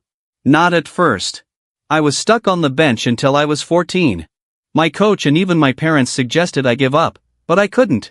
Eventually, my hard work paid off. I had a growth spurt, and at 15, I led my team to a championship." He paused, his expression momentarily clouding. "But at 18, I suffered a spinal injury. The doctors told me I'd never play again. It was devastating, but I refused to give up. Through faith, determination, and relentless effort, I returned to the field." He placed a firm hand on Ho Young's shoulder, his eyes warm with encouragement. "You're much younger than I was back then, and you're already so skilled. Believe in yourself. Remember, you have 10 players behind you. Focus solely on football with diligence." Ho Young, awed by Kaka's resilience, felt his admiration deepen. Kaka wasn't just a star, he was a true role model. "Thank you for your advice," he said with heartfelt sincerity. Kaka stood, stretching with an easy grace. "Now, let's talk about Carcelo. You've got a good sense of what's important already, breaking free from his pressure." Ho Young nodded eagerly. "Kaka, do you have any tips for someone like him?" Kaka grinned. "I'll teach you something I used to counter a defender just as terrifying, Johnny, back in my U15 days." Match day. The stadium buzzed with excitement. Fans packed the stands, eager to see the rising star Ho Young, whose recent exploits had earned him the nickname Caballo Marinho, or the Seahorse. Many spectators whispered about the article dubbing him a dragon in the making. As Ho Young stepped onto the pitch, the crowd roared. He could feel their energy fueling him. Across the field, Carcelo stood tall, his intense focus already locking in on Ho Young. Ho Young observed Carcelo's movements carefully. He thought, he's rough yet flexible. Fluent's defense revolves around him, and their counterattacks are deadly. But, there's a flaw. He keeps possession too long and is overconfident in his tackling ability. Midway through the first half, the opportunity presented itself. Ho Young gave Rosca a subtle signal, and his teammate applied intense pressure on Carcelo's nearby partner, number 2. Flustered, number 2 signaled for a pass, but as Carcelo moved to oblige, Ho Young suddenly burst forward with startling speed. Carcelo barely had time to react. When did he get so close? Carcelo thought, momentarily caught off guard. Rosca's tackle disrupted number 2, forcing Carcelo to make a split-second decision, dribble or pass. Before he could act, Ho Young pressed aggressively, his timing impeccable. Ho Young remembered Kaka's words, players like Carcelo are vulnerable to body checks, press hard and don't give them time. With a sharp move, Ho Young stole the ball cleanly and bolted toward the goal. Carcelo chased him, stunned by the younger player's speed and physicality. He's like a raw, untamed force. Carcelo thought, gritting his teeth. Near the penalty box, Ho Young executed a quick pass to Rosca, who had taken a prime position. Despite number 2's tight marking, Rosca received the ball with precision, then returned it in one swift motion. Ho Young saw his opening. A blonde Fluent player lunged to block him, but Ho Young, with a composed inside foot kick, sent the ball soaring past the goalkeeper and into the net. The stadium erupted in cheers as the first goal hit the scoreboard. On the sidelines, Coach Carlo beamed with pride. That was textbook. Stable, efficient, and not overly taxing on their stamina. A model play. He turned to his assistant, adding, their 2-1 passes were perfect. All that practice is paying off. On the field, Carcelo stood frozen, glaring at Ho Young as he celebrated with his teammates. Who is this kid? He thought, his competitive fire igniting. As the first half ended, the score was Sao Paulo FC 1, Fluminense 0. Inside the team meeting room, Carcelo vented his frustration by kicking a chair. His mind raced. If we can win here, the path to the finals will be smooth. But anger simmered within him, fueled by the memory of the goal scored by Ho Young just before halftime. Carcelo clenched his fists. I can't let some kid humiliate us like this, he thought grimly. 20 minutes into the second half, a Sao Paulo FC player carried the ball down the field. Suddenly, a Fluminense player, a fiery female midfielder, slid in from behind and took the ball. The referee's whistle blew, and she was shown a yellow card. On the sidelines, Carcelo looked stunned. They're trying to provoke us into a physical game, he muttered, turning to his teammates. Don't let them drag us into their pace. Meanwhile, Coach Carlo observed the game with a furrowed brow. He recognized Fluminense's strategy. It was similar to Grêmio's infamous mud football, designed to disrupt aggressive play. Carlo smirked. If they want to play dirty, we'll exploit their chaos. Douglas, get ready, he shouted. The crowd erupted as Douglas, Sao Paulo's second forward, stepped onto the field. The commentators buzzed with excitement. Sao Paulo FC is going all in on offense, one of them speculated. As Douglas joined the fray, he clapped his hands and barked instructions. Spread out. Make them chase us. Sao Paulo's players began to stretch the field, their passing game more precise than ever. From the opposing side, Ho Young observed the situation. His sharp eyes tracked Carcelo's movements.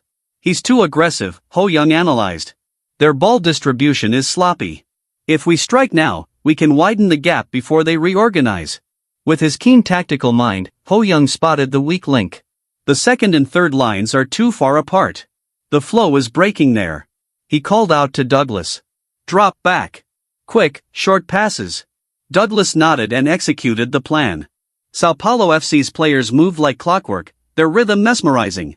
The Fluminense defenders were frustrated, chasing shadows as Douglas carried the ball forward. Their passing is unbelievable, a fan exclaimed. Ho Young timed his run perfectly. With a decisive burst, he signaled Douglas, who passed the ball forward.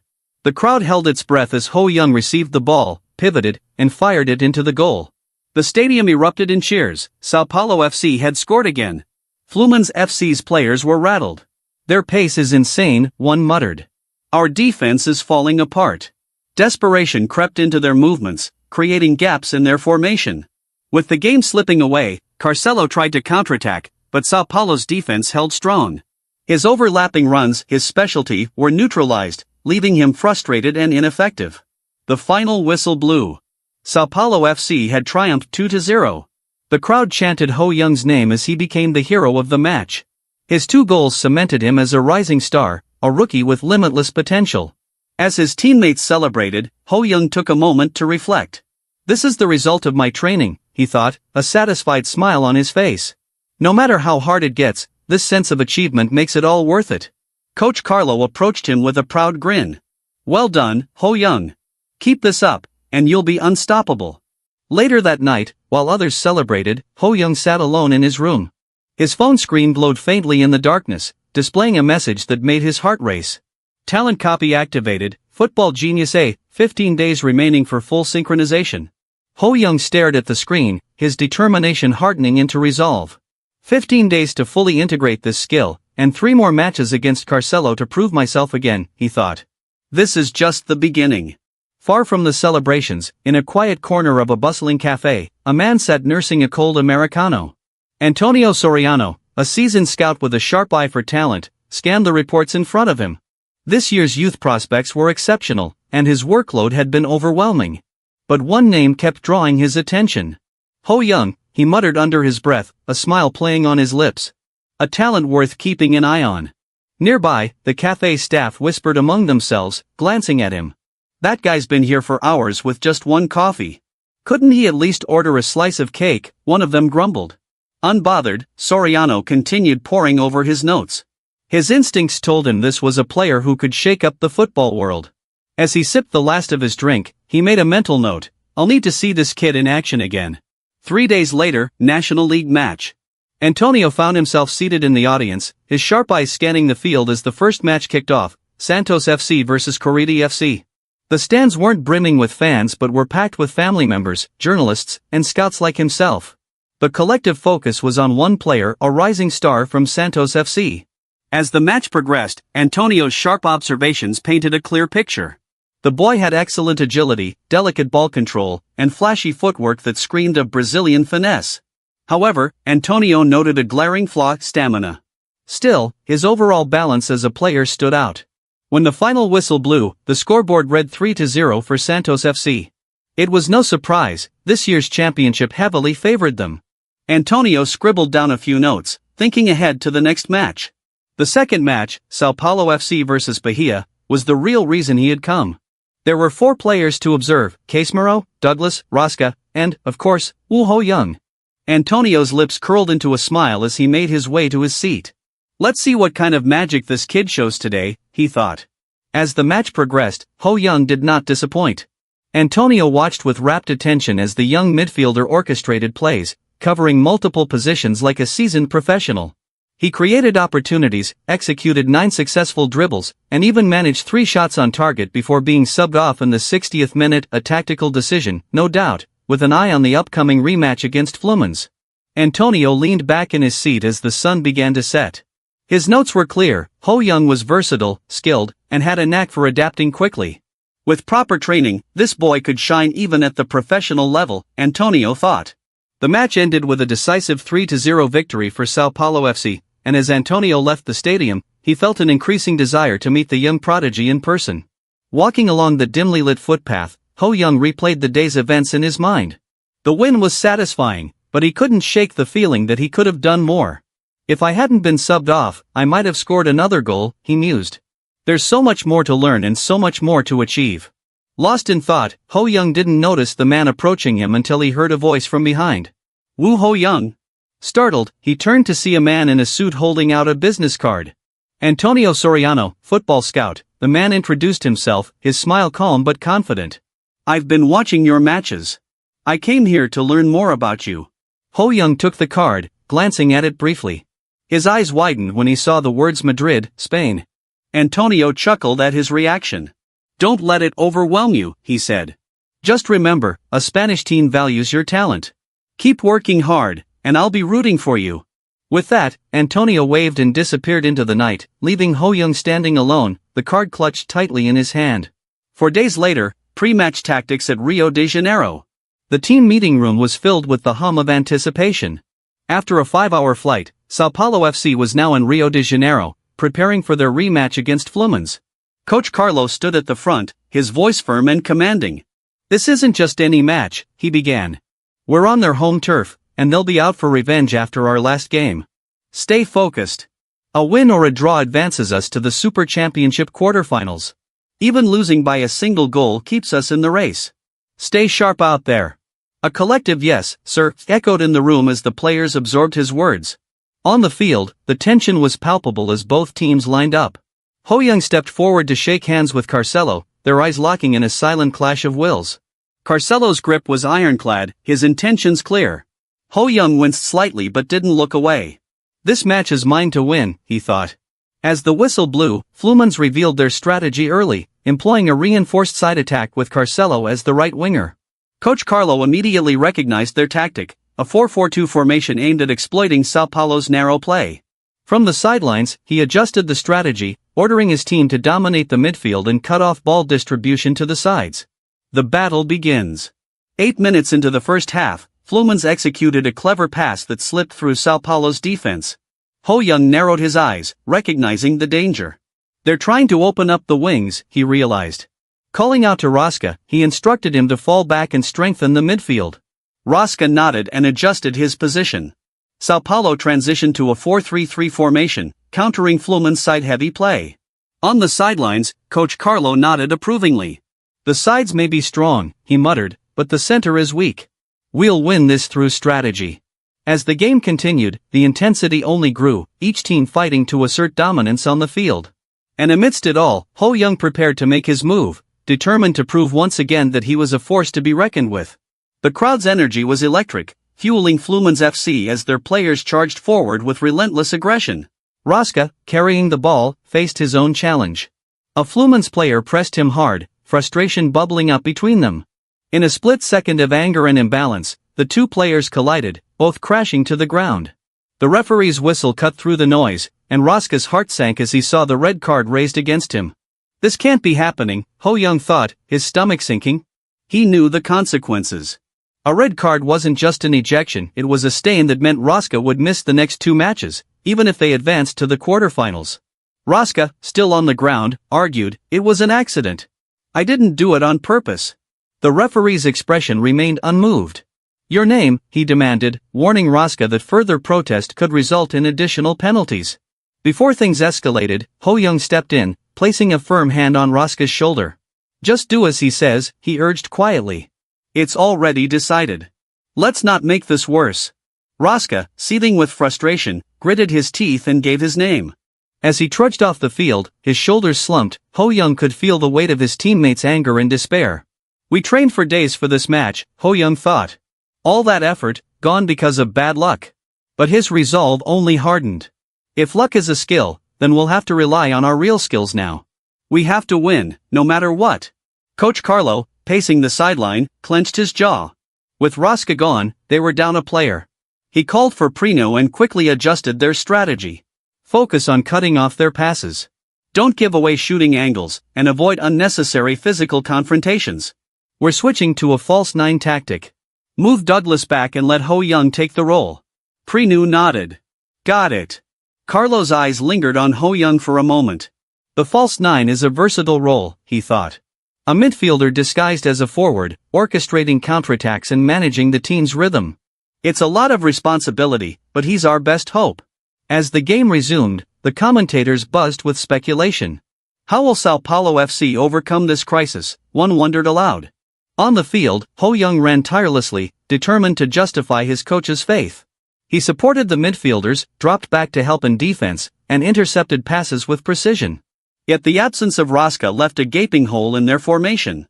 No matter how much Ho Young bolstered their defense, Fluminen's relentless attacks found opportunities. Carcelo, in particular, was a force to be reckoned with. He seemed reborn from their last encounter, darting across the field with unmatched energy. With a calculated pass to his teammate, Fluminense seized the moment. The ball soared into Sao Paulo's net, and the stadium erupted in deafening cheers. Ho Young clenched his fists. This is bad, he thought. But worse was yet to come. Carcelo struck again, weaving through their defense and burying another goal before the half ended. The scoreboard now read 2-0, Fluminense leading. The Sao Paulo players trudged to the locker room, their heads hanging low. The cheers of the home crowd felt suffocating, their intensity intimidating even the most seasoned players. Captain Prina slumped into a seat, his face clouded with frustration. How is this happening? Casemiro muttered, disbelief etched into his features. They're cowards. Raska snapped, his anger still simmering. All that rough play, they're not even trying to hide it. At that moment, Coach Carlo entered the room, his face a mixture of disappointment and determination.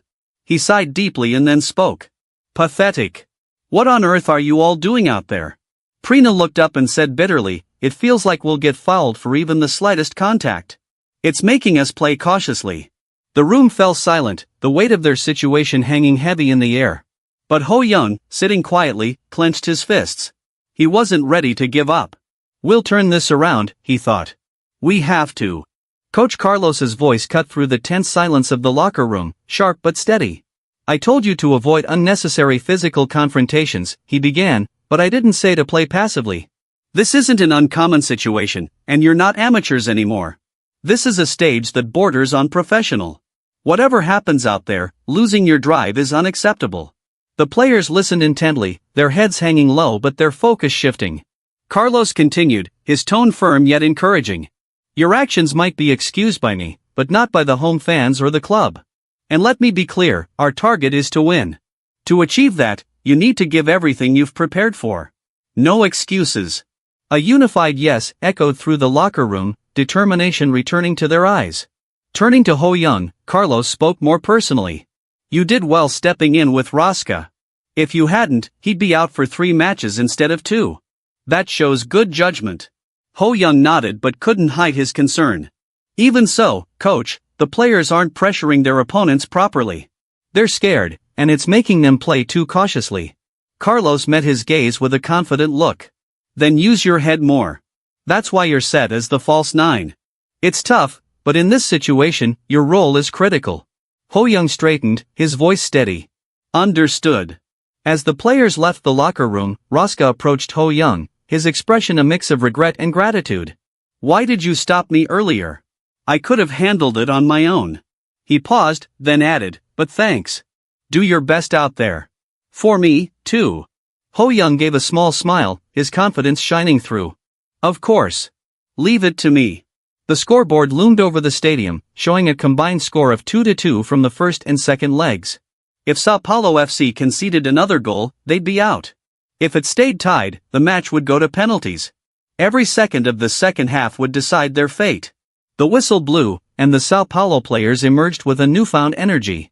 Frenu, their captain, moved with purpose, orchestrating the defense with precise commands. Before the half had started, Ho Young had approached him. "Don't feel pressured. We'll hold the midfield. Let's fight together." Frenu nodded, his confidence bolstered by his teammates' words. Now, he took control. "Rafinha, press softer. Santaro, cover the front," he commanded, his voice steady and clear. The team moved as one, doubling their efforts to mark Carcelo, Fluminen's key player. On the sidelines, the commentators couldn't hide their admiration. Sao Paulo FC has tightened their defense. Fluminen's offensive development is completely blocked. Carcelo, however, was growing frustrated. No matter how he tried, Sao Paulo's defense refused to give him room to maneuver. "They've completely changed since the first half," he muttered, gritting his teeth. Ho Young, meanwhile, knew their survival depended on more than just willpower. "We have to hold this defense no matter what. If we falter, it's over." Despite their determination, cracks began to show. Carcelo's cunning started to exploit the gaps, especially on the left side. Sao Paulo couldn't commit to a triple marking strategy without exposing other vulnerabilities. Fatigue was becoming a factor. With only 10 players, their stamina was waning. By the 25th minute of the second half, Sao Paulo was visibly exhausted. Frenu and Casemiro were breathing heavily, their movements slower. On the opposing side, Fluminen's coach sensed his opportunity. "Spread out and widen the field," he commanded, taking full advantage of his team's superior numbers and energy.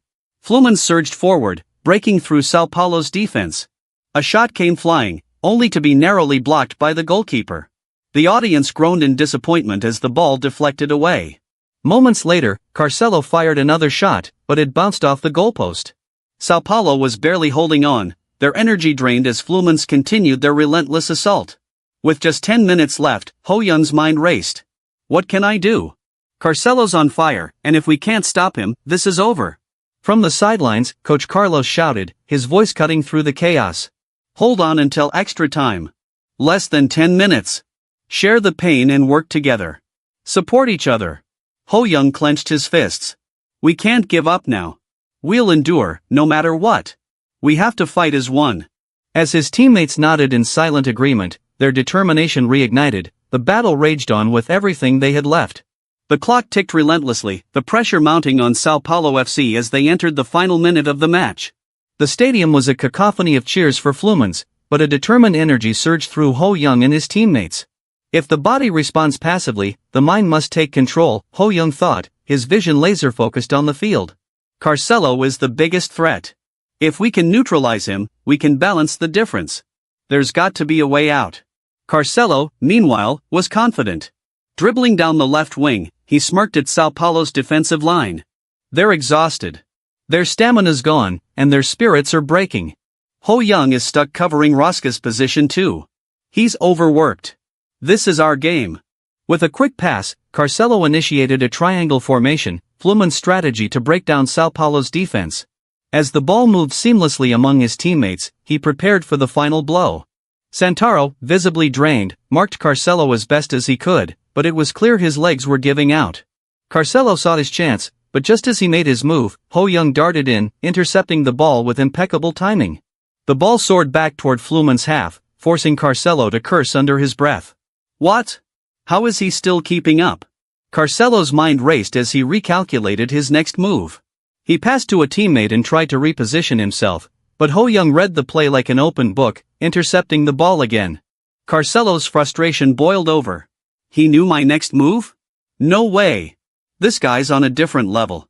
Sao Paulo FC shifted gears into an all-out attack, the players digging into reserves of energy they didn't know they had. The ball reached Santaro, who, despite his fatigue, managed to pass it cleanly to Ho Young. On the sidelines, Coach Carlos clenched his fists, his voice steady but commanding. It doesn't matter how little possession we've had or how many players were down. The game is decided by goals. There's still time for one last strike. Ho Young felt the weight of the moment. His legs were heavy, his body screaming for rest, but his mind was sharp, and his willpower unshakable. 1 minute. I just need 1 minute of everything I've got. Santaro's pass connected perfectly, and Ho Young took off, surging forward with breathtaking speed. The commentators were stunned. Ho Young is breaking through at an incredible pace. How is he moving like this after 89 minutes of relentless running? The crowd, initially biased toward Flumans, couldn't help but gasp at Ho Young's effort. Some even began cheering for him, their admiration for his determination overriding their allegiance. Carcelo shouted at his team. Stop him. Don't let him get through. But Ho Young was unstoppable. Every fiber of his being was focused on this final push. The ball seemed to glide effortlessly between his feet as he broke through defenders, weaving past them with skill and precision. The audience was on their feet, the tension palpable. Ho Young is going for it. This could be Sao Paulo's last chance. Ho Young's thoughts were a mix of determination and desperation. I'd been running like a machine all game. My legs feel like lead, but this is it. One last push. One last chance to win. The Sao Paulo players rallied behind him, their movements synchronized perfectly as they surged into Fluminense's half. As the game barrels toward its climax, Sao Paulo FC launches a desperate counterattack. The stadium is electric, a cacophony of cheers and jeers as fans demand their team to fall back, to defend, to hold the line. But Justice, oh, poor Justice, loses control of the ball, and Ho Young pounces on it like a starving wolf. The opposition swarms him, trying to force a mistake, their eyes gleaming with ruthless intent. Ho Young is gasping for breath, his lungs burning, his muscles on the verge of rebellion. His heart pounds so hard it feels like it's auditioning for a solo in a rock concert. Sweat pours down his face, soaking his jersey, but he pushes forward. Because this isn't just about him. His teammates, his brothers in arms, have been enduring the same grueling battle, and they refuse to falter now. Every single Sao Paulo player is drenched in sweat, panting like overworked oxen, but they push forward. This counterattack is everything. He grits his teeth, memories of the brutal match against Munich flashing through his mind. That game went into overtime, but somehow, this one feels even tougher. It's as if they're running on sheer willpower now, fueled by some divine force or maybe just sheer spite. His mentor's words echo in his head, keep your mind cool, your body fierce, and your heart on fire. Carcelo, watching from a distance, is baffled. How the hell do they still have this much stamina left? Are they robots? Have they made a deal with the devil? He clenches his jaw as Ho Young blazes toward the goal. The defense is shattered. The midfield is in chaos. The goal is within reach. Ho Young charges, the goalkeeper narrowing his eyes, ready for the challenge. With a final burst of strength, Ho Young kicks the ball. Time slows. The stadium holds its breath. The ball zips past the goalkeeper's legs and into the net. For a moment, there is silence. And then eruption. Sao Paulo FC scores their first goal. The commentators scream, their voices cracking with excitement. His teammates rush toward him, half in disbelief, half in awe. He actually did it, someone shouts. That guy is a monster. Rosca exclaims, shaking his head like he just witnessed a miracle. Ho Young, reveling in the moment, drops into a familiar stance and shouts a triumphant "Suu." A stolen celebration, but one he owns now. But just as the celebration peaks, something unexpected happens. A system window appears before Ho Young's eyes. His breath catches. A title? Now. Blazing willpower, a rank, acquired. His mind reels. Did his talent just awaken? He has spent years observing his teammates, knowing how rare late awakenings are. For some, it takes years. For others, it never happens at all. But him? Now. Was this something he earned through sheer hard work, or had it always been lurking within him, waiting for the right moment? One thing is certain, this isn't the end. If anything, this means his potential is limitless. His spirit ignites. With blazing willpower, he has unlocked something deeper, an unbreakable mental fortitude. Meanwhile, the game isn't over yet. Stay sharp. Frenu yells, reminding the team that while they lead 3-2, this is only the first leg. They can't afford complacency. Their bodies scream in protest, but in unison, they shout back, got it. Carcelo watches, his hands clenched into fists.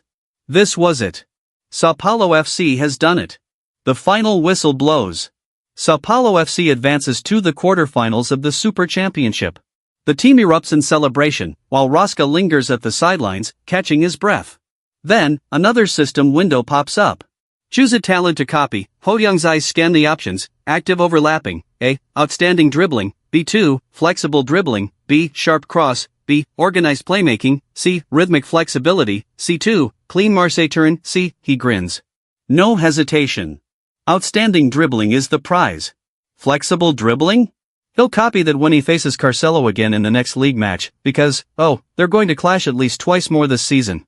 Meanwhile, Carcelo sits on the bench, staring at the field. So close. He was so damn close.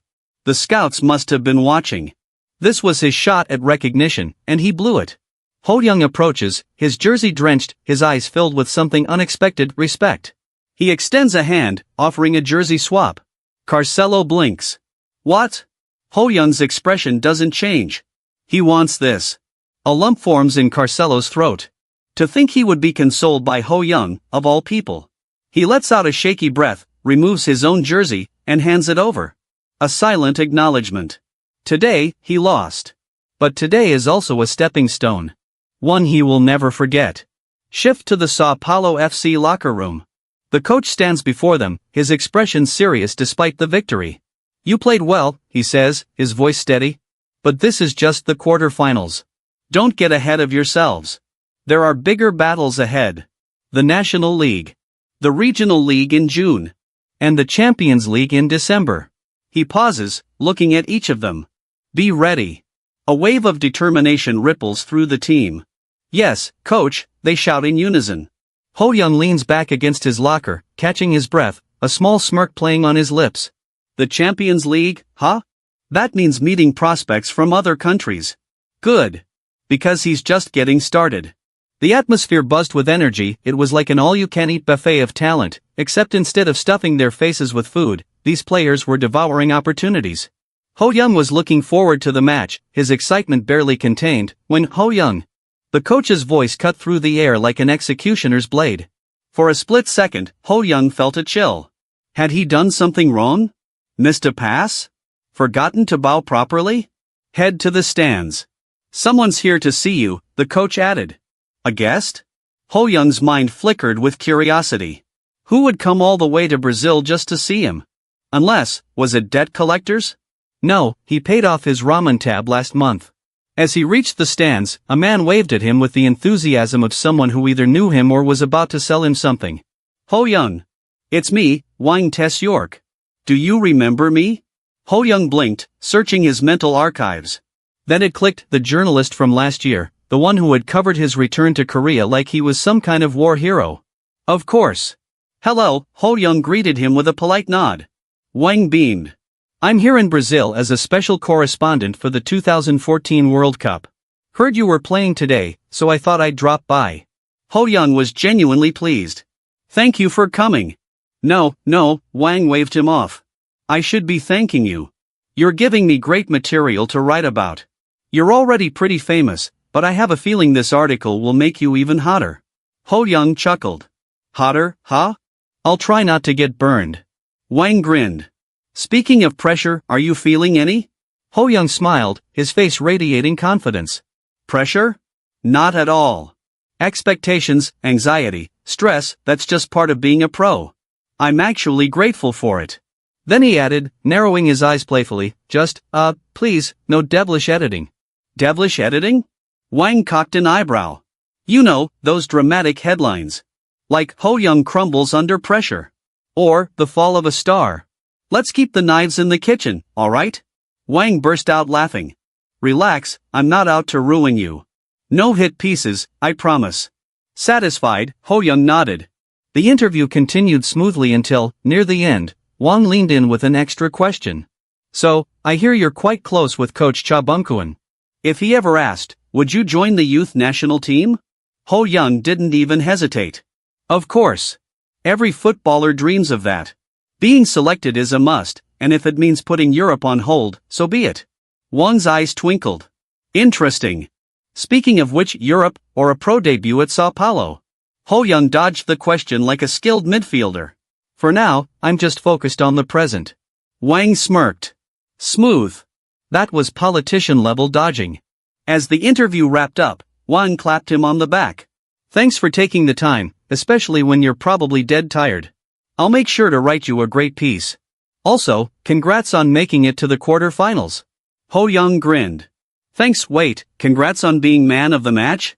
That hasn't been announced yet, has it? Wang scoffed. Please. Even a blind squirrel could see you're getting it. With that, Wang waved and walked off. Ho Young stood there, suddenly wondering, am I really getting it? The next morning, a tired champion as it turned out, Wang was right. Ho Young had indeed been named man of the match. But there was just one tiny problem: he was so exhausted that he had passed out and only found out the next morning. Dragging himself out of bed, he pulled open the curtain, groaning as every muscle in his body screamed at him for yesterday's hard work. If pain was proof of effort, he was practically a saint. And then, the system window appeared. Talent acquisition conditions met. A slow grin spread across his face. Finally, he could acquire one of Ricardo Gaga's talents.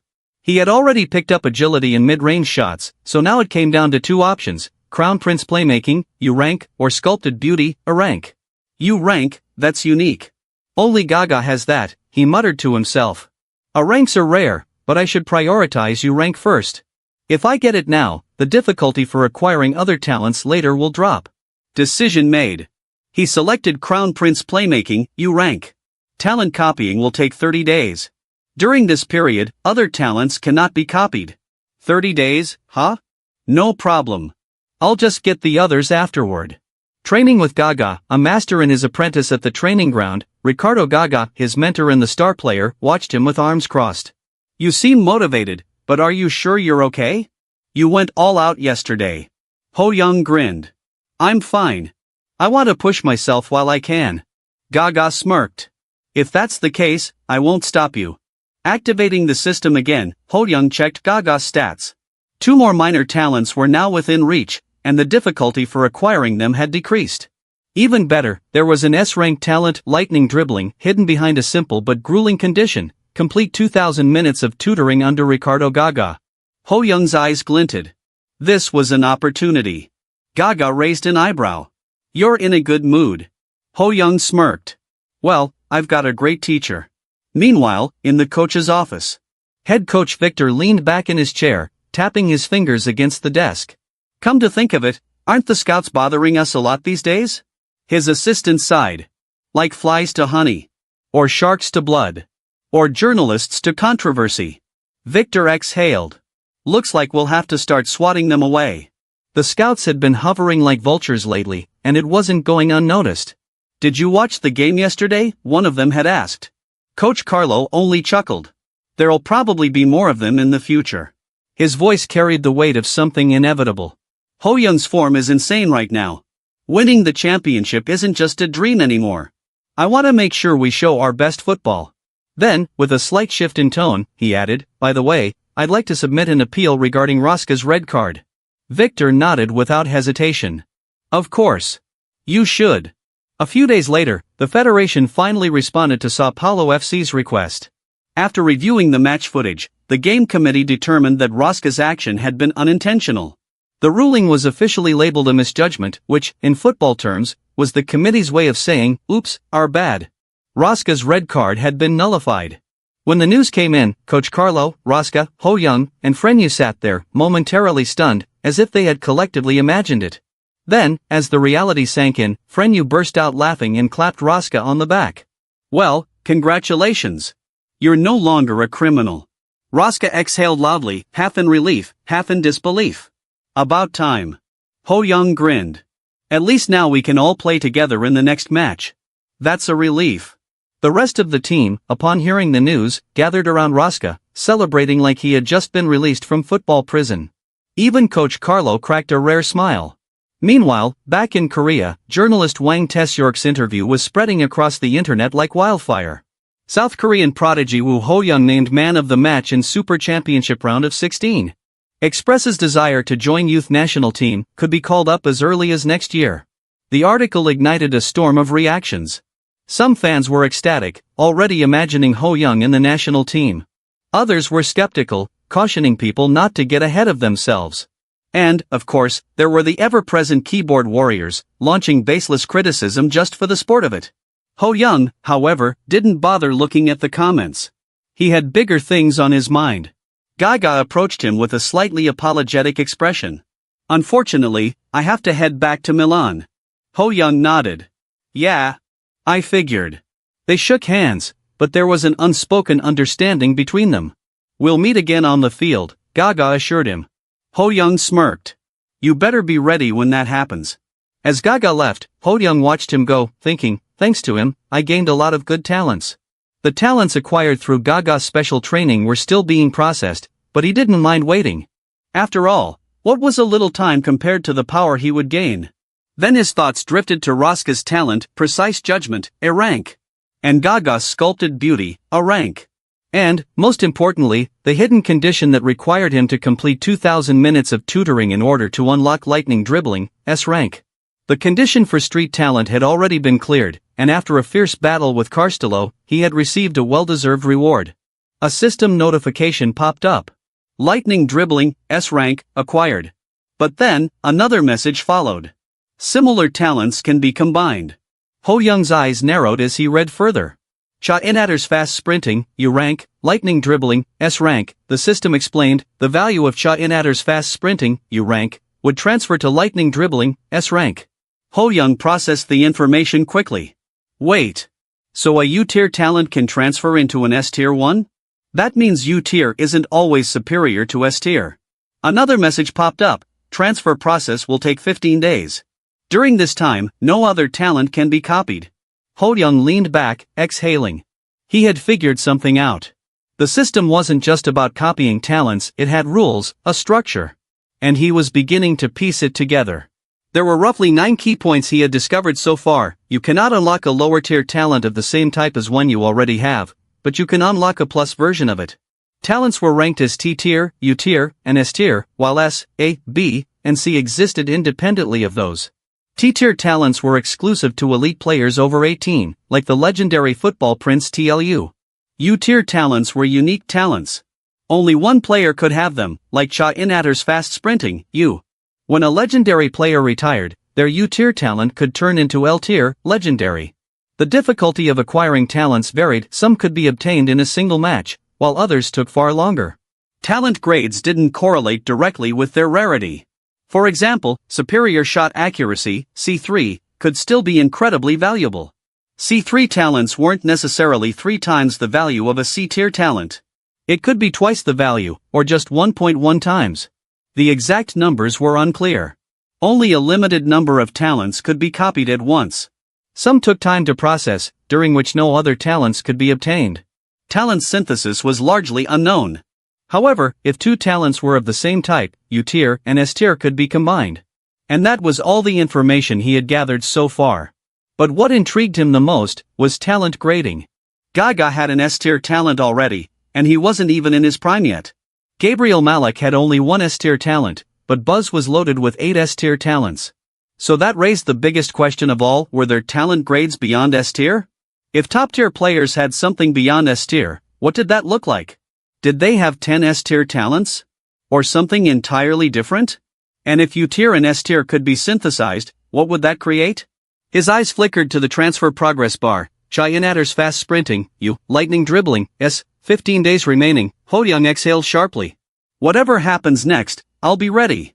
As June faded into July, someone sat watching a football match on ATV.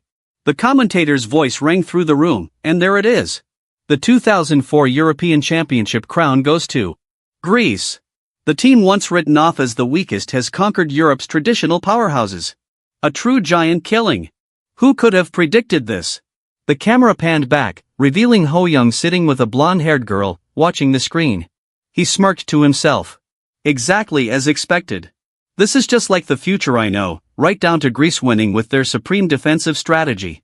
At that moment, Monica, sitting nearby, turned her gaze toward him. Ho Young noticed her stare and raised an eyebrow. What? Is there something on my face? He asked. Monica leaned in slightly. Something feels off. Off? What do you mean? Before she could answer, the blonde girl suddenly called out, Maria. Maria walked over, concern etched on her face. What happened? Take a look at him, the blonde girl said, nodding toward Ho Young. Ho Young, completely baffled, sat still as Maria examined him. After a moment, she tilted her head. Your vibe seems a little different. Something's changed. Monica nodded. Oh. You've lost weight. Your face looks a bit slimmer. Really? Ho Young asked, feigning surprise. Internally, he smirked. It's all thanks to Gaga's sculpted beauty, eh? A few days later Ho Young's eyes snapped open. Today's the day. The day he had been waiting for. The system window flickered to life, displaying a long-awaited message, synthesis complete, Cha Inatter's fast sprinting, U, lightning dribbling, S, has evolved into storm dribbling, SU, Ho Young blinked. Sue? Then another notification popped up. Attempting to acquire storm dribbling, SU. Estimated time, 75 days. During this time, no other talent can be copied. Ho Young sat up, wide-eyed. Sue? This is the first time I've seen an SU rank. Is it a special unique grade? The scene shifted. Ho Young was now on the training field, sprinting down the pitch. His mind raced just as fast. Storm dribbling. A talent that belonged to no one but him. It would take 75 days to fully integrate. That meant September 23rd. It felt far away, but at the same time, he could barely contain his excitement. The summer grind. The calendar flipped to July 7th. Days blurred together, mornings spent waking up on the field, nights falling asleep on the team bus. August was even worse. The FA Cup was in full swing, matches piling up to the point of dizziness.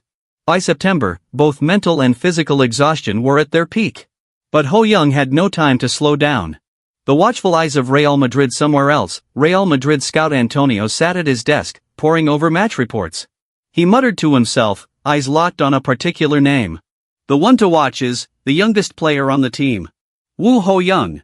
Despite being the youngest, he had led Sao Paulo FC to second place in the National League. Antonio flipped through the stats of the last 5 months.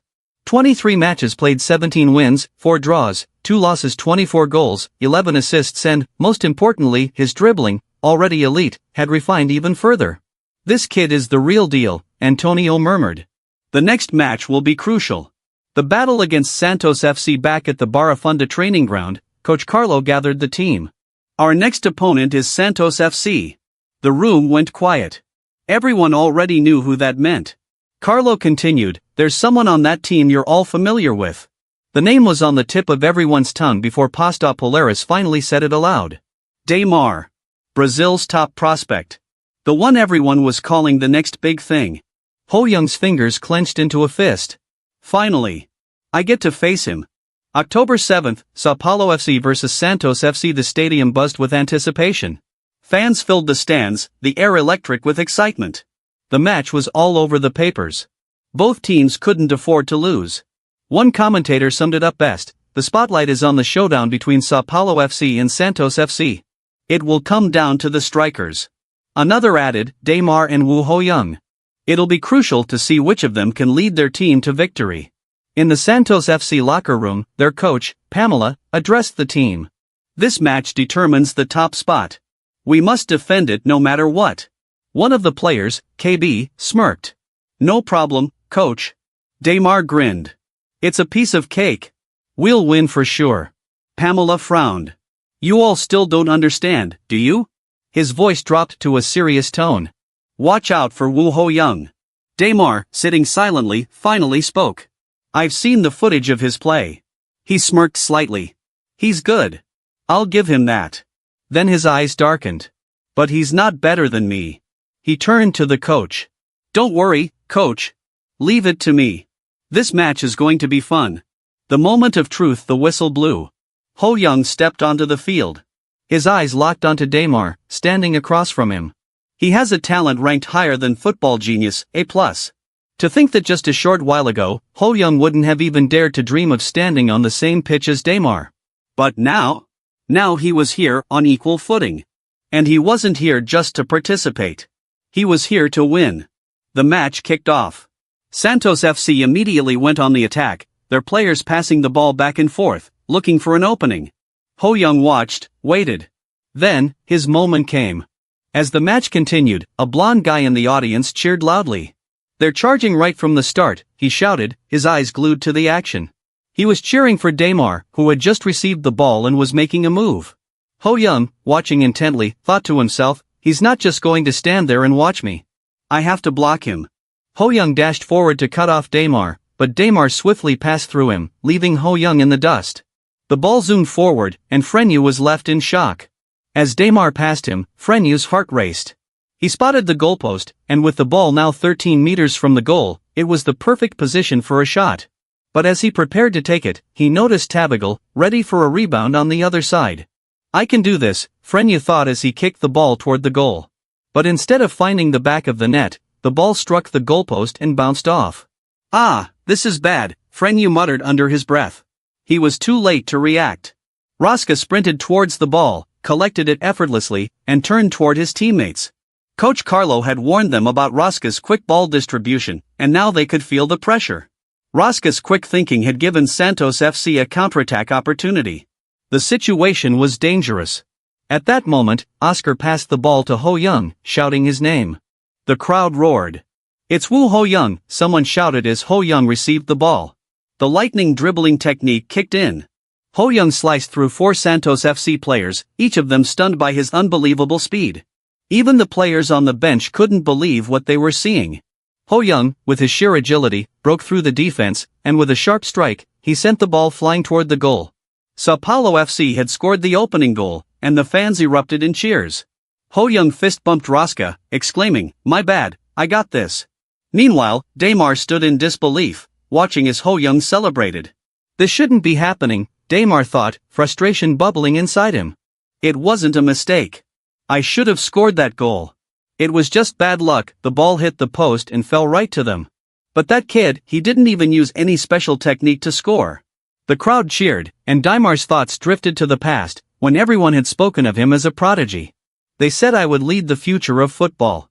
I had been hailed as a God-gifted talent. He clenched his fists, but deep down, he couldn't help but sigh. As the match continued, Frenyu, now drenched in sweat, struggled to keep up. Daymar continued to break through the defense with elegant dribbling, and Frenyu was left speechless once again. Coach Carlo watched from the sidelines, carefully observing the game. He thought back to the opening goal from Sao Paulo FC, but since then, Santos FC had regained momentum. The key to their success was Daymar. His ability to create space with his top-tier dribbling made him a constant threat. Carlo knew that once Daymar had the ball, the formation didn't matter. As Daymar approached the defense, Coach Carlo ordered, "Send Raska to the center to operate with a double pivot." Casemiro dropped back to support the flank defense. The players on the field acknowledged the shift, and as they adjusted, Ho Young shouted for Casemiro to drop back, urging the defense to push further up. Casemiro hesitated, but the move was crucial. Daymar was already attacking with great precision. The Santos FC players passed the ball to Daymar again. Frenyu tried to block him, but exhaustion had caught up. Casemiro quickly realized that Frenyu needed support, but by then, it was too late. Daymar weaved around them, and with a precise strike, he sent the ball flying into the goalpost, scoring a spectacular goal. Santos FC's players patted Daymar on the back, praising his incredible finish. Frenyu and Casemiro, meanwhile, bent over, gasping for breath. They were tired and frustrated. The first half ended, and the score was 2-2, with Ho Young having scored 2 goals for Sao Paulo FC, and Daymar scoring once for Santos. As Ho Young walked off the field, he passed Frenyu, who was sitting on the bench, deep in thought. "You okay?" Ho Young asked. "We're not losing. If it wasn't for me, you'd be down by 2 more goals by now." Frenyu gave him a tired smile. "Thanks, man. I'll keep pushing." As Ho Young sat next to him, Frenyu reflected on the history of Santos FC, a club known for its powerful and aggressive playstyle, a lineage that Daymar had inherited. He had come to understand just how tough Daymar was to stop. As the second half kicked off, the commentators reminded the viewers that Santos FC had brought in their defensive powerhouse, Philippe Laws, a center-back with reflexes so sharp he could probably catch a fly mid-air. Ho Young had the ball, and Raska passed it to him with a look that said, "Do your thing." Ho Young, with his usual confidence, ran straight toward the Santos FC goal, shouting, "Leave it to me." On the defensive side, Philippe Laws was ready. He knew that Ho Young's breakaways were dangerous, quick, unpredictable, and lethal. "He's coming right at me," Philippe thought, "and I absolutely have to stop him. But I've seen his videos. I know I just need to maintain my distance." The anticipation was building as Philippe recalled watching hours of footage, trying to learn Ho Young's tricks. But something felt off. Where did this guy come from today? Ho Young was faster. The dribbles were even slicker than usual. Philippe had to stay focused and not panic. I know his moves. I know what he's gonna do next. Wait, no. Is he going left? Or is he faking right to pass it to Douglas? Philippe's mind was spinning as Ho Young feinted and then made his move. Suddenly, Ho Young stopped dead in his tracks. Philippe froze. It was like being hit by a truck that wasn't even moving. Ho Young had him beat. But Philippe, still trying to stay calm, thought to himself, all right, hold it together. Just a few more steps, and we'll get him in a formation. But then, in the blink of an eye, Ho Young's eyes locked onto Philippe's. With lightning reflexes, Ho Young made a sharp pass to his left foot, and Philippe watched in disbelief as Douglas darted to the right, catching the ball before anyone could blink. I've been outsmarted. Philippe thought, cursing under his breath as he sprinted to close the gap, but it was too late. Douglas, with all the time in the world, slotted the ball home, past Santos FC's goalkeeper. A perfect goal. Sao Paulo FC had scored again. The crowd erupted into cheers, and Ho Young couldn't help but smirk. He had assisted his teammate, and with his 2 goals earlier, he was becoming the man of the match. As the final whistle blew, Sao Paulo FC emerged victorious with a 3-2 scoreline. Ho Young had scored 2 goals and provided 1 assist. The victory was bittersweet for him, though, as he glanced over at Daymar, the prodigy whose stats were undeniably impressive, football prodigy with minor genius dribbling and a whole list of other flashy abilities. At this rate, it's no wonder the kid's been called the future of football, Ho Young thought. But I'll get there too. Just wait. The system popped up as Ho Young processed the victory. To copy Daymar's talent, Ho Young had met some of the conditions: win the match, score more goals than Daymar, and be named MVP. But there was also a hidden condition, something that Ho Young couldn't quite crack yet. He'd need to fulfill that condition to unlock football prodigy and complete his mastery of dribbling. Ho Young smiled as he thought about Daymar, a true prodigy. At 13, he's already a football god. But the way I'm playing today? He might want to start taking notes. He had almost met the conditions to copy football prodigy and once the MVP was announced, he'd unlock that talent. Bring it on, Daymar, Ho Young thought. I'm coming for that prodigy title. Meanwhile, Frenu, drenched in sweat, sat on the bench reflecting on the 80 minutes he'd just endured against Daymar. Hell. Pure hell. He was grateful for his teammates' support, especially Ho Young, who had saved his skin more times than he could count. What would I have done without him? Hey, Ho Young, Frenu said, shaking his head. You saved me out there, man. I don't know what I would have done without you. Ho Young gave him a deadpan look. Don't thank me. We won because we didn't give up. You were the real captain. You kept everyone together. Frenu was taken aback for a moment, then broke into a grin. This kid, he thought, isn't just a genius on the field, he's got the wisdom of someone twice his age. As Ho Young and Frenu chatted, Daymar and the rest of the Santos FC players stood at a distance, watching Ho Young with a serious intensity. Ho Young caught their stares and turned back to Frenu. He leaned in, his voice low but full of mischief. By the way, Captain, what time do you usually wake up in the morning? Frenu blinked, thrown off guard. Around 8 a.m.? Ho Young raised an eyebrow. You'd better start waking up at 6 a.m. from tomorrow. Frenu stared at him, a mix of confusion and concern in his eyes. Why? Ho Young gave him a sly grin. Because next time, I'll be ready to take you on earlier in the day. Think you can keep up? Frenu chuckled, but the humor was laced with a hint of nervousness. Maybe Ho Young's the one who needs to wake up at 6 a.m., he thought. The morning after their hard-fought victory against Santos FC, Sao Paulo FC stood proudly at the top of the National League. But despite reclaiming their position, the journey to the championship was far from over. Coach Carlo was seated, reading the newspaper, his eyes scanning the words that spoke of Santos FC grinding their teeth, preparing for the rematch. The decisive match, they believed, would likely happen next February, and Carlo was not one to get too comfortable. It's too early to feel at ease, he thought grimly, setting the paper down. Their defense had been too shaky in that last match. Ho Young and the team were playing well, but they couldn't afford to continue this way. Frenu was struggling more against Daymar than Carlo had anticipated, but for his own development, he needed to face that wall head-on. He needed to understand how to stop Daymar's relentless style. Carlo knew the team had learned a lot from their battle with Santos, but he also knew they needed to refine their strategies. If they were going to keep their spot at the top and tackle their remaining challenges, they needed a solution to stop Daimar and tighten up their defense. That afternoon, as the team gathered on the training field, Ho-young, Frenyu, and Kashmiro were already hard at work. Carlo couldn't help but admire the dedication. Even after a grueling match the day before, these players were already out there, preparing.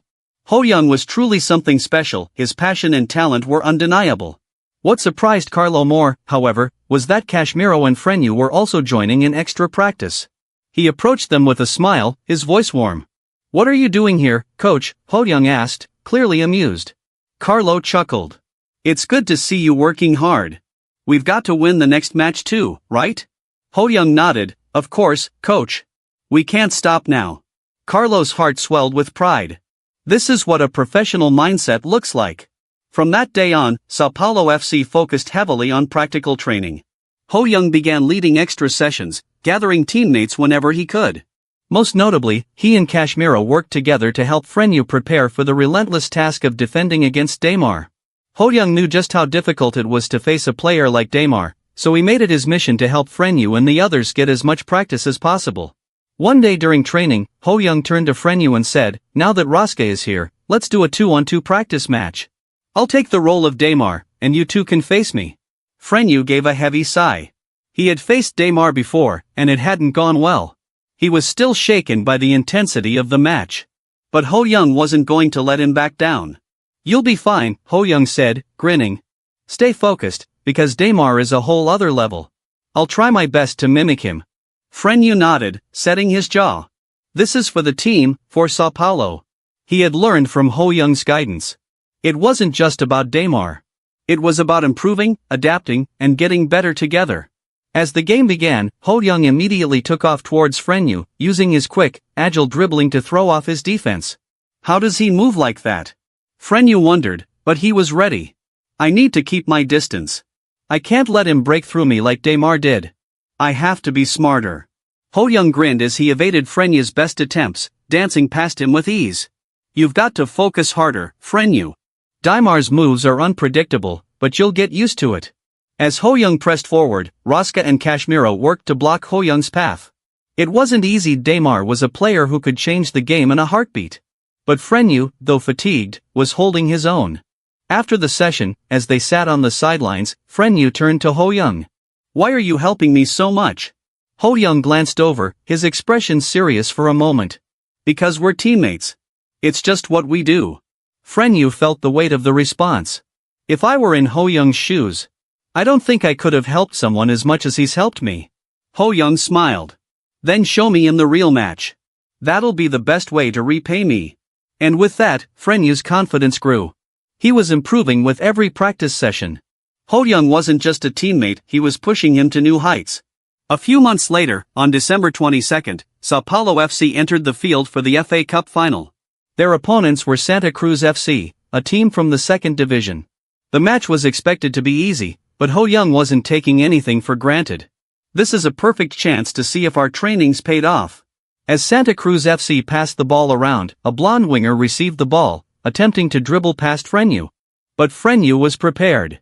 He blocked the winger's every move, forcing him into a corner. The blonde player tried to break through, but it was no use. Frenyu was on fire. The ball was eventually stolen by a Sao Paulo player, who passed it to Raska. From there, Raska had options. Ho-young and Douglas both open for passes. Raska chose Ho-young, and with a quick pass, Ho-young was off and running. He received the ball, weaved through the defenders, and shot the ball past the Santa Cruz goalkeeper into the net. A perfect goal. 1-0 Sao Paulo FC. The crowd went wild, and Ho-young patted Frenyu on the back, acknowledging his solid defense. "Thanks to you, that goal was possible." But Ho-young wasn't done. He went on to score 3 more goals, solidifying his dominance. By the end of the match, the score was a stunning 7-0, a blowout victory for Sao Paulo FC. The final whistle blew, and the crowd erupted in cheers. Ho-young had scored 4 goals, and Sao Paulo FC were officially the FA Cup champions. Despite the victory, Sao Paulo FC had struggled in the South American Champions League, falling early due to fatigue from the demanding league season. But with the Super Championship and National League still on the horizon, they focused their efforts on those 2 titles, determined to keep their eyes on the prize. The journey to the championship wasn't over yet, But with players like Ho Young, Frenyu, and the rest of the team, they were ready for whatever came next. Meanwhile, Ho Yang was preparing for his international language exam in mid-February, working toward absorbing Monica's language talent. He knew this would be crucial for his future growth. Everything seemed to be falling into place, especially as Sao Paulo FC continued to dominate the National League standings with 25 wins, 8 draws, and 5 losses, securing a total of 77 points. Santos FC was trailing closely with 75 points, and as the match against them loomed, Ho Young knew that this round would be more than just another match. It was a decisive battle for the National League Championship. It was February 14th, National League, round 37, and the match was set, Sao Paulo FC vs Santos FC. Ho Young gathered his teammates, reminding Casemiro to stay alert for Consolo's long-range shots. He also warned that Consolo was not just about distance shots, his power could be devastating. "We need to be prepared for his shooting range," Ho Young said, his eyes scanning the field. "If we play this right, we might even meet the conditions to copy his talent." The plan was clear. Ho Young aimed to replicate Consolo's ability, which would allow him to unlock a hidden condition to copy the football prodigy talent. To do that, he had to perform well in this match, and winning the Golden Ball by the end of the season was the final step to fulfilling that condition. As the match began, Santos FC passed the ball around, trying to control the tempo. Then, Consolo got possession. He looked up, sizing up the distance, and decided to go for a long-range shot, but Casemiro was quick to intercept, blocking Consolo's attempt. The ball bounced away, and Rosca picked it up. Rosca, with his usual determination, shouted, "If we cut off the midfield, we'll dominate." He quickly signaled for a formation switch, moving to a 4-3-3 to bolster the attack. The team responded, moving forward with urgency. As Douglas sprinted down the field, one of the Santos players thought to himself, "This guy is too fast." Rosca, with a swift pass, sent the ball to Ho Young, who took control of the situation. He slowed down momentarily, analyzing the defense. Santos FC had 2 defensive midfielders positioned well to block any breakthroughs. One of them, Maynardo, signaled for the defense to close off any space while preparing to intercept. The other defensive midfielder, Voter, was ready to counter any sudden moves. Ho Young grinned inwardly. Bring it on. He was ready to test himself against their defense, especially Maynardo. He had faced worse. He had faced Daymar, and he had learned how to handle the best. But then, as Ho Young closed in, he began to perform a series of quick, intricate movements. Maynardo knew Ho Young's tricks, but it didn't matter. Ho Young was too elusive. In a blink, Ho Young slid past him. How did he do that? Maynardo thought, helplessly watching as Ho Young rushed forward. Then, as Ho Young approached Maynardo, the Santos FC defensive player, he could feel the tension. Maynardo knew this was it. He had to stop Ho Young now or face a disaster. He braced himself. But with one fluid motion, Ho Young breezed past Maynardo with a simple step, leaving him in the dust. Maynardo could only stare, speechless, as Ho Young accelerated towards the goal. The defense was breaking down fast, and Philippe, the center-back for Santos FC, was next in line. But as Ho Young closed in on him, Philippe panicked. He could see Ho Young coming at him like a beast. "I can't stop him," Philippe thought. "There's no way I can." Ho Young had the ball, and with a deft flick, he passed it between Philippe's legs, gaining control. Philippe was devastated. His defensive skills had been useless against Ho Young's speed and unpredictability. As Ho Young neared the goal, he passed the ball to Rosca, who had no defender in sight. With a clear shot at the goal, Rosca lined it up and kicked goal. Sao Paulo FC had taken the lead, and the crowd erupted in cheers. Rosca, thrilled with the assist, hugged Ho Young. "Nice one," Rosca said, his grin wide. In the crowd, a scout from FC Barcelona, dressed in a sharp suit, observed the match carefully. His name was Charles, and despite the opening goal, he knew the game was still tight. Daymar's sharp movements were threatening, and the other players on the field were showing off their individual techniques, especially their long-range shots. Charles was intrigued, but he was also watching closely, knowing that Santos FC was a team that could turn things around in an instant. Daymar, in his emotional desperation to prove himself, was overreaching, self-destructing at times. On the other hand, Ho Young was a study in self-control. He only showed his full potential when necessary, carefully reading the game flow and making moves only when the right moment came. By the 30-minute mark of the match, Ho Young had already completed over 9 breakthroughs, a shocking statistic considering the tough competition. Santos FC hadn't even managed to score yet. Ho Young knew the game wasn't won, but he was dominating in his own understated way. Even Santos FC, with their famous defensive strength, had struggled. Ho Young was observing not just Pat or Daimler, but something unexpected, himself. The players watching from the sidelines were awestruck. One scout in particular, Charles, was thoroughly impressed. He had been sent to observe Pat and Daimler, but now he found himself unable to take his eyes off Ho Young. It had been a long time since Charles had been this impressed by a player. It was almost puzzling. A player this young, with this much skill, was dominating the pitch in ways he hadn't anticipated. As the halftime whistle blew, the players retreated to the locker room.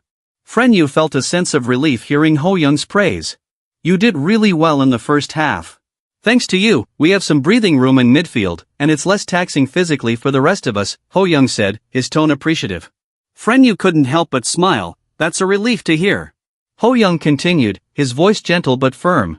"But don't be too conscious of me. Focus on the game." Freneau raised an eyebrow in surprise. Ho Young added with a smirk, "A friend of mine once told me that you need to clear your mind when playing football. If you're anxious, you'll mess things up. Just stay calm." Freneau nodded thoughtfully, taking the advice to heart. As they gathered for the second half, Santos FC came out with renewed determination. They carried the ball forward, signaling a new sense of urgency. "This time, we'll score for sure," one of them thought as they moved up the pitch. But Sao Paulo FC was ready. Casemiro was in position to block, his eyes scanning for any gaps, knowing full well that the months of training had prepared him for this moment. He couldn't afford to let them break through. A Santos FC player fumbled with the ball, hesitating whether to take a shot or attempt a pass. Casemiro was reading his movements, staying close. Meanwhile, Ho Young burst forward, intercepting the pass with quick reflexes. The Santos player cursed under his breath, his play had been blocked again. Then, it was Daimar's turn. With a powerful presence in the penalty area, Daimar prepared to make his move. Freneau, as he had practiced with Ho Young, was ready to block. But this time, Daimar was focused. He'd been told to live up to his name. His body feinted first to throw Freneau off balance, but Freneau, unshaken, saw through the trick. He blocked Daimar's attempt, and the crowd went wild. Daimar stood stunned for a moment. Can someone really change this much in just a few months? He couldn't believe it. But as the match pressed on, Santos FC's structure began to crumble. With every attempt to break through, they missed or were shut down. Their frustration grew. Sao Paulo FC could smell victory. In the 40th minute, Rosca called for everyone to push forward one last time. "Run! Let's do this," he shouted, and Ho Young took off, hearing Rosca's voice like a guiding light behind him. Without even looking, Ho Young knew where the ball would be passed. It was the perfect example of teamwork. Rosca passed the ball upfield to Ho Young, who accelerated with a burst of speed, dribbling past the defenders. The match was coming to a close, but it was clear, Ho Young had controlled the game. With each move, each pass, and each breakthrough, he demonstrated that his skills were a force to be reckoned with. The match had been intense, and Ho Young was feeling the weight of the final moments. As he broke through the last line of defense, leaving Santos FC players scrambling in his wake, even the goalkeeper couldn't help but feel the pressure. His monstrous look, combined with that terrifying pace, left everyone in awe. The goalkeeper, staring at him with wide eyes, thought, "This is it. He's going to shoot." But Ho Young had a trick up his sleeve. With a feint that left the goalkeeper frozen in place, Ho Young calmly pushed the ball past him and slotted it into the goal. The stadium erupted in cheers as the clutch goal sealed Sao Paulo FC's victory in the U15 National League. The moment was pure magic. Ho Young had done it, and the final whistle blew, confirming what everyone already knew: Sao Paulo FC were the champions. Carlo, the coach, was all smiles, while the crowd, even the skeptical observers, were left in stunned silence. One observer even murmured, "Did they just lose to that kid?" The other responded, "Yeah, Ho Young is really something else." Amidst the celebration, Daimar, who had given everything on the field, stood apart, brooding. But Ho Young was too exhausted to notice. After everything, he collapsed to the ground in relief, his body barely able to support him. This season was brutal, he thought, but that final dribble. I've never used it with such power before. However, the side effects were noticeable. His body felt like it had been hit by a truck. He couldn't even stand up properly. I need to build my endurance, he thought, or I'll burn out before my prime. Then came the crucial moment. The system window appeared in front of him, offering a chance to pick a new talent. He was presented with the options: excellent passing beam +2 and solid basics B. It was tempting. He could mimic Consolo's passing, but Ho Young already knew what he wanted. I'll go for passing, another skill for my arsenal. But before he could confirm his choice, Frenyu approached, offering a hand to help Ho Young up. There was an emotional moment as Frenyu said, "Thanks, Ho Young. You really helped me out today." Ho Young smiled softly. "It wasn't just me. We all worked hard for this. It was well deserved," he said. But Frenyu, unable to contain his emotions, started crying. He pulled Ho Young into a tight hug. Ho Young was surprised at first, but then he remembered something Gaga had told him in the past. "Behind you, there are 10 players working together. Your dedication will take you places." As they separated, Daimar walked up and extended his hand to Ho Young. It was a handshake, but there was something bittersweet about it. Daimar couldn't help but feel the roughness of Ho Young's hand, calloused and weathered, evidence of all the relentless training Ho Young had put in. In contrast, Daimar's hand felt softer, almost pampered. "I've been too complacent," Daimar thought. "Ho Young, he's not just skilled. He's relentless." After a moment of reflection, Daimar spoke with a quiet resolve. "I'll come back stronger. I won't let this loss define me." Ho Young gave him a faint smile. "That's the spirit. See you next time." The words were simple, but the meaning was clear. The next time they met, Daimar would be ready. As the journalists swarmed Ho Young, one of them asked, "Ho Young, multiple goals and lifting the National League trophy for Sao Paulo FC. How are you feeling right now?" Ho Young grinned, trying to hold back the exhaustion. "It feels incredible," he said, trying to sound cool, but inside, he was still recovering from the adrenaline crash. Another reporter asked, "So, what's next for you?" "Any plans?" Ho Young thought for a second before replying, "Next? The Super Championship. We're aiming for a treble this year." Back in the locker room, the team was still celebrating. Douglas couldn't believe it. "Is this real, or is it just a dream?" Kashmiro chimed in, "We've been so focused on winning these matches. This is the reward we've earned." Carlo praised Frenyu for his fantastic performance, particularly in blocking Daimler during critical moments. "Hard work never betrays you. You've shown that," he said, and Frenyu, overcome with emotion, nodded. "Thanks, coach. But honestly, it's all thanks to Ho Young. He helped me so much during our training sessions. He pushed me when I wanted to quit, and that's why I could perform today." Carlo, who had seen many players come and go, paused. He understood now Ho Young wasn't just any promising player. He was the kind of player who would make a team better simply by being part of it. The whirlwind of celebration finally slowed down, and later that night, at the Youth Football Association Awards, Ho Young was named man of the match. Back in his room, alone for a moment, Ho Young sat on his bed, his mind still racing. A new system window appeared, offering him 2 options, creative ball control and SAP decision-making. As he scrolled through, he realized this was his chance to mimic Daimar's genius dribbling talent. "It's about time I picked up that skill," he thought. A +3 for genius dribbling, this will take me to the next level. But, before confirming, he couldn't help but think of all the things he'd learned. From Gaga's lessons to the hard-fought match today, he was more than just a player. He was a force that had learned how to adapt, how to push forward, and how to bring his team along with him even when the exhaustion was pulling him down. "Now, I need to build up my stamina," he thought, "or I'll end up like one of those players who burns bright for a season and then fades away. And that's not the future I want." With that thought, Ho Young selected his new talent, ready to take on whatever challenge came next. The stakes were high in the Super Championship finals, and Ho Young knew it.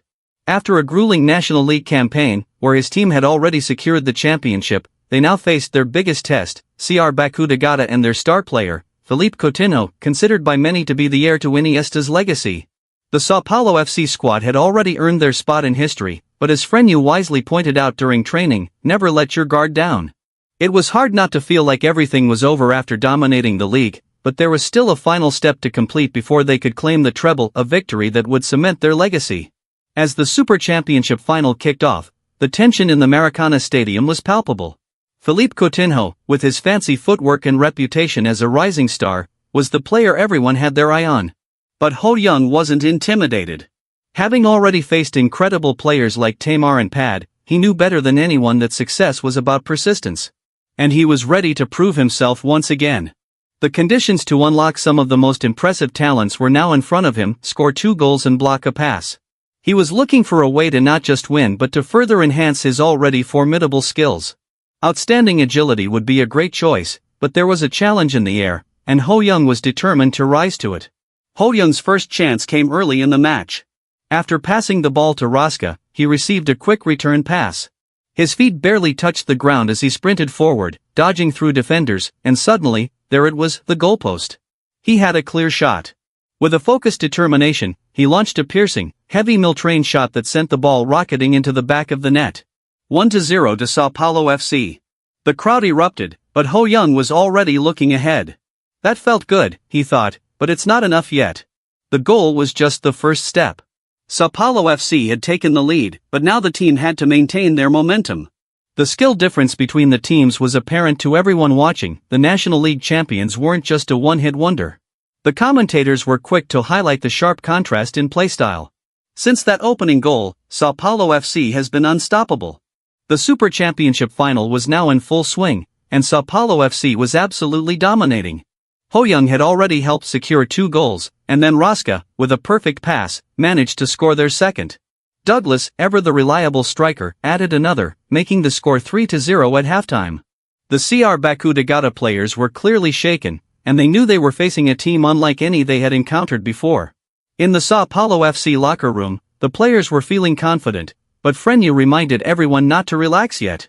"Don't let your guard down. The match isn't over until you hear the final whistle," he said. Raska added, "That's right. We keep pushing forward, no matter the score." There was a quiet sense of resolve among the players. They had come so far, and they weren't going to let up now. Ho Young, especially, felt the urgency. "This could be my last match in Brazil," he thought. "I want to keep playing with these guys for as long as I can." As the second half began, Carlo, the coach, noticed something. CR Baku Degata had switched to a more defensive formation, likely trying to minimize the damage. But Ho Young wasn't worried. He could sense the growing tension, and he knew that this was his moment. With a brilliant dribble, he cut past one player, then another, and before CR Baku could react, he passed the ball to Douglas, who scored their 4th goal. The momentum was entirely with Sao Paulo FC, and the fans were going wild. Then, it was Ho Young's turn again. A perfect cross came to him, and with a quick flick of his head, he scored yet another goal, his 3rd of the match. The commentators were in awe. This is Ho Young's moment. A hat-trick in the Super Championship final. A performance for the ages. As the match continued, Sao Paulo FC piled on more goals. Ho Young was everywhere. His dribbling was unstoppable, his vision was flawless, and his confidence was at an all-time high. By the end of the match, Sao Paulo FC had secured a 6-0 victory, claiming their 3rd trophy of the season, the Super Championship. The entire team celebrated, and they knew they had achieved the ultimate goal, the treble. But for Ho Young, this wasn't just about winning the match. The real reward came in the form of the football prodigy talent that he had unlocked. The system notified him that his talent slot was now full, and he could choose to copy either exceptional agility B or body feint C3. After some thought, Ho Young went with exceptional agility B, a fitting choice for a player with his dribbling skills and quick turns. As the celebrations continued, Ho Young couldn't help but think of the future. He had just made a name for himself on the global stage, and his performance had caught the attention of some of the biggest names in football. The Asian Football Confederation had selected him as one of the top 5 prospects in Asia, and even FC Barcelona had taken notice. The technical director, Charles, was already pushing for the club to negotiate for him, but his colleagues were skeptical. Charles stood firm, stating, "You may doubt my judgment, but 4 years ago, I scouted Ho Young, and look where he is now. We need to move fast, or we'll lose him to another club." Back at Ho Young's house, he was still processing everything. While kicking a ball around in his room, he received a call from Coach Cha Bum-Kuan. "It's been a while," said the coach, "but I need to see you when you get back to Korea. There's someone who wants to meet you." Ho Young was confused. "Who wants to meet me?" "It's Park Kyung-woon," said Cha Bum-Kuan. "He's the national youth team coach. He's in charge of the U17 team, and he wants you to join them. The U17 World Cup is being held in Peru this year, and he believes you're the perfect fit for the team." Ho Young was stunned. "Wait, the U17 World Cup? Are you serious? It's happening soon, and they think you could be the youngest player ever to join. But don't worry. They won't just throw you in there, they've been following your progress closely. You're ready for this," Cha Bum-Kuan reassured him. As Ho Young listened to his coach, he felt a rush of emotions. The U17 World Cup was one of the most prestigious tournaments for young talent, and this opportunity could change everything for him. Could I really become the youngest player ever to compete on such a stage? He wondered. With the weight of this new challenge ahead of him, Ho Young knew his journey was just beginning. The future was full of possibilities, and if he continued to grow, the world of football would soon know his name. After some time, Ho Young lay on his bed, deep in thought. If he were to participate in the U17 World Cup at only 12 years old, among players averaging 16 to 17, he'd look like an elementary schooler among high schoolers. Age played a huge role. If they decided to go physical, he'd be helplessly knocked away. The thought stressed him out. He contemplated that coach must have his reasons for considering him, and he wondered, could he really do it? He tried reassuring himself, deciding he needed more confidence.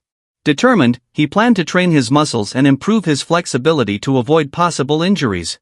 A few days later, Monica, the blonde girl, congratulated Ho Young on advancing in his certification for the Brazilian International Language Exam. As she raised his hand in celebration, he humbly said, "It's all thanks to you, Monica." Smiling warmly, Monica replied, "Thank you." Ho Young continued, "You always took care of my studies. It was such a challenging task." He thought gratefully that Monica had helped him without hesitation and he must find a way to repay her. But first, he activated Monica's talent panel, where it showed, "Vessel of talent currently full, football prodigy S, 27 days left." He saw many talents he could copy from Monica. Thinking of it as a reward for his hard work, he chose a skill, innate language sense B, reasoning it would make other requirements easier.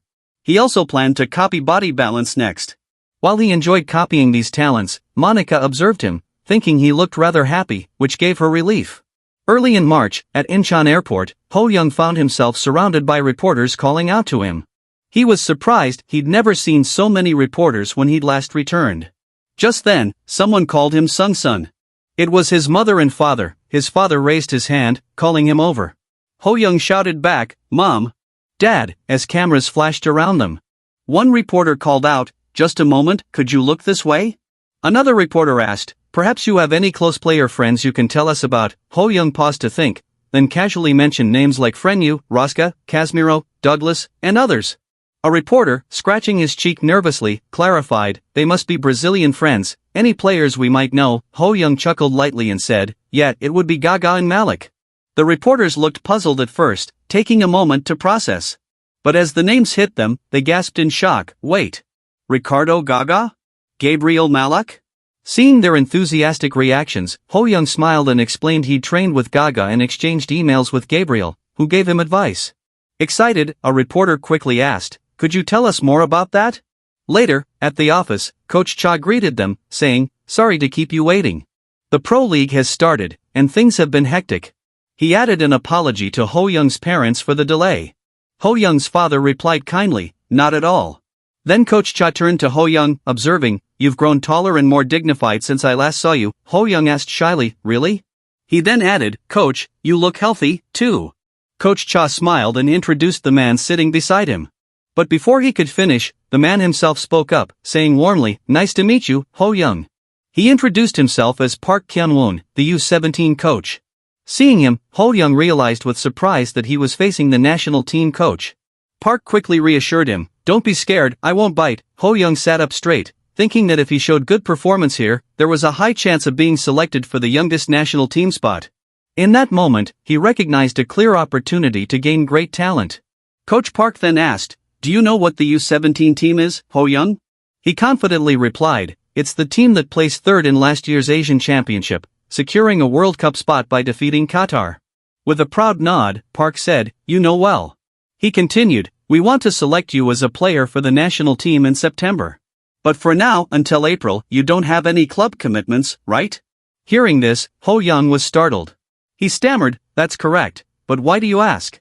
Park explained, "There's a U16 tournament, the Montaigu International Tournament in France this month." Ho Young realized they planned to include him with the U16 team first, then decide whether to add him to the U17 roster in September. He clenched his fists in nervous excitement, thinking there was no need to rush, but wondering how he would overcome the huge age gap. Just then, Park asked gently, "Your father consents to this, right?" Ho Young's father immediately replied, "Yes, of course." With a happy demeanor, he added that as a father, he had no reason to oppose his son being selected for the national team. Bowing politely, he said, "Please take good care of him." Seeing this, Ho Young thought his father seemed even happier than he was. Park reassured them, saying, "Don't worry. Coach Cha's recommendation means it's only natural." Ho Young looked at his father, then told himself he was probably just overthinking things. Placing his hand on his chest, he felt a rush of excitement and anticipation. The title of the youngest national team member was tempting, but what mattered most was talent. With newfound confidence, he thought of the buffet of talents from all over the world gathering and knew he must seize this opportunity. Sometime later, a black sedan waited by the road. Inside, Ho Young sat reading a newspaper filled with stories about him. Headlines proclaimed him as a player rewriting Korean football history, poised to join the national youth team. Other articles declared he conquered the strongest players in Brazil, with a Brazilian football expert ranking him among the world's top 5 football prodigies. One shocking article even claimed his shooting form perfectly matched Maradona's, calling it a revelation that Korea was now a football powerhouse and winning the World Cup was no longer a dream. Seeing all this, Ho Young blushed in embarrassment, thinking, please let it stop here, there are even fake articles now. He set the newspaper aside, knowing this was just the typical hero-making process everywhere, and while he appreciated the attention, he called to his father. Hesitantly, he asked, what if I said I want to transfer to a European team? As his father drove, Ho Young continued, explaining that while things were fine now, he was considering a professional debut but couldn't do it alone. His father calmly replied, then either your mom or I will have to move to Europe with you. Taken aback, Ho Young asked, did you already know? His father chuckled, saying, of course. It's about our son, after all. He added that if Ho Young was serious about turning pro, moving would be the best option. Ho Young nodded, but his face turned somber at the thought of their family being separated. His father quickly reassured him, don't worry about anything, just focus on your football. Ho Young's expression brightened, and with enthusiasm, he promised to do his best at the Payu Football Training Center. Arriving at the stadium, Ho Young looked around and recognized the players as the U-17 national team. They were stretching and warming up. Observing them, he thought there were no geniuses here but realized his standards had simply become too high after training in Brazil, and this must be the normal level. Smiling, he thought he was already part of the national team and wanted to get on the field as soon as possible. Then he spotted a familiar face and called out, Hyun Jun. Hearing his name, the boy turned, recognizing Ho Young. It's been a while, how have you been? Ho Young asked. Jun answered casually, just the usual, but with a puzzled tone and hand on his chin, he added, it's only been a year, but how did you get taller than me? What's your height now? Ho Young replied proudly, 171 centimeters. Jun's eyes widened in shock. No way, did they give you growth hormones in Brazil or something? Suddenly, a stern voice cut through the chatter. Who's making all this noise? We're in the middle of training, stay quiet. It was Kim Shin-woo, the U-17 team captain. Both Ho Young and Jun immediately apologized. Ho Young sized up Kim Shin-woo, noting he was the oldest on the team, their captain, and the pillar of their defense. Kim glared at them, saying firmly, you're not here to mess around, right? Because I won't go easy on you just because it's your first day. Jun quickly answered, yes, understood. Ho Young and Jun exchanged nervous looks. Ho Young thought to himself that in Brazil, everyone had been like friends, but here the atmosphere was intense, he would have to adjust fast. Reminding himself, when in Rome, do as the Romans do, he began warming up. At that moment, Kim Shin-woo called out to Ho Young, asking, I heard you trained in Brazil. Ho Young responded confidently, yeah, so what? With a menacing tone and a cold smirk, Kim said, I don't care how they trained you there. Here in Korea, you learn by getting hit. Even if you're a kid, you won't get special treatment. That's the only way to improve. With an evil smile, he added, so you better do well. Hearing this, Ho Young kept silent. After a moment, Coach Park called all the players together. We're doing a 9-on-9 practice match, he announced. The first team will be led by the captain and will be the white team.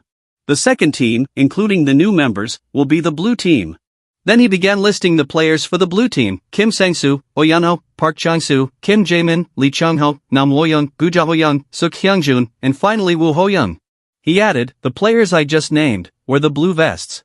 At that moment, one of the players, Gu Ja-ho-young, the blue team captain, glanced at Ho Young. He thought the media had been going crazy over him, saying he was amazing, but to him, Ho Young just looked like an elementary school kid barely 13. He wondered how they were supposed to stand a chance against the first team with a bunch of rookies like this. He resolved not to overdo it himself, deciding instead to focus on his own role. Meanwhile, Ho Young thought determinedly that he would show everyone what his football was really made of. Just then, one of the junior coaches called out to Ho Young. His name was Park Cheol-woo, the youth team coach. He explained, your role is to distribute the ball between the attackers and midfielders. You understand what a playmaker is, right? Ho Young confidently replied, of course, I know. The junior coach chuckled. You catch on quick, just what I'd expect from someone who played abroad. But inside, he worried about how well Ho Young would blend in with the team. With a concerned look, he thought it was already hard enough to build teamwork among the current players, and now they had an elementary school kid joining them, which could create a barrier within the team. He continued, everyone else here is a middle or high schooler. You can't just play like you did in Brazil. You know what I mean, right? Ho Young nodded seriously. You're telling me not to play alone. The junior coach confirmed, that's right. Don't overexert yourself or get injured. And make sure to pass to your teammates, Ho Young responded, yes, and turned back to the field. As he walked away, the junior coach thought, no matter how talented Ho Young was, he was still just a kid. What was the head coach thinking? Meanwhile, head coach Park sat silently on a bench at the sideline, watching everything unfold. Soon, the scoreboard flashed as the practice match began. Yang, the white team's midfielder, controlled the ball. He passed it up to the white team's captain, who carried it forward. Spotting Ho Young charging straight at him, he thought, he really is as fast as they say, but pressing so high is reckless. He quickly passed the ball away. But Ho Young halted, read the ball's trajectory, and was already moving to intercept. One of the white team's other midfielders received the pass, but before he could even react, Ho Young darted in, snatching the ball cleanly. The midfielder's eyes widened in shock. He didn't even have a chance to touch the ball as Ho Young sliced in like lightning and vanished forward. Ho Young thought to himself about the ball-cutting skill he acquired from Casemiro and spent 2 years mastering. It had become his signature move. Watching this, white team's number 5 thought, isn't he supposed to be an offensive player? That tackle was top-tier defender level. No one told me he could do that. He recalled the head coach's warning not to underestimate Ho Young's movements and breakthroughs, which he hadn't taken seriously until now. Chasing after him, he realized Ho Young was a real danger at any moment. But before anyone could close in, Ho Young was already near the goalpost, poised to shoot. As the goalkeeper lunged to block, Ho Young calmly kicked the ball with flawless technique, sending it into the net for a perfect goal. Watching the ball hit the back of the net, players on the bench exclaimed in disbelief, unbelievable, the blue team scored first. Another added, yeah, he's really fast. White team players stood speechless, stunned by the sudden goal. Number 5 could only think, what the hell, there was no way to stop that.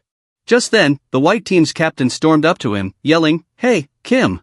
Number 5 snapped his head up. Yes?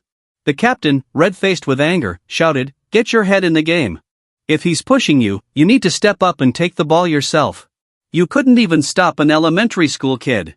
Hearing the captain's harsh words, number 5 lowered his head and muttered, I'm sorry. Inside, he thought bitterly that there was no way he could react to that kind of speed. The captain should try stopping Ho Young himself. Meanwhile, on the sideline, Coach Park stood from his seat, eyes fixed on the field. The junior coach beside him commented, Coach Cha was right about Ho Young. Coach Park replied quietly that even after watching Ho Young's game footage over and over, he still couldn't believe it. He remembered how Coach Cha had painstakingly obtained the footage from Brazil, yet now Ho Young was maintaining top form and unleashing his full skill set on the field. Coach Park wondered, was this boy truly born for the big stage? He reflected on the meaning of positions and formations, thinking, what's the point of strategies when that player is the strategy himself? His thoughts drifted to the 1986 World Cup quarterfinals, Maradona dribbling past 9 defenders to score a wonder goal. That day, soccer transcended being a team sport of 11 players, it became a stage for one genius. Now, seeing Ho Young, Coach Park felt a strange shiver. The junior coach noticed his intensity and asked, Coach, is something wrong? Coach Park shook his head, brushing it off, but inside he thought comparing Ho Young to Maradona was absurd and impossible fantasy. Yet, he couldn't shake the feeling that something improbable might be unfolding before his eyes. Exhaling slowly, he murmured, all right, let's see how the white team responds. His eyes shifted to number 8, thinking it was time to test the white team's secret weapon. 10 minutes into the intra-squad match, a fierce battle erupted in midfield. Among the players, one boy stood out, the pink-haired Lee Chung-ryong, white team's midfielder. Ho Young recognized him instantly. Chung was already in the pro team's second squad, and before his regression, Ho Young had been his fan. This was the first professional player he'd ever faced formally. Checking Chung's stats with his panel, he noted several impressive talents, especially outstanding composure, something Ho Young deeply desired. But as Ho Young moved to press, he was stunned. Under his intense pressure, Chung calmly held the ball, then passed it perfectly to his teammate, number 7, who kicked it directly toward the goalpost. Ho Young thought in disbelief how, even while being hounded, Chung maintained control and initiated such a sharp, clean attack. He realized then, professionals were simply built different. After some time, blue team players began huffing for breath, their movements slowing. Chung, noticing the blue team's tiring midfield and seeing Ho Young a bit farther from the center, thought, this is my chance. He quickly passed the ball toward number 7 again. But before it could reach its target, Ho Young exploded into motion. He sprinted with lightning speed, intercepting the ball mid-flight. Chung's eyes widened, he couldn't believe Ho Young had been lurking in open space, anticipating this very pass. Ho Young immediately sent the ball forward to his own team's captain. Receiving it, the captain realized he'd had things backward. It wasn't Ho Young who needed to sync with them, but they who needed to sync with Ho Young. He thought, as long as we support him, the age difference doesn't matter. With that belief, he delivered a deep return pass. With electrifying precision, Ho Young launched into his storm dribble, weaving through white team defenders. The white team's captain, still fuming from earlier, thought he had to stop Ho Young no matter what. He couldn't let an elementary schooler humiliate them. Determined, he planned to body block and steal the ball at the worst. But as Ho Young closed in, he executed a flawless Marseille turn, sliding past the captain with a fluid spin. The captain's eyes went wide in shock. He never imagined Ho Young could pull off such a move. Ho Young continued his run, slipped into the box, and slammed the ball into the net with deadly accuracy, scoring his second goal of the match. As the ball hit the back of the net, Ho Young struck his signature pose, standing tall on the field like a champion. The junior coach blew the whistle, signaling the end of the match. On the sidelines, players whispered in awe. One said, "The blue team wins," another added breathlessly, "That kid, Ho Young, right? He's incredible." While the white team's captain stood huffing, he gritted his teeth, thinking, how could this happen? He was a defender who had even won awards at the National Sports Festival, yet he couldn't stop a 13-year-old forward. Watching Ho Young, he realized he was different from every youth player he'd ever faced. His moves were flashy but never excessive, efficient yet precise, and he had the speed to back it all up. That was the kind of talent you called a genius. Embarrassed, he remembered telling Ho Young that in Korea you improved by getting beaten up. Now, he felt humiliated and couldn't even face his own teammates. Suddenly, a voice called, "Captain." He snapped out of his thoughts and looked up. Ho Young was walking toward him. They stood face to face. Ho Young spoke first. "Captain," the older boy was speechless. Ho Young bowed politely and said, "Good work out there, thanks for playing with me." The captain was stunned. "You're 13, right? How are you this good?" Ho Young smiled brightly. "Because anyone can be good at football at any age." The captain paused, then let out a laugh. "I see. That makes sense." He thought to himself that he'd lost completely and couldn't even argue about it. Yet, strangely, he didn't feel bad. Ho Young wasn't just talented, he had a great personality, too. He was good-looking, but more importantly, he was incredible at football. Placing a hand on Ho Young's shoulder, the captain said, "It's my complete loss." "Well played." He walked off, thinking it didn't matter if someone was 10 or 100, if they were good at football, that's all that mattered. Just then, another player approached Ho Young. "Good job, Ho Young." Turning around, he saw it was Chung. Chung held out his hand, and Ho Young's heart skipped a beat. "Senior Chung," he blurted out, reaching for the handshake. "Thank you for your hard work." Inside, he thought his favorite player was reaching out to him. He couldn't believe it. As their hands met, Ho Young said, "I'm looking forward to playing with you." Chung smiled warmly. "Why so formal?" "Relax," Ho Young's inner voice squealed. Chung was so kind, completely unlike the harsh rumors. And at that moment, Ho Young realized Chung had unknowingly given him a gift. The final condition to copy his talent was cleared. Ho Young chose Outstanding Composer, thinking it was the perfect start to his national team journey. On March 20th, in Montaigu, France, football prospects under 16 had gathered from all over the world for the prestigious Montaigu International Tournament, set to kick off on the 23rd. Ho Young stood determined, telling himself it was time to show his best performance. In the briefing room, Coach Park addressed the team. "As you all know, our first opponent is France. But there's nothing to be afraid of. The only difference between us and them is that we eat rice and they eat bread," he joked, drawing some laughter. "Let's not even talk about the other stuff we eat," he added with a grin. His tone turned serious as he continued, "We have 4 players out due to age restrictions, but we're still strong enough. However, remember, they're the host country, and they'll be desperate to win. Ho-young listened intently, thinking about how the Montague International Tournament was a league-based competition split into A and B groups. Even if they lost a game, they wouldn't be eliminated immediately. Before his regression, Korea had placed second under players like Choi Yoo-hyuk and Jang Hak-yu. Their best result had only ever been runner-up, and now he wanted to make history by finally winning it. Buzzing with excitement, he wondered who would be on the French team. Would he recognize anyone? 3 days later, on March 23, at Maxime Boss's Montaigu Stadium, the French locker room felt like a monster's den, icy intense. Among the players, one boy stood out the most, Babadou Chako, a towering defender whose nickname was the Beast. Eyes fierce with anticipation, Babadou thought, "This is going to be fun. I can't wait to play." Marching toward the pitch with his teammates, he mused confidently, "Some of our key players might be injured today, but really, how good can Korea even be at football?" He smirked to himself. "As long as I defend well, that's all that matters." As Ho-young passed in front of Babadou, the French defender sized him up. "So that's the kid, Ho-young. He's a year younger than me," Babadou thought. He remembered the locker room talk where his coach warned him to watch out for this Korean forward who'd made a name for himself in Brazil. But Babadou smirked, thinking, how much of a difference can one player really make? Especially in front of scouts from around the world, he better not end up crying by the end of this. As the Montaigu International Tournament's opening match between Korea and France kicked off, Ho-young carried the ball forward. Babadou sprinted to close him down, analyzing that Korea lined up in a 4-3-3 while France used a 4-3-1-2. France aimed to cut off Ho-young's midfield penetrations while Korea had two strikers, Jun and Ho-young. Let's see what they've got, Babadou thought. 15 minutes into the first half, Korea's players tried moving the ball while under intense French pressure. France attacked with a sharp triangular formation, and Babadou noted, "The match was balanced until now, but it's starting to tilt our way. We're dominating midfield." His eyes locked on Ho-young. This guy can't even control the ball properly. He's nothing special, just overhyped by his coach.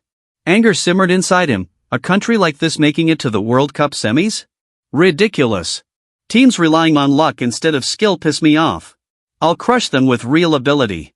But at that moment, Ho-young burst past France's number 13, colliding with Babadou's shoulder. "You're not getting through," Babadou growled, confident in his strength. But Ho-young turned sharply, sprinting the other way, shaking off defenders who stayed hot on his heels. Babadou stood his ground, thinking, "Run all you want, no one's getting past me." Then, Ho-young's teammate sent him a quick pass. Spectators buzzed, "Number 7's dropping deep, wasn't he a striker?" Another added, "If he keeps running like this, he'll burn out before the second half." But his determination is incredible. On the field, Ho-young activated his skill, burning spirit. He passed swiftly to a teammate, who connected to a third player. Babadou's frustration rose. "We're falling into their rhythm." Ho-young's movement off the ball was dazzling. He slipped past France's number 5 with ease.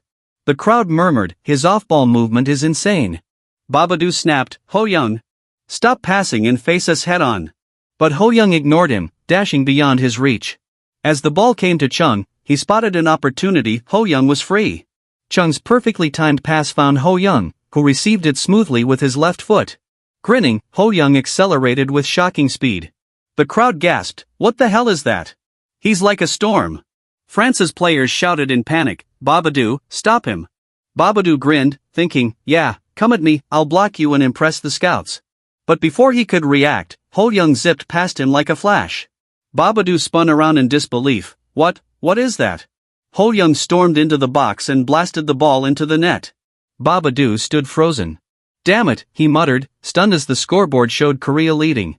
Right before halftime, with players dashing across the pitch, the French national team manager analyzed the situation. "For the second half, we'll change tactics," he thought. "Switch from central attacks to wing play, press from the outside in to find gaps and break them down." On the field, France's players began pressing Korea aggressively from every angle. Korea's captain could feel the pressure mounting. "They're coming at us from all sides," he thought anxiously. "At this rate, they'll dominate the space completely." Then, something caught his eye, an opening. The ball reached a French player, and Korea's captain thought, "This is bad." Before he could react, the French player launched a powerful shot toward the net. The Korean goalkeeper dove and managed to catch the ball, immediately kicking it back into midfield. The match turned into an intense aerial duel. French players continued pressing hard, but Jun jumped high, heading the ball perfectly to Ho-young. As Ho Young received it, he burst into his beast mode once more. Babadoo froze, eyes wide. Damn it, don't be scared, he told himself, clenching his jaw. We can't let him through. Babadoo knew if Korea broke through now, it'd be over. Ho Young dribbled confidently, closing in with frightening speed. But just when Babadoo braced for a direct shot, Ho Young suddenly passed to Chung. Babadoo gasped, he hadn't expected a pass. Chung calmly took the ball and fired it into the net. Korea's second goal, roared the stadium. Players on Korea's bench erupted in cheers, shouting, what a brilliant combo play.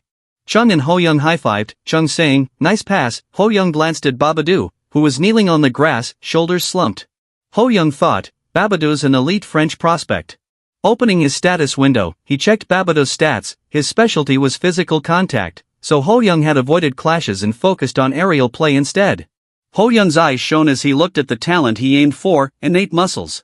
He recalled a rumor that Babadoo once broke medical testing equipment with his sheer strength. Now seeing this talent, he believed it. Extending his hand, Ho Young called, hey, Babadoo. But Babadoo glared up, tears brimming, and snapped, you punk. I'm not losing next time. He staggered up, turning away angrily. The second half became a fierce back-and-forth battle. In the 67th minute, Jun netted another goal for Korea, stretching the lead. Ho Young, exhausted, was subbed out in the 80th minute to conserve stamina. Sitting on the bench, he thought, in Brazil, I only played 80 minutes max across both halves, playing a full 90 is still too much. He reminded himself they had to be ready for tomorrow's match. By the 88th minute, France scored two quick comeback goals, narrowing the score to 3-2. But Korea held on until the final whistle, securing a hard-fought victory. Ho Young reflected, the second half was rough. Our biggest weakness is stamina. He knew tomorrow's match against Côte d'Ivoire would be brutal, followed by Germany. They'd need to give everything they had. But looking at his status panel, he saw the condition for Babadoo's talent was now fulfilled. He thought proudly, earlier this year, I got high work rate from Rosca. Now I've acquired innate muscles. This trip's off to a perfect start. As his teammates reached the sidelines, Ho Young stood and cheered, pumping his fist in celebration. Meanwhile, on France's sideline, their head coach slumped on the bench, holding his head. What a headache, he thought. He'd been certain this match was theirs. As the host nation, they needed to at least reach the finals. But Ho Young's link-up play had been flawless, a dark horse he never saw coming. With skill like that, he might carry Korea to the finals single-handedly, the coach admitted to himself.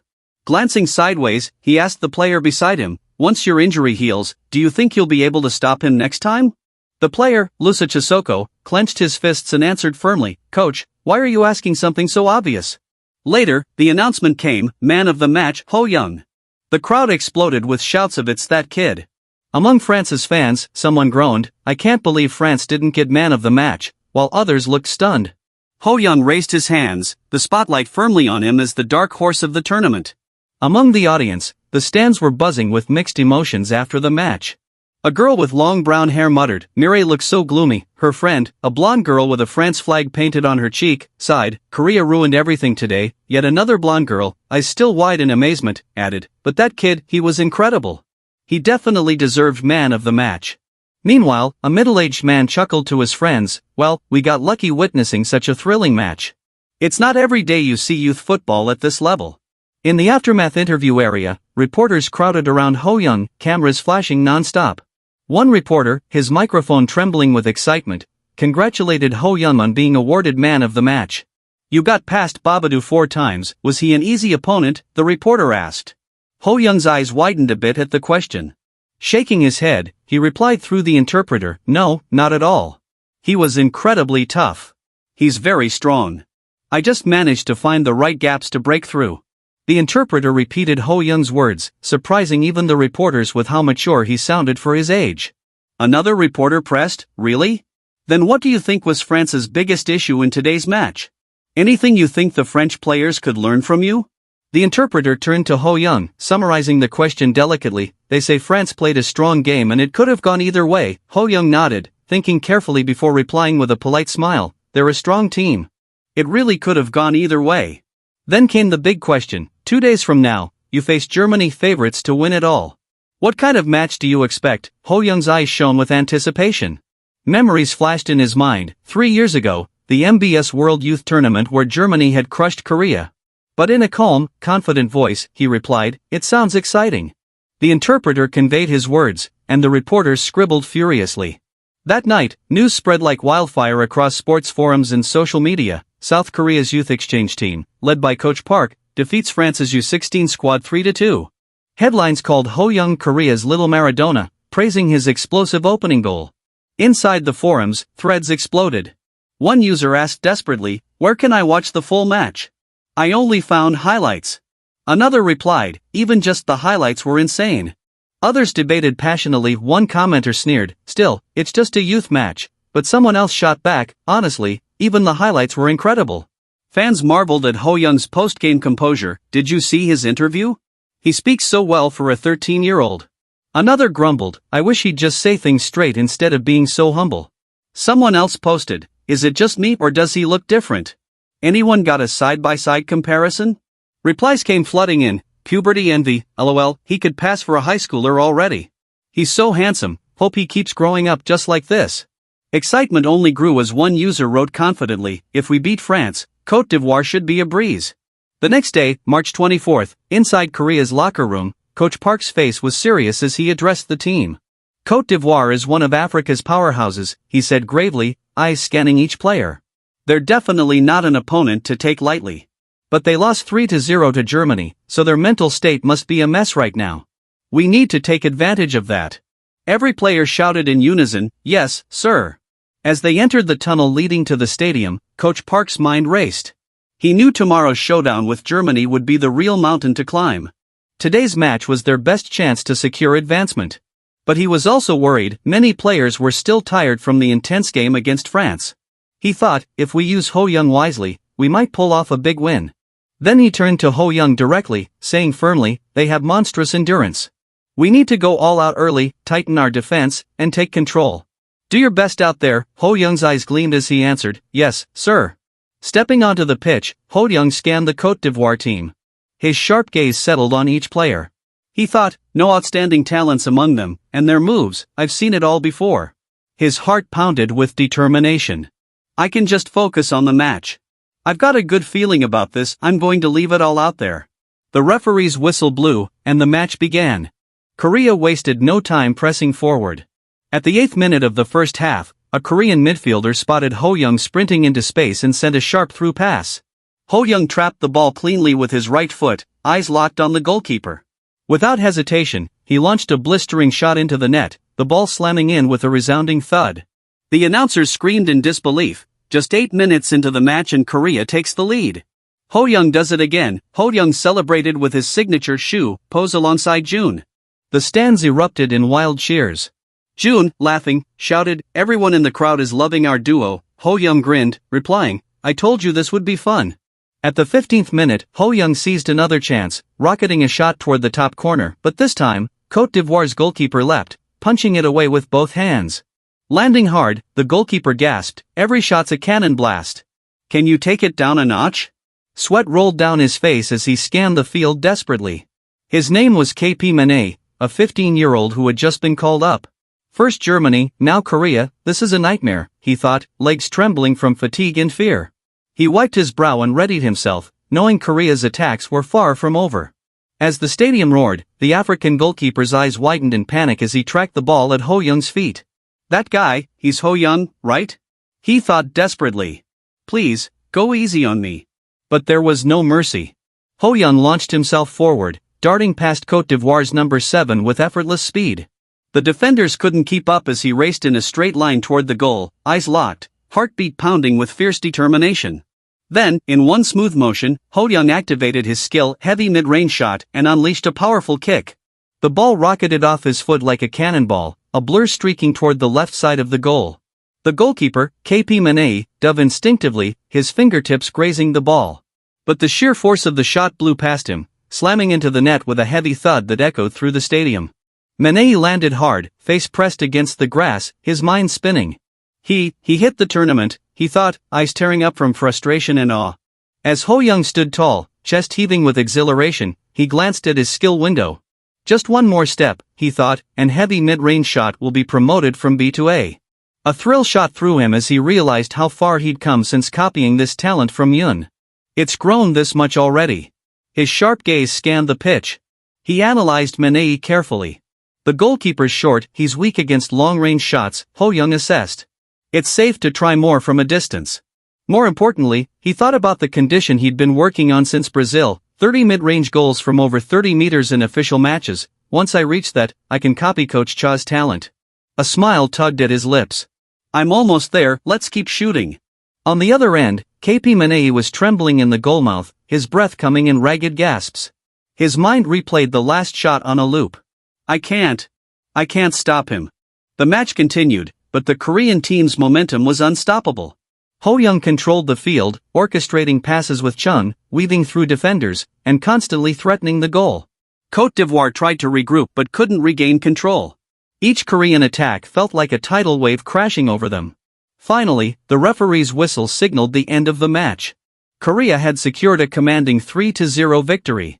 Chung ran over to Ho Young, his face beaming. We really poured it on, he laughed breathlessly. Ho Young grinned back, replying, 2 wins in a row, and we're not done yet. Once again, the stadium announcers declared him man of the match, his second consecutive selection. As the cameras snapped his photo, Ho Young thought, even though this is a U16 tournament, it feels easier than the Brazil U15s. Thanks to the seniors backing me up, I can play freely. He clenched his fist, eyes blazing. My goal here is to win the world title, and we can definitely do it. Meanwhile, in the France-Germany match held the same day, the unexpected happened. France defeated Germany 2-0. The return of France's previously injured starters gave them a decisive edge, while Germany's key player was sidelined with an injury, swinging the momentum. The result threw the group standings into chaos. With Korea now leading the group, Germany trailed behind, something no one had predicted at the start of the tournament. That night, inside the Korean team's dorm, Chung sprawled across the couch, holding the printed German roster. He groaned, we finally got the roster for the German team, but these names are impossible to read. His eyes darted over the unfamiliar spellings, and he sighed dramatically.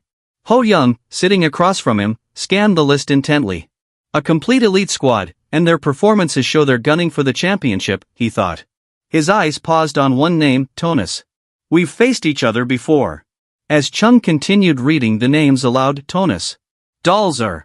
Tolger. Ho Young's thoughts flashed back to 3 years ago, the MBS World Youth Tournament final. It's been 3 years since then, a perfect chance to see how far I've come, he thought, a determined smile curling his lips. Chung looked up, curious. Do you know Tolger? He asked. Ho Young nodded. Yeah. I've faced him before. Chung's eyes widened in shock. Really? Did you win or lose? Ho Young sighed slightly, eyes flickering. I lost back then. Chung leaned back, whistling. Figures, he's a monster. But Ho Young's eyes hardened. Working my hardest alone wasn't enough. It takes more than just me playing well. Leaning forward, he tapped the roster with a finger. Hey, look here, senior, the player to watch out for tomorrow is Tonis. Chung blinked. How do you know Tonis? Ho Young replied, I faced him last year. We each won one match. Chung's jaw dropped. Is there anyone you haven't played against? He exclaimed. Ho Young chuckled softly. That's why. I'm going to win tomorrow. Chung burst into a relieved laugh. Then I'll cover you. Just focus on scoring, Ho Young smiled gratefully. Thanks. In return, I'll teach you how to handle Tolger. Meanwhile, in Germany's dorm that same night, Tonis sat with a grim expression, reviewing match footage on a tablet. The room was dimly lit, the flicker of the screen reflecting in his eyes. He turned to his teammate Tolger, who was lazily stretching. Focus, Tolger, Tonis said sternly. Tolger raised an eyebrow. I'm listening. You're talking about that Korean kid, Ho Young, right? Is he really that amazing? Because he wasn't all that 3 years ago. Tonis's jaw tightened. That was 3 years ago. Things change. There's no harm in being cautious. He's the best Korean player I've ever faced. He tapped the screen, where footage showed Ho Young slicing through France's defense. Tolger watched, unimpressed. I'll give him this, his dribbling's legit. But that's not enough to lose sleep over. A dark memory flickered in his mind. Last time, I got too riled up and got sent off, but this time, it's different. Tonis studied him quietly, unsure of Tolger's calm tone. But Tolger smirked, eyes gleaming with anticipation. I can't wait for tomorrow. This time, I'll take him on properly. On March 25, 2 p.m. at Montague Stadium, the players shook hands before the match began. Ho Young spotted someone familiar and said, "It's been a year," recognizing Tonus. He thought about how Tonus had grown at least 15 centimeters taller and how his skills had clearly improved. Glancing at his own status, Ho Young smiled, feeling it was a fitting reunion gift. But his eyes searched elsewhere. Then he spotted him in the stands. There he is. 3 years ago, this player had made Ho Young feel powerless, Tolger. Ho Young chuckled softly, a different kind of laugh this time, and thought, what kind of match will this be? He'd been eager to face a strong opponent, and now he was ready to prove that his skills had grown far beyond what they once were. The first half of the first minute begins. Ho Young lunges forward, sprinting past the number 6 of the opponent team. His pink-haired teammate notices him and quickly passes the ball. At the same time, an opponent midfielder shouts, "I'll cut it off." He rushes toward number 7 RMC, Ho Young. Ho Young assesses the situation. He thinks the midfielder is about 180 centimeters tall, and since he has no intention of engaging in a physical battle, knowing he can't win, Ho Young changes his trajectory, swiftly running past him and catching the ball. As he carries it forward, he observes how the opponent team reacts instantly, even to surprise breakthroughs. Their defense is tightly coordinated, and at the center of it stands the successor to Beckenbauer, the greatest defender of all time, a textbook example of a commanding center back. Ho Young feels the pressure from the aura of this player, whose name is Max Hummelt. Max possesses incredible football talents, sharp prediction, instant ball cutting, and many more. The condition to copy his talent is to reach the semifinals and succeed in breaking through. Ho Young thinks, his presence is overwhelming. He's even bigger than Daniel, whom I just passed. Not only that, his skills are outstanding. He's only 16, yet he's already being considered for a pro contract with FC Bayern Munich. But instead of being intimidated, Ho Young's spirit ignites. This is exactly what I wanted, a showdown with a strong player. My heart is pounding like crazy. Max charges forward to tackle, but Ho Young blocks him with his back. He realizes that holding out will only get him pushed back. It feels like a massive boulder pressing against him. At this rate, he'll lose the ball. If the opponent comes at me with power, he thinks, then I just need to use that power against him. Using his superior flexibility, he kicks the ball with his left foot and dribbles past Max. Max is stunned. Ho Young runs forward, analyzing his opponent. The weakness of large, strong-framed players is that their change of direction is slow. If you move flexibly and quickly, it's hard for them to react. He recalls the clean Marseille turn he copied from Marcelo this season. Combined with Neymar's superior flexibility talent, the synergy has elevated his breakthroughs to an even higher level. As he advances, 2 more players block his path.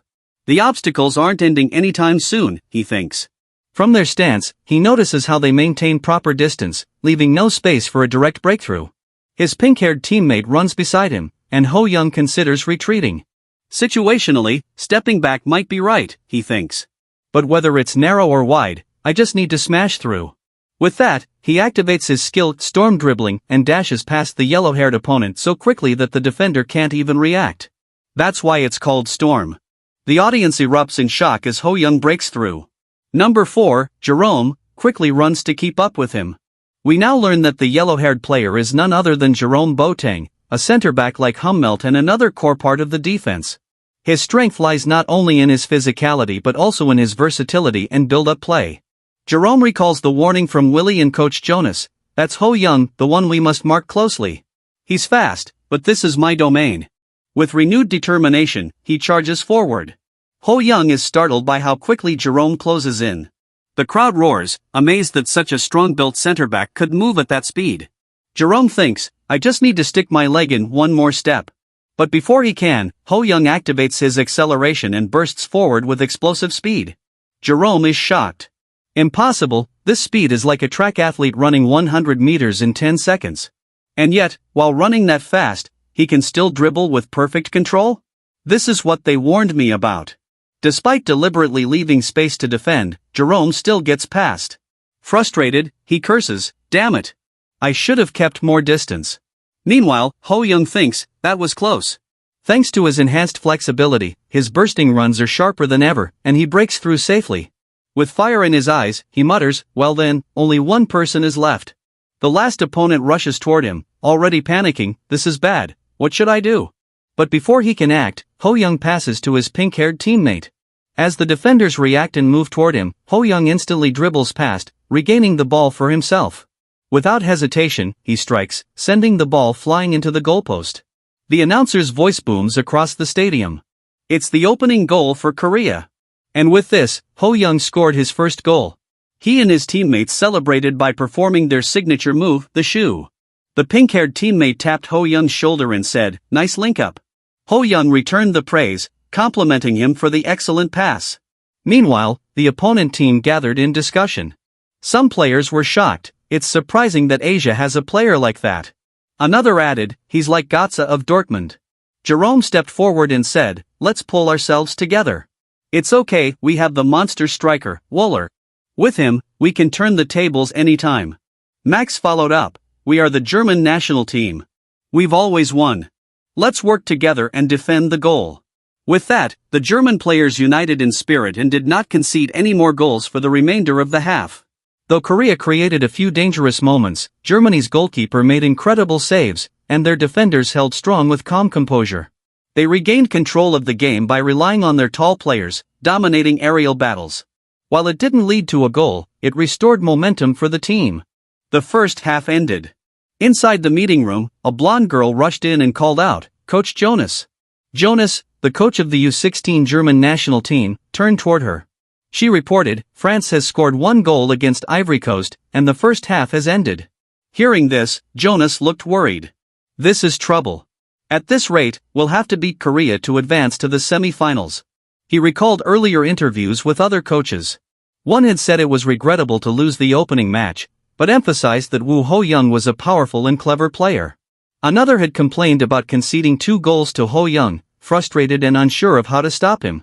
Though their tones were different, Jonas realized both coaches had one thing in common: they were wary of Woo Ho-young. Jonas himself had spent days preparing tactics, yet the current situation was still unexpected. At that moment, number 7 of the German team approached Jonas. The coach looked at him and noticed his hand was bandaged. Number 7 simply said, "I'll go in." When the second half began, the players walked back onto the pitch. One German player stopped Ho-young and smirked. "It's been a while. The little brat from back then has grown up a lot." It was Tolger. Tolger extended his hand and said, "I will beat you, Ho-young."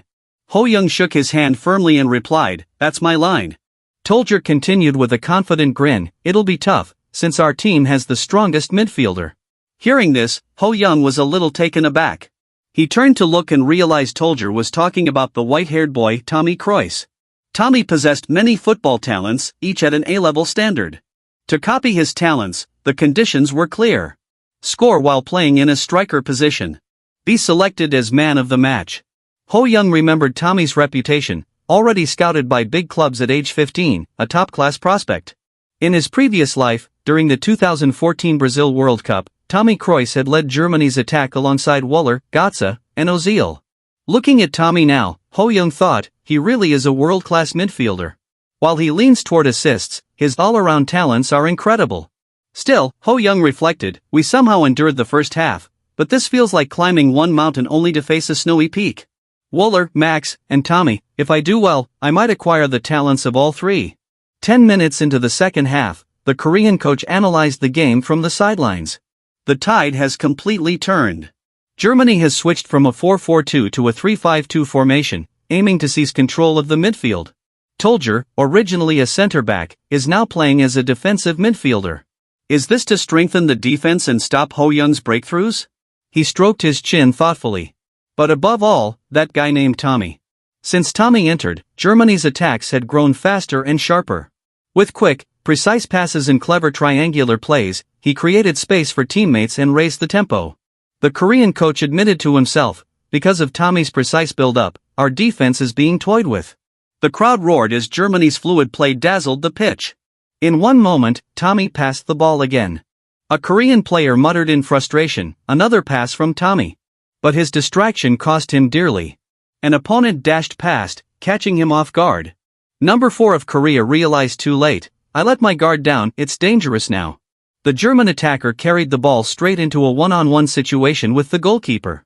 The keeper tensed, bracing himself, but before he could react, Germany's number 10 struck the ball cleanly into the net. And just like that, Germany equalized. And with that, the score is 1-1. The game is back to square one. The captain of the Korean team clenches his fist. Damn it, how are we supposed to stop that? Remembering what just happened, he feels the weight of responsibility. If we lose because of this, it's on me. All of this is because of the captain. His hand tightens on the captain's armband. Damn it! At that moment, Ho Young approaches him. We have to use our heads to block him. The captain is startled. What do you mean by use our heads? Ho Young explains calmly, Wohler is a player who excels at infiltrating spaces. If you try to follow him with your eyes, it'll already be too late.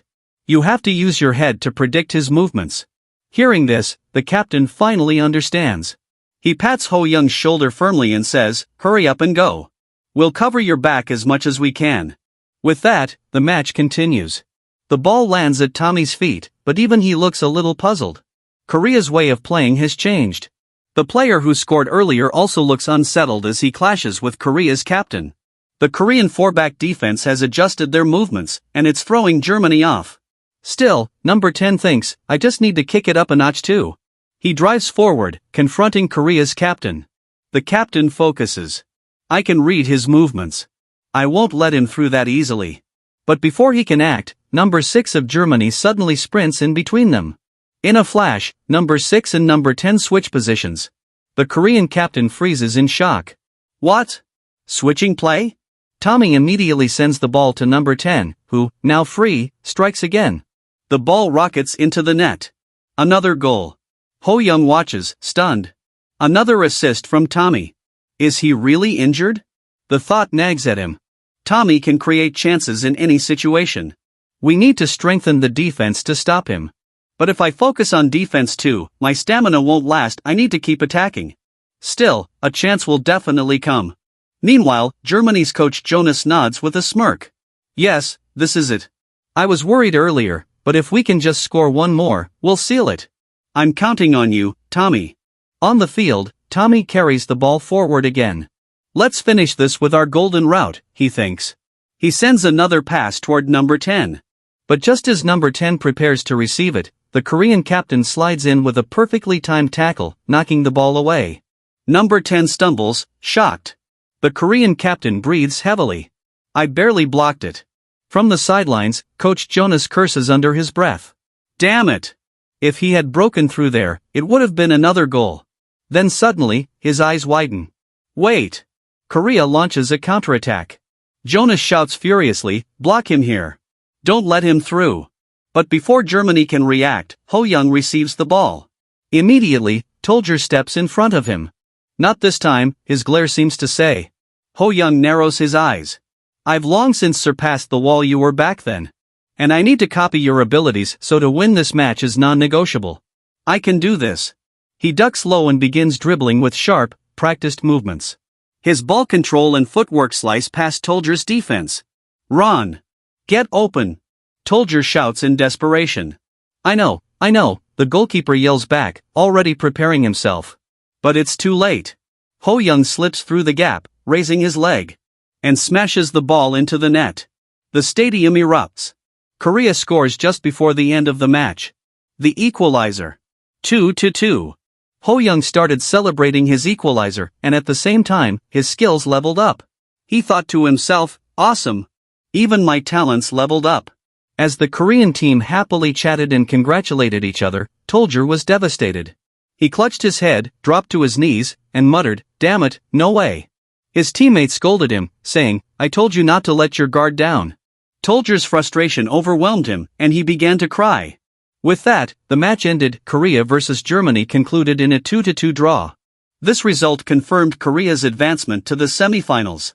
The Korean players erupted in joy, cheering loudly. That was amazing passing in the first place, someone shouted. The pink-haired guy exclaimed, this isn't a dream, right? The Korean captain walked up to Ho Young and said, good work, Ho Young. The MC smiled back and replied, I believed in you that you would stop Wohler. The captain rubbed his nose proudly. You saw that, right? I'm skilled. But then he admitted under his breath, though honestly, I just left it to luck, do or die. Ho Young laughed and praised him, luck is also a skill. The captain grinned and bumped his fist against Ho Young's shoulder. You know a thing or two. At that moment, Tommy Kroos walked over to Ho Young, calling his name. Then, to everyone's surprise, Tommy took off his shirt. Ho Young was taken aback but realized what it meant. Tommy praised him and said, "It was a good game." Ho Young thought to himself, even though his team's future has become uncertain, he's calmly accepting the result. What an incredibly cool guy. The two players exchanged shirts in mutual respect, and Ho Young silently wished, "I want to play on the same team as him someday." Afterward, news came that France had defeated Ivory Coast to finish second in their group. From Group A, Korea and France advanced to the semi-finals, while the powerhouse Germany was eliminated. For the Korea vs Germany match, the man of the match could easily have gone to Tommy, who delivered 2 assists despite his injury, or to Wöller, who scored 2 consecutive goals. But the technical committee instead awarded it to Ho Young. That night, inside his bedroom, Ho Young stared at his system interface with a grin, muttering, "Nice." Pop-ups of clear conditions filled the screen. He thought, "I've completed the requirements for 3 players." He began to carefully consider which abilities to choose: Hummel's sharp predictive ability, Wöller's genius-level football IQ, and Tommy's precise and fast passing. Ho Young was overjoyed, 3 talents in 1 game, and all of them ranked at lying back on his bed, he whispered, "but it's still not enough. What I want is my first championship in an international tournament." His eyes lit up as he remembered their next opponent, the team that advanced from Group B with 1 win and 2 draws, Japan. With a smile, he thought, "It looks like it'll be an interesting game." The scene shifted to Korea. Somewhere, a man was reading a newspaper article with the bold headline, "Korea's Miracle, Ho Young has done it again." The article praised the South Korean U16 national team for finishing the group stage in first place in Group A. It also reported that Woo Ho Young had scored 5 goals in just 3 matches, putting his name alongside Tonis Wöller as a top candidate for the tournament's leading scorer. "I actually forgot who this guy is, but maybe he's very important." He felt a rush of pride as he continued. Before, he was just featured in a small corner, but now he's proudly on the front page. This feels great. Excited, he began gathering every newspaper with Ho Young's name on it. "Shopkeeper, give me all the articles about this player, Woo Ho Young." The shopkeeper blinked in shock. "All of these? Are you perhaps a family member?" The man lowered his head, sadness in his voice. "I really wish I were. Whose son is he to be so handsome?" The shopkeeper laughed and said, "I know, right? Player Ho Young's parents must be so happy." The scene then shifted to Madrid, Spain. In a meeting room, a man scoffed, "I sent you to find some decent players, and all you bring me is a 13-year-old kid?" He was speaking about none other than Ho Young, whose documents were spread across the desk. The skeptical man asked, "Do you really think this kid is at the level of Hernando Tresso?" Sitting across from him was Michel, the head of youth development. Before Michel could say anything further, Antonio interjected firmly, "Cut the chatter and just look at the report. He's already played for Brazil's U15 first-string team and even achieved a treble this year. On top of that, he has over 40 goals in total." Hearing these stats, Michel's eyes widened in shock. But Antonio continued enthusiastically, "Thanks to his mother holding Spanish nationality before marriage, Ho Young can already speak Portuguese. He'll learn Spanish quickly too." Hearing all of this, Michel grew nervous. "He is certainly appealing. Give me regular reports on his performance." Antonio grinned and replied, "Of course, that's the least I can do." He leaned closer and added, "What do you think? A talent worth coveting, right? He's a player all clubs are watching. Put in a good word for me with Chairman Pellis." Michel frowned. "Don't be so hasty. Let's talk again if he makes it to the finals." Hearing that, Antonio's eyes shone with confidence. "As good as decided. That kid will definitely make it to the finals." Michel was shocked. "On what basis are you saying this?" Antonio leaned back, smirked, and said calmly, "That kid, he's a monster. Plain and simple." On March 26th, standing on the ground, MC thought to himself, "Dad, I have a good feeling, the weather's nice too." At that moment, his gaze shifted toward the Japanese player Kagawa Shinji. The Japanese player also looked back at our MC, and we got a flashback showing he was the same guy from the previous Japan match. Kagawa walked up to Ho Young and said, "Ho Young, I told you before, didn't I? This time, I will win." Ho Young confidently replied, "That's what I want." Once again, his notice shifted as he saw the talent of Kagawa. Along with that, a special condition appeared, Korea vs Japan match. If you achieve the special condition of winning against Japan by 3 or more goals as part of the youth national team, you can additionally acquire Kagawa Shinji's potential. Seeing this, MC was a little confused. "What is this? What is potential? I've never seen this before." Then he shook his head and said, "Whatever it is, let's focus for now, because I cannot lose." With that, the Korea vs Japan semifinal began. The announcers shouted, "And the semifinal has begun, South Korea vs Japan." Another commentator quickly added, "Something unexpected has happened right at the start. Korea has come out with a defensive 4-5-1 formation. Many people must have been expecting an aggressive attack from Korea, so this is a bit disappointing." Meanwhile, the Korean coach was deep in thought. "It's okay. The opponent is a team specialized in extreme defense. To win, we need to take definitive measures." He remembered the conversation earlier when MC had asked, "Can't we just go all out from the beginning?" The coach had replied, "The opponent is a team with very few conceded goals, and their counterattacks are top-notch. We'll go with the 4-5-1 formation, putting Suk-Hyung-Jun at the top, Ho-Young and Lee as wingers. While conserving energy, let's seize the initiative centered around the two midfield players. That's how we'll stop their counterattacks." Back in the match, the ball was at Lee's feet. The announcers observed, "South Korea has high ball possession, they're widening the space, but they're being too cautious. Every time there's even a slight risk, they pass the ball back." The audience began to grow restless. "What are you doing? Attack!" they shouted angrily, followed by boos echoing around the stadium. Hearing this, MC was momentarily shocked. "Oh, they startled me. I thought they were booing me." Then he thought, "Indeed, the game is stagnant and boring. To meet the special condition, we need to score 3 points or more. And more than anything, I want to hear cheers, not boos."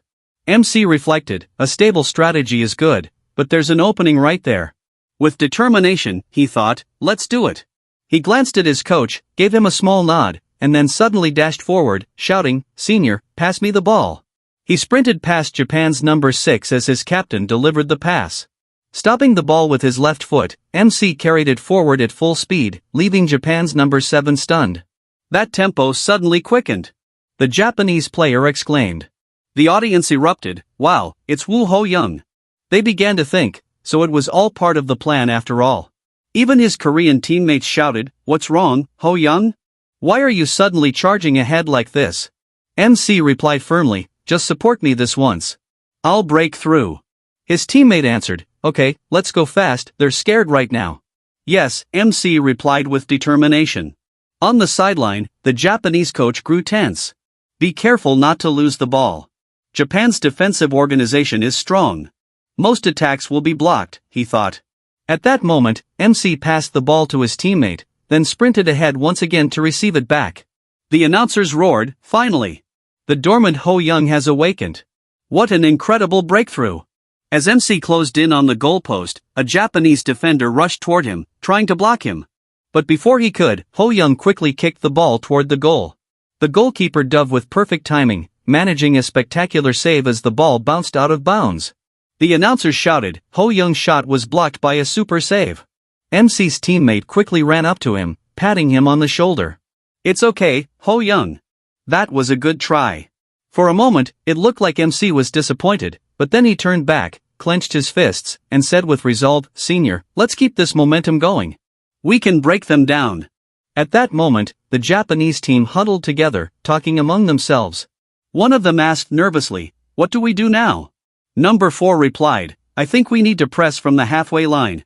But number 2 shook his head, reminding them, "Coach said to narrow the gap even more." The red-haired player stepped forward with determination, "I'll help, just don't give them an angle for a long-range shot. We're going to press the space, actively mark them man-to-man, and stop Ho-Young's attacks." 5 minutes later, the red-haired player charged toward MC, thinking to himself, "You can't pass from here." But before he could do anything, MC used quick moves to slip past him, then passed the ball to Jun. Without hesitation, Jun struck, kicking the ball straight into the Japanese goalpost. The stadium erupted as MC sprinted toward him, shouting, "Good job, Jun." On the Korean side, the substitutes on the bench jumped up cheering, while the coach smiled proudly. "That's right, you're doing well," he said to himself, his eyes fixed on Ho-Young. "It's like watching Park Ju-hyung, no, perhaps even more than that." The Japanese players, meanwhile, were taken aback. Who was supposed to mark Jun? One shouted in frustration. Another answered bitterly, "We all agreed to mark Ho-Young." Their captain quickly intervened, "Don't fight, we're in a game. Defenders, move closer to the center. Fullbacks, help out." With that, the match pressed on. Korea began to dominate with sharp passing, moving the ball smoothly between players. MC observed closely, the defenders' movements have changed a bit, let's look for an opening. At that moment, he spotted one. Looking back toward Lee, he gave a quick nod before rushing forward with the ball. The Japanese players, slightly caught off guard, reacted quickly. We have to cover. One of them shouted as they ran to stop him. But just before they could close in, MC passed the ball to Lee. Lee controlled it gracefully and delivered a clean pass to Jun. Though Jun was being tightly marked, his confidence burned bright. I will score the second goal, he declared to himself, before sending the ball flying into the Japanese goal once more. The announcers exploded with excitement. It's Jun with a multi-goal performance, shouted one. Another added, and don't forget Lee's calm assist and especially Ho Young's quick push and run play. Excellent. The audience roared in celebration. Yeah. This is it, well done. In the upper stands, two fans were comparing matches. This is more fun than the France vs Germany game, said one. The other nodded, I enjoy intense matches like this. Meanwhile, Kagawa stood on the field, gasping for breath, his chest rising and falling heavily. His eyes burned as he thought bitterly, that guy, Ho Young, this is like facing a devil. With that, the first half came to an end. In the hallway, the Korean coach praised the players, his voice full of encouragement. Then he turned to Ho Young, well done. I'll count on you for the second half too. MC, drenched in sweat, panted heavily but forced a smile, okay. Concerned, the coach asked, are you tired? MC replied, I'm fine. I can still run more. But in his mind, he admitted, it's hell out there, but I just need to score one more goal. Inside the Japanese locker room, silence weighed heavily. No one spoke, each player brooding over their poor performance. Kagawa thought to himself, we couldn't even show our strengths, and the first half is already over. At that moment, their coach stormed in, breaking the silence. Since it's come to this, we have to counter. Don't back down, fight to the end. His words sparked a faint fire of determination in their tired eyes. The scene shifted to the second half. 10 minutes in, the ball reached a Korean player who suddenly unleashed a powerful long-range shot toward the Japanese goal. And it's in! The announcer roared. Korea has scored their third goal. Guja with a spectacular strike from distance. In the stands, Kagawa's face twisted in frustration. Damn it, he thought, but he could do nothing to stop the storm. From above, a blonde spectator smirked, it's decided. Another added, it'll be hard to stop Korea's momentum now. By the 65th minute, Ho Young finally substituted himself out. Sitting on the bench, he was handed a bottle of water. You don't look good. Are you okay? A teammate asked. Ho Young forced a smile, I'm okay, but in his thoughts he admitted, I put too much effort into the first half. The biggest problem is still stamina, at this rate, it'll be hard to play in the U17 league. With that, the final whistle blew.